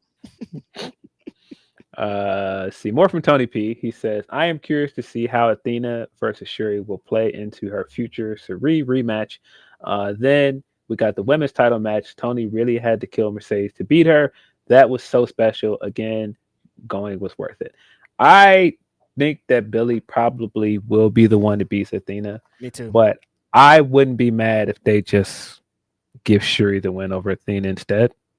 I think bringing Shuri in and having her be the ROH Women's Champion for a little bit could help. I think it would be fine. I saw when they announced Shuri at the Ring of Honor show, everybody online was like, this should be the person to beat Athena. And I was like, I saw enough to that I would be in for it. Like it totally should and could be a Billy just because of the story that they told. But if they had somebody like Shuri, who's known for being a crazy striker, and it'll tell a great story of like Athena's beat everybody in the Ring of Honor already, but she didn't have enough for sure. You know what I mean? Yeah, because that's what worked with Cody. You brought somebody that's completely new to the product right now that hasn't had any of the matches with Roman. Yep. And so when he's in there, it's like, oh, who is this? This guy can beat him because he doesn't know any of the shenanigans. He hasn't been down with the bullshit. He's fresh. And Shuri feels the same way. Just giving her a fresh opponent that hasn't been on ROH at all during her reign and having her be the one that just shows up and beat her. I think that could work. Me too. More from Tony P says, on the NXT side, I feel sorry for them.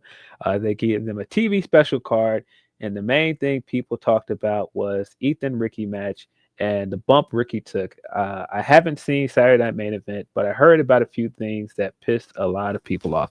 I did not watch any of this NXT show, and I usually watch their pay-per-views, even though I don't watch the weekly show. I had no interest in this pay-per-view, to be honest with you guys, so I did not watch it. It was a very busy weekend, so I just haven't had the time.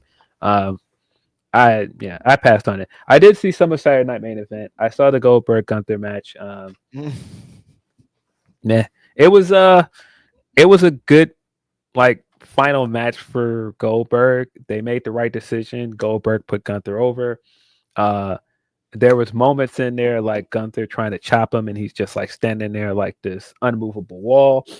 All that stuff is good. I mean, I did think it was very funny that Goldberg was getting into his retirement speech and he got cut off. Somebody controversy coming out of that. Somebody cut that video of Okada cutting the video and said, "Oh, I'm so sorry," and they put Brett's face over it. I knew it was coming, and I knew it was gonna happen, and it hit every time. Yeah. I didn't see much else from Saturday Night Main Event other than that. The stuff with Seth is very strange.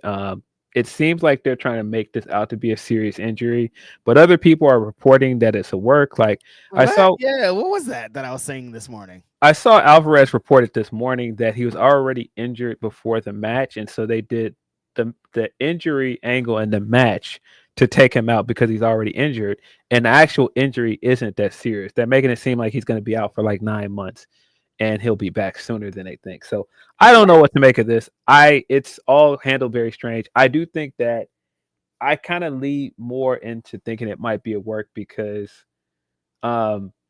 usually these kind of things, and when you have a press conference afterwards, somebody has to go in there and go, "Hey, do you have an update?"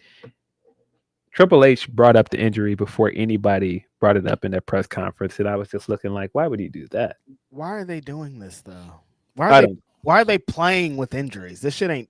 It shouldn't be a bit to be playing with injuries.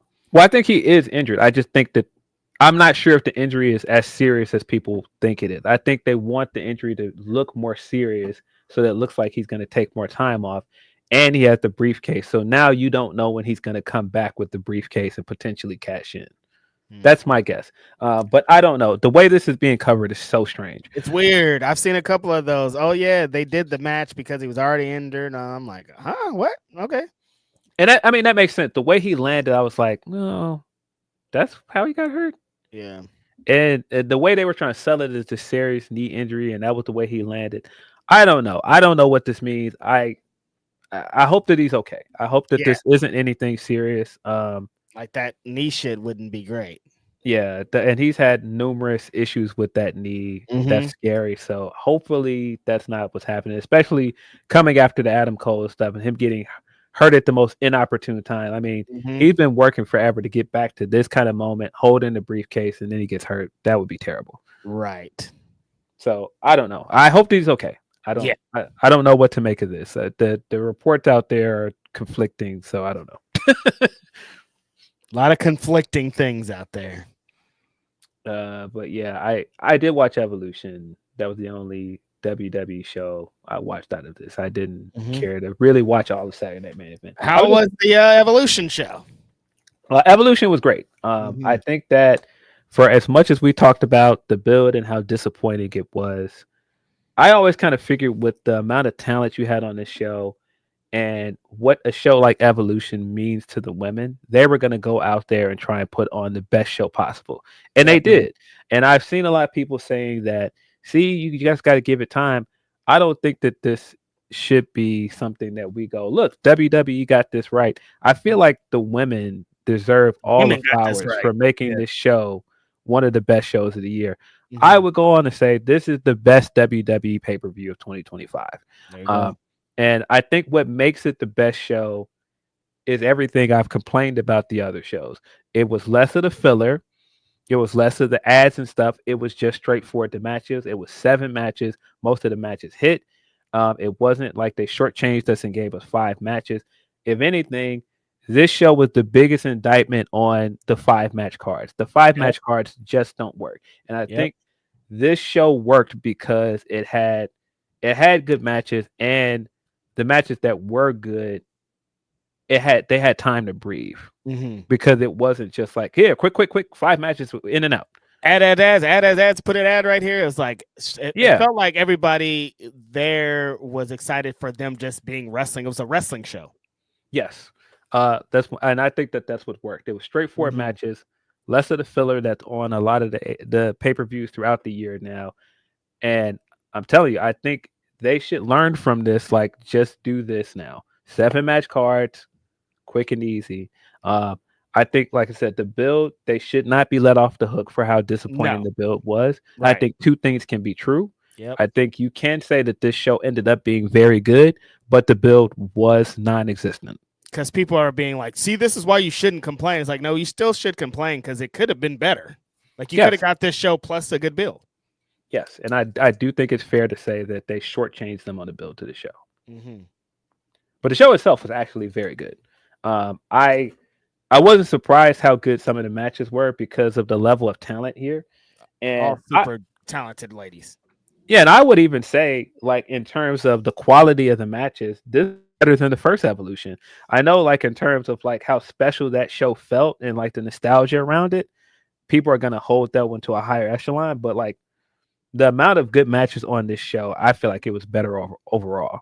Mm-hmm. I mean, seeing the card and the people on it, these are some of the best in-ring WWE women's wrestlers ever. Like, there's Becky and there's Charlotte and there's Io and you know what I mean? Like, this is a Bianca. There's like a sick amount of super talented women, some of the best of all time in here.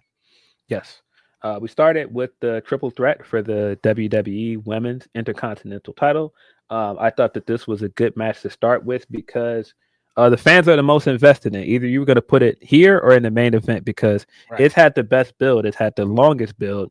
They've been really building this storyline since WrestleMania. I still don't know how I feel about taking Bayley out of the WrestleMania match to get here, but I think that it ended up working out. Maybe you could have done that in a different way, but it did end up working out for the story that they wanted to tell. Yeah, it sucked in the moment though, because Bayley, you know what I mean, and how we feel about her. But I mean, I think they created some good stories off of it, and we did get to this match.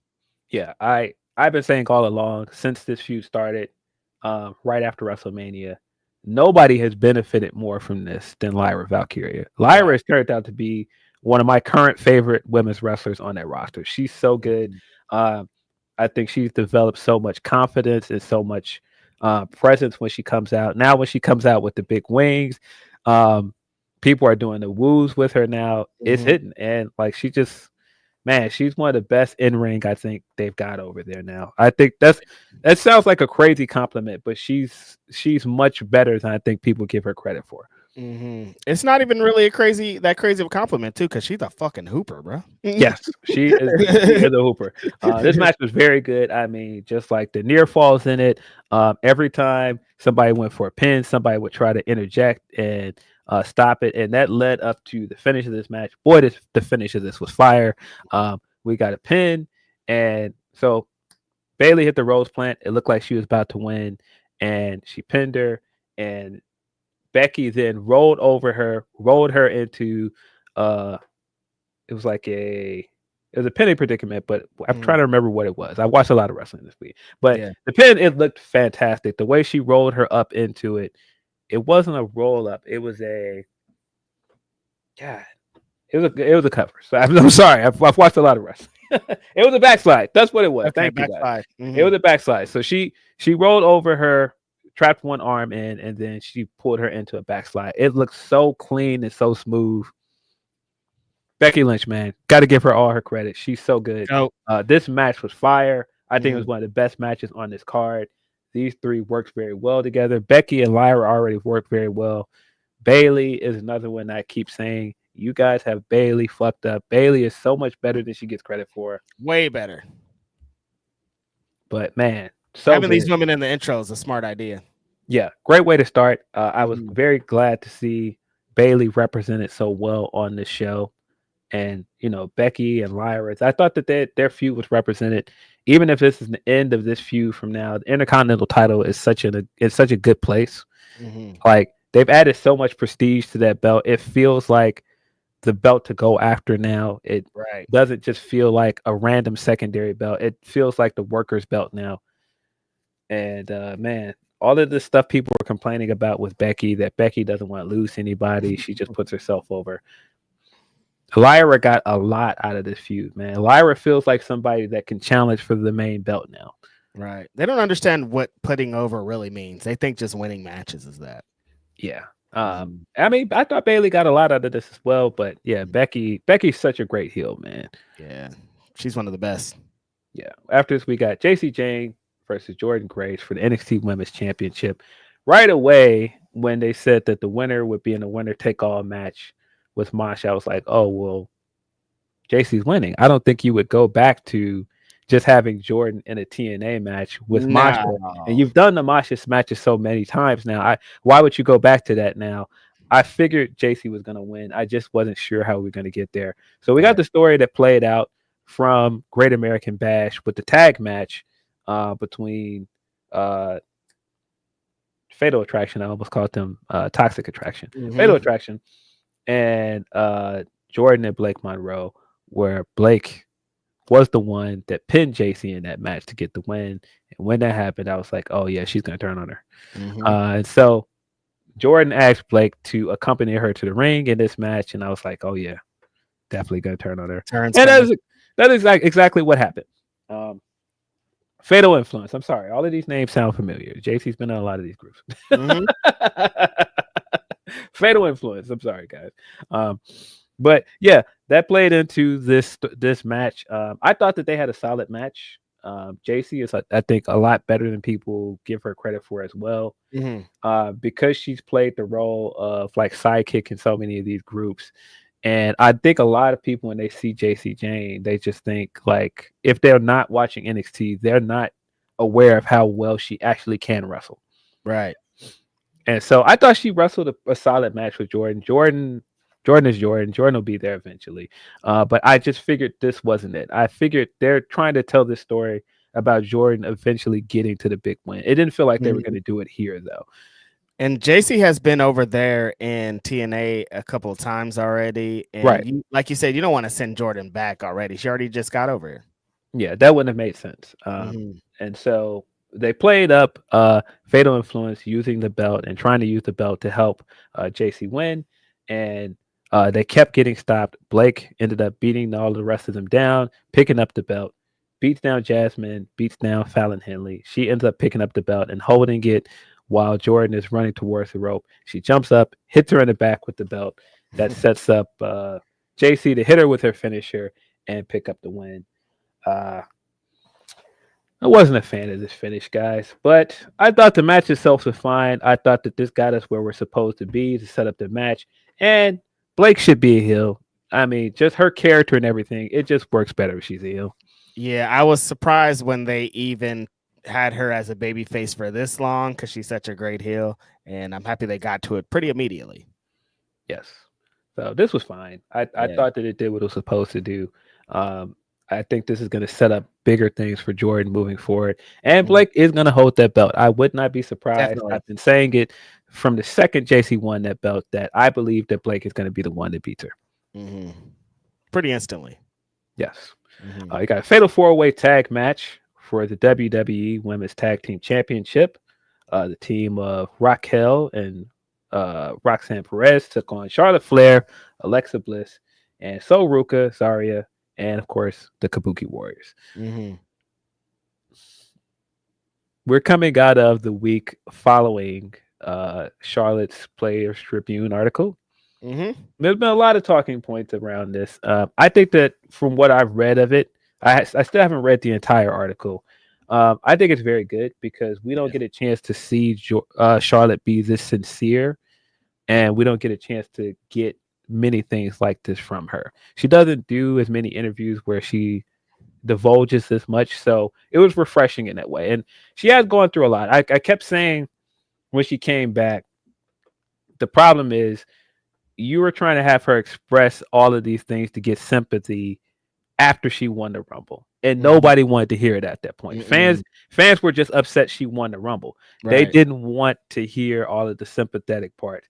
And I think that they should have ran like a video package or something like that before the Rumble. To kind of establish what that is. Yeah, and I think enough time has passed since the Rumble and everything that now when she puts it out, the reception to it is different.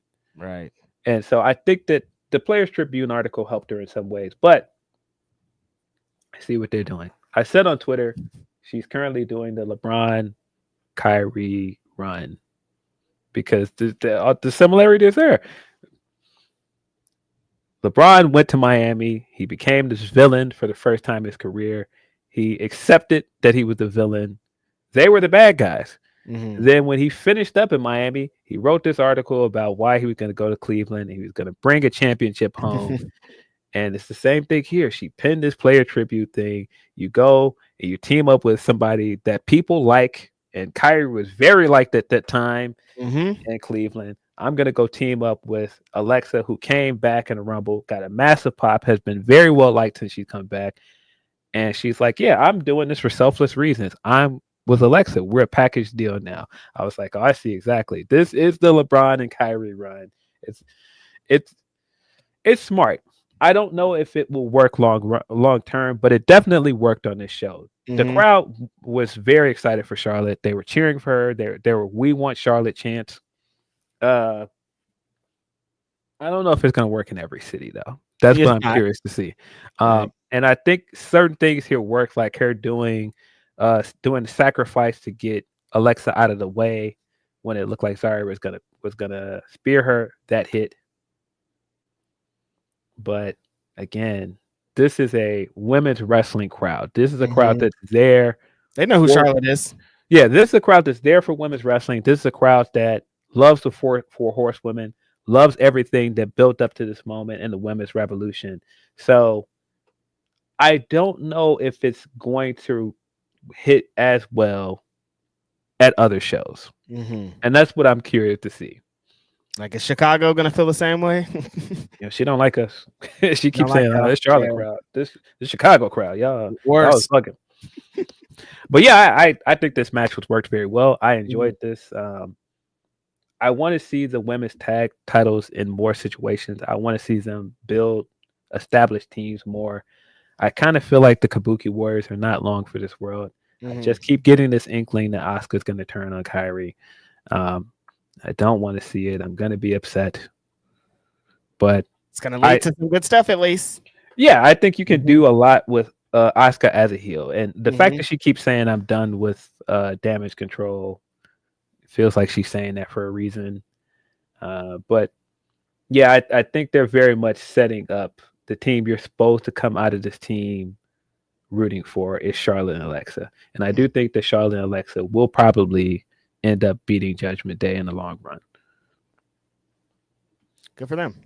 But yeah, this match was a good showcase of all these wrestlers. I thought Sol Ruka looked great. This was a great way to show what she does well in like a small setting. The Soul Snatcher she hit in this match was fire.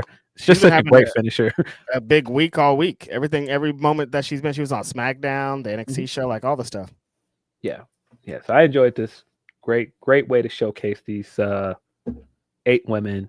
I still am not sold on Judgment Day and this iteration. I still keep thinking, why can't you just end Judgment Day? But they won't do it. They won't. We got Tiffany Stratton versus Trish Stratus for the WWE Women's Championship after this. Hats off to Trish Stratus, man. Trish Stratus is one of the greatest of all time for a reason, because every time she comes back and they put her in matches with a current women's wrestler, she shows she still got it. She shows that if she was put in this era at the beginning of her career and not, put in the situation she was early on in her career would probably be even better than it was. Like if she had the level of talent and even the preparation that the women have now, she would be regarded as even better of a wrestler. Yeah, if she was put around the coaches and people that they have now, life would have been so different. There's a clip of Tori talking from, I think, the Post show, and she's talking about how, it's just so different now. I didn't know what my job was. Some weeks I was a valet, some weeks I was a wrestler, some weeks I was asked to do this, and sometimes I was asked to do a move that I just learned that day. It wasn't the same where we had the PC and we were trained to do certain things. And she was like, if I had gotten a chance to train and do certain things, I would have been probably more confident and less stressful. And I was like, that's a very good point, because a lot of women were thrown into these spots and they weren't properly trained, or they weren't given the opportunities that women are given now. Exactly. And they weren't given, like, they were given matches that they had to do in 2 hours. Now women are given matches a week in advance, or things just work differently. Yeah, and I think that the perception of a lot of women from that era and the Divas era probably would be a lot different if they came up in the same era. They got a fair shake. Yeah, exactly. But yeah, Trish was great here. Tiffany Stratton also worked a great match. I was unsure how this was going to go because Tiffany's still very young. She's still very new to this, but Trish, as a veteran, she led them to a good match. Good for her.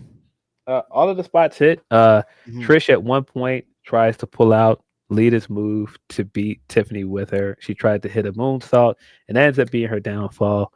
Tiffany hits her with the knees, goes up and hits her with the prettiest moonsault ever, picks up the win. Hot. Good for Tiffany too, being getting that match. Yeah, I think that this is a good moment for her, because I do think she's gonna probably lose at SummerSlam. Yeah. But this gives her a good title defense under her belt. She's got some wins over Nia. So I do think that this reign has ended up working out for her. I don't think that they booked either of the main women's champions great after WrestleMania. I think it sucks that they didn't really get a chance to defend their belts on any of the pay-per-views up till this point.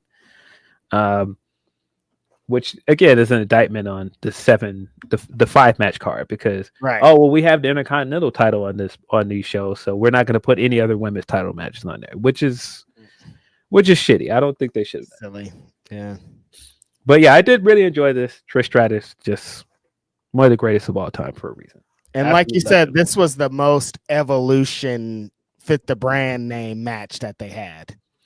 Absolutely, this felt like an Evolution match. Trish clearly got in great shape for this match. She wrestled very well. She still bumps and sells very well. She still just gets it. Like you can tell, like she just has the experience that some of the women on this roster just don't have yet. Right. She looks great. She looks amazing. Yes. Jade Cargill versus Naomi, no holds barred match with Bianca Belair as a special guest referee. I really like this match. I actually think I like it a little bit more than their WrestleMania match, because there's a lot more plunder and smoke and mirrors to like cover for the fact that Jade should just kill her. Like with the way that this story has been built and the way that Jade has been beating her, like this at least got us a longer match, because you had all the props and you had some of the other stuff. Like there was a great spot where Jade is leaned up against the announce table and she gets drop kicked right into the screen, and the screen comes out and it's smoking. Why are you looking like that? Like I guess I'm just listening. I guess I thought you had to look like, why was it smoking? Like yeah, I'm like, what do you mean smoking? Because it was one of those like flat screens on the front of the announce table, and so they did the whole, when she got slammed into it, like it popped out and it was like smoking. Okay, like a malfunction. But yeah, I think most of this stuff hit. The big table spots here, the finish spot looked really dope. The big Jaded into the table. I thought that was fire. That's what Jade does well. She does the big moves well, and I thought she made this big table spot hit. I like this. I like Bianca's inclusion in it.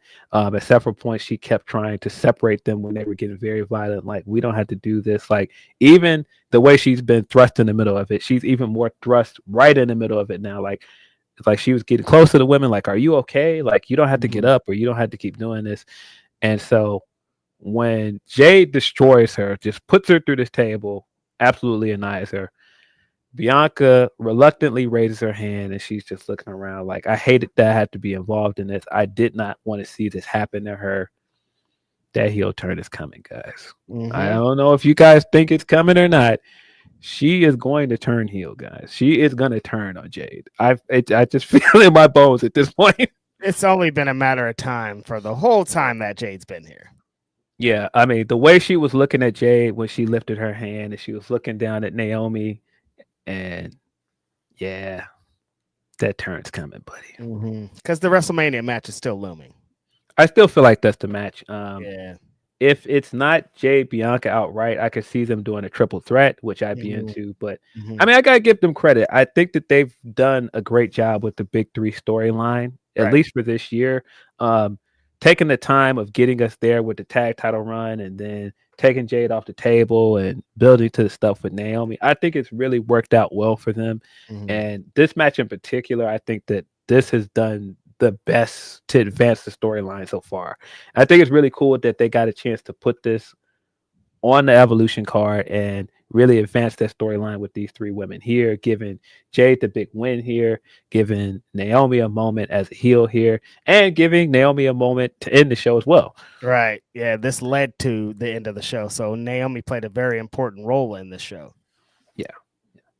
We got the Evolution Battle Royal after this, which was, do all the entrances, get all the women in the ring, and slowly whittle it down. And I think this would have worked better as a gauntlet, because then you could have done the entrances throughout instead of like doing all the entrances and just having people standing around in the ring. Right. Yeah, because the big draw in like a Royal Rumble match is you get the individual entrances, you get time for them to build. But Battle Royal, everybody starts in the ring, so you have to run through them, and they don't hit the same. Yeah. The winner of this match will get a championship match at Clash at Paris. I think they did a lot. They did a lot I liked here. They did a lot with Nikki and people mocking her. They played up the stuff with her and Chelsea. I would be surprised if we get a one-on-one match with her and Chelsea at some point, because they had an extended interaction here. Nia was Nia. She was very dominant, throwing people out. She just to start the match, just threw Tatum Paxley out immediately. I think she threw Izzy Dame out immediately. I was like, yep, that's usually how they book Nia in these big matches. Yep. She's done that in multiple Battle Royals. But yeah, it was fun. It was fun to see a lot of women interact with Nikki. It was fun to see some of the cameos we got outside the ring. Lash came out looking very good in this. She lasted all the way to the final two. Kalani did a Kofi spot. And honestly, she probably did it better than Kofi, where she did the handstand to get back into the ring and then lifted herself back up into the ring. Boy, I tell you, Kofi Kingston is one of the greatest wrestlers of all time, and I will accept no slander or no debate on that. The effect that he's had on wrestling, the effect that he's had on black wrestlers in particular, it is undeniable. You could make a strong argument that he started a renaissance for black wrestlers, and definitely, I don't think that there's much of a debate. I think there was a time when we talked about Shelton earlier. There was a between Shelton and Kofi time that something needed to be, a role needed to be filled, and Kofi came in and did that tenfold. Yes. Yeah, that was great. I thought Stephanie Vaquera looked great as well. They're still putting over that the Devil's Kiss is like the big move for her. That's the move she did on Lash, the last move she did to set up the elimination. I still don't know how I feel about that, but this is where we are. It was fun. This was a fun battle royal. All of the jokes that have come out of this are Stephanie asking Stephanie Vaquera the question in Spanish afterwards, which was a meme at one point.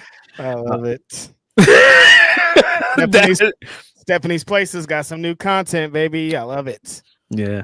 But yeah, the main event is the real draw of the show. Other than the opening match, this was the best match on the show by far. Easily one of the best matches of this weekend. Io Sky defended her women's world title against Rhea Ripley. The whole setup of this is she has not been able to beat Io yet. Io has had her number ever since the Mae Young Classic. And I thought the way that they built to this match in the little bit of time that they did with the video package was solid. And I think if they had actually done a real build and actually gave EO some big title defenses right after Mania, it would have felt like an even bigger match. Right. Yeah. It felt like they were setting it up for Rhea to get a big win too. And so that part didn't feel good about it. It didn't feel good because they hadn't done anything with EO as champion. Right. And I the only thing that I kind of dislike about this whole thing is that I feel like they've really done EO a disservice as champion. They gave her the moments, like they gave her the win on Raw, and then they gave her the win at WrestleMania, but then they didn't give her any defenses in between then, and that's really where I think they missed the boat. Right. But this match itself was really good. EO Sky is incredible. EO, I think, is arguably the best wrestler on this roster, man or woman. She's so good. Like she does this 619 at one point and modifies it and stops and modifies it into a head scissors. It looks so good. Like yeah, I know she does like all the high spots, but just like her timing, just like she's incredible. Yeah, she is, man or woman, like you said, one of the best wrestlers in the world, not even just in her company. Yes.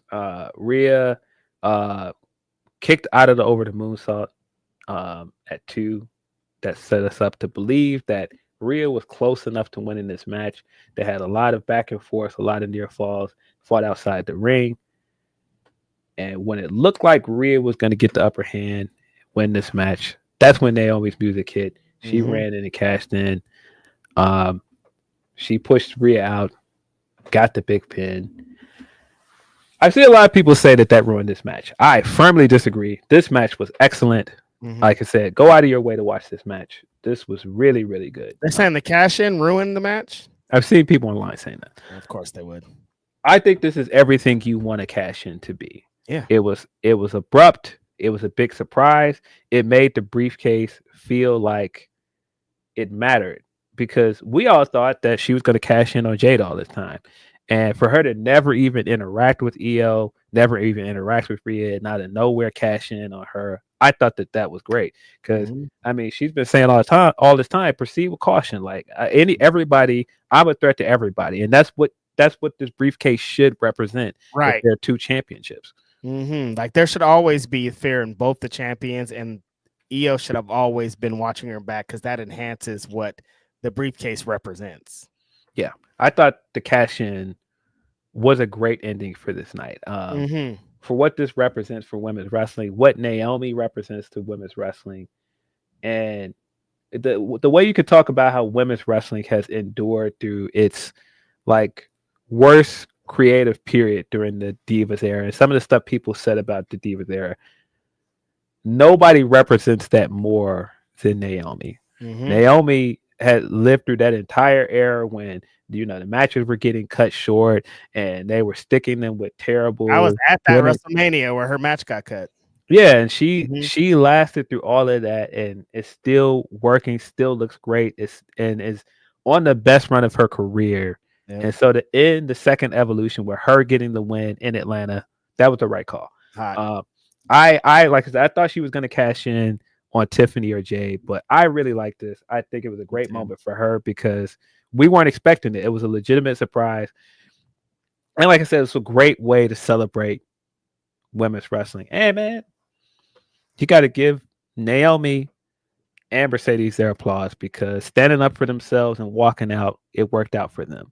Mercedes walked out and she was like, this is my worth. I know my worth. If you're not going to give me that, I'm going to go find it somewhere else. She's on a great run. And now Naomi, she forced them to go, look, y'all are going to value what I bring to this company or I'll leave. Yep. They both had amazing weekends. For Naomi to get that victory on a show that's going to be watched by millions and little girls are going to watch this and be inspired by, and that's the lasting image. Perfect. It's awesome. I was very happy for her, man. She's deserved this for so long. She's been saying for so long how she wants a big storyline that she could really sink her teeth in, and she wanted to do this. And you could tell she's having so much fun doing this. You could tell like She is like completely thrown herself into this character online. Her tweets are hilarious. She said she put the call into The Rock. She got this win. That was hilarious. She did in a press conference. She was talking about like how I represent Evolution more than anybody in this company because at every turn, I have adapted, I've gotten better, and I have lasted all this time, and now I'm the champion. And then she was talking about how all these people backstage, it felt so good to talk to so many people that were like, I watched you growing up on Total Divas or all of these things. And she was like, that really warmed my heart. And then she was like, that don't matter. I got to get no title matches anyway. And then she did like her maniacal laugh. I was like, bro, I love this for her, man. I'm so happy.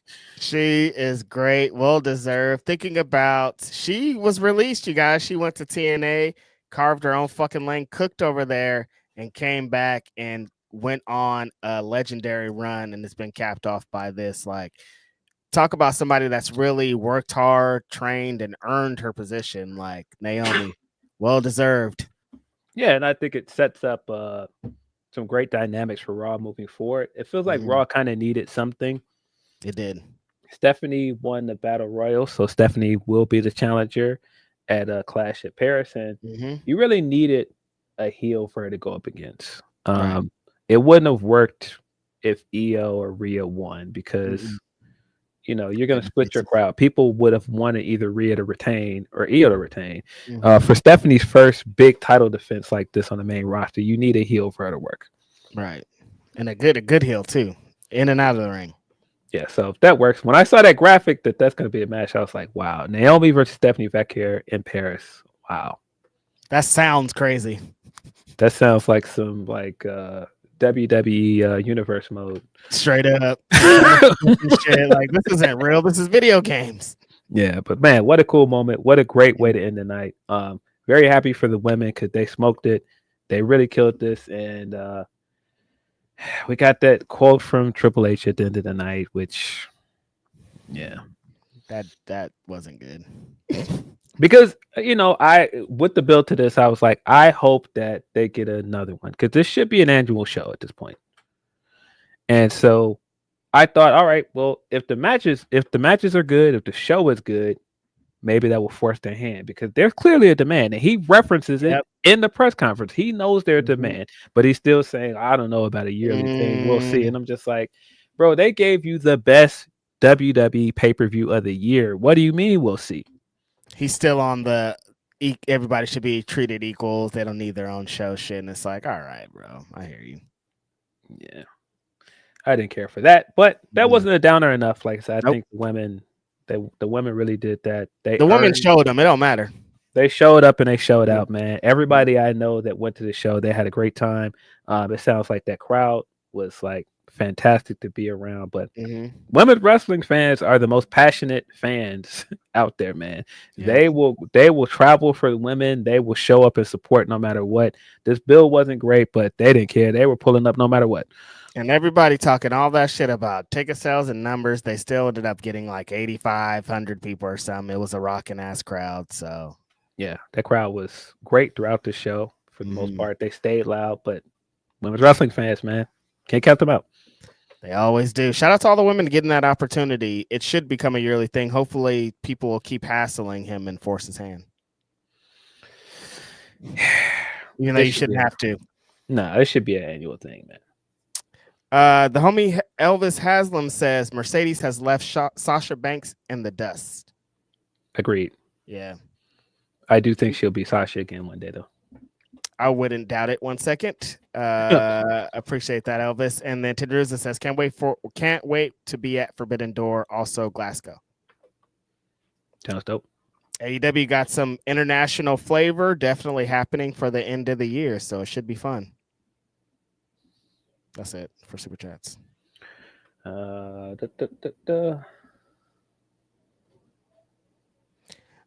See, we got some Humper Chats here. We got one from Tony P. Says, Evolution was the show we thought it was going to be. They made a statement with its matches, despite Triple H, Nick, and TKO's not help. The crowd size looked good despite our fears. Thanks, Nikki. And the main event gave us great match and moment. Congrats to Naomi. Yeah, well deserved, man. Like she shows that if you put up with the shit or carve your own lane, you can get a reward at the end. Yes. Tony also says, before I go, tell them the petty of the week, gentlemen. Yes, you are right. After I've seen it, yes, MVP by far. MVP, Oh, yeah. roasting everybody in our interview. He is our petty of the week. No question about it. I was in the crossfire. He wins far and away. He was in the hit me with your best shot. Straight in the middle. Fire away. He was firing away too, brother. Bro was like, "You're not getting in with these socks." And I think the thing that made it even funnier is he was doing all of that, and Sheldon was sitting there like getting like his little jabs in every few seconds. I was like, "Hold on." At one point, he was like, nobody talked about your outfit, and I was like, "No, Sheldon." He's like, "Today," I'm like, "Sheldon, dog, come on, man."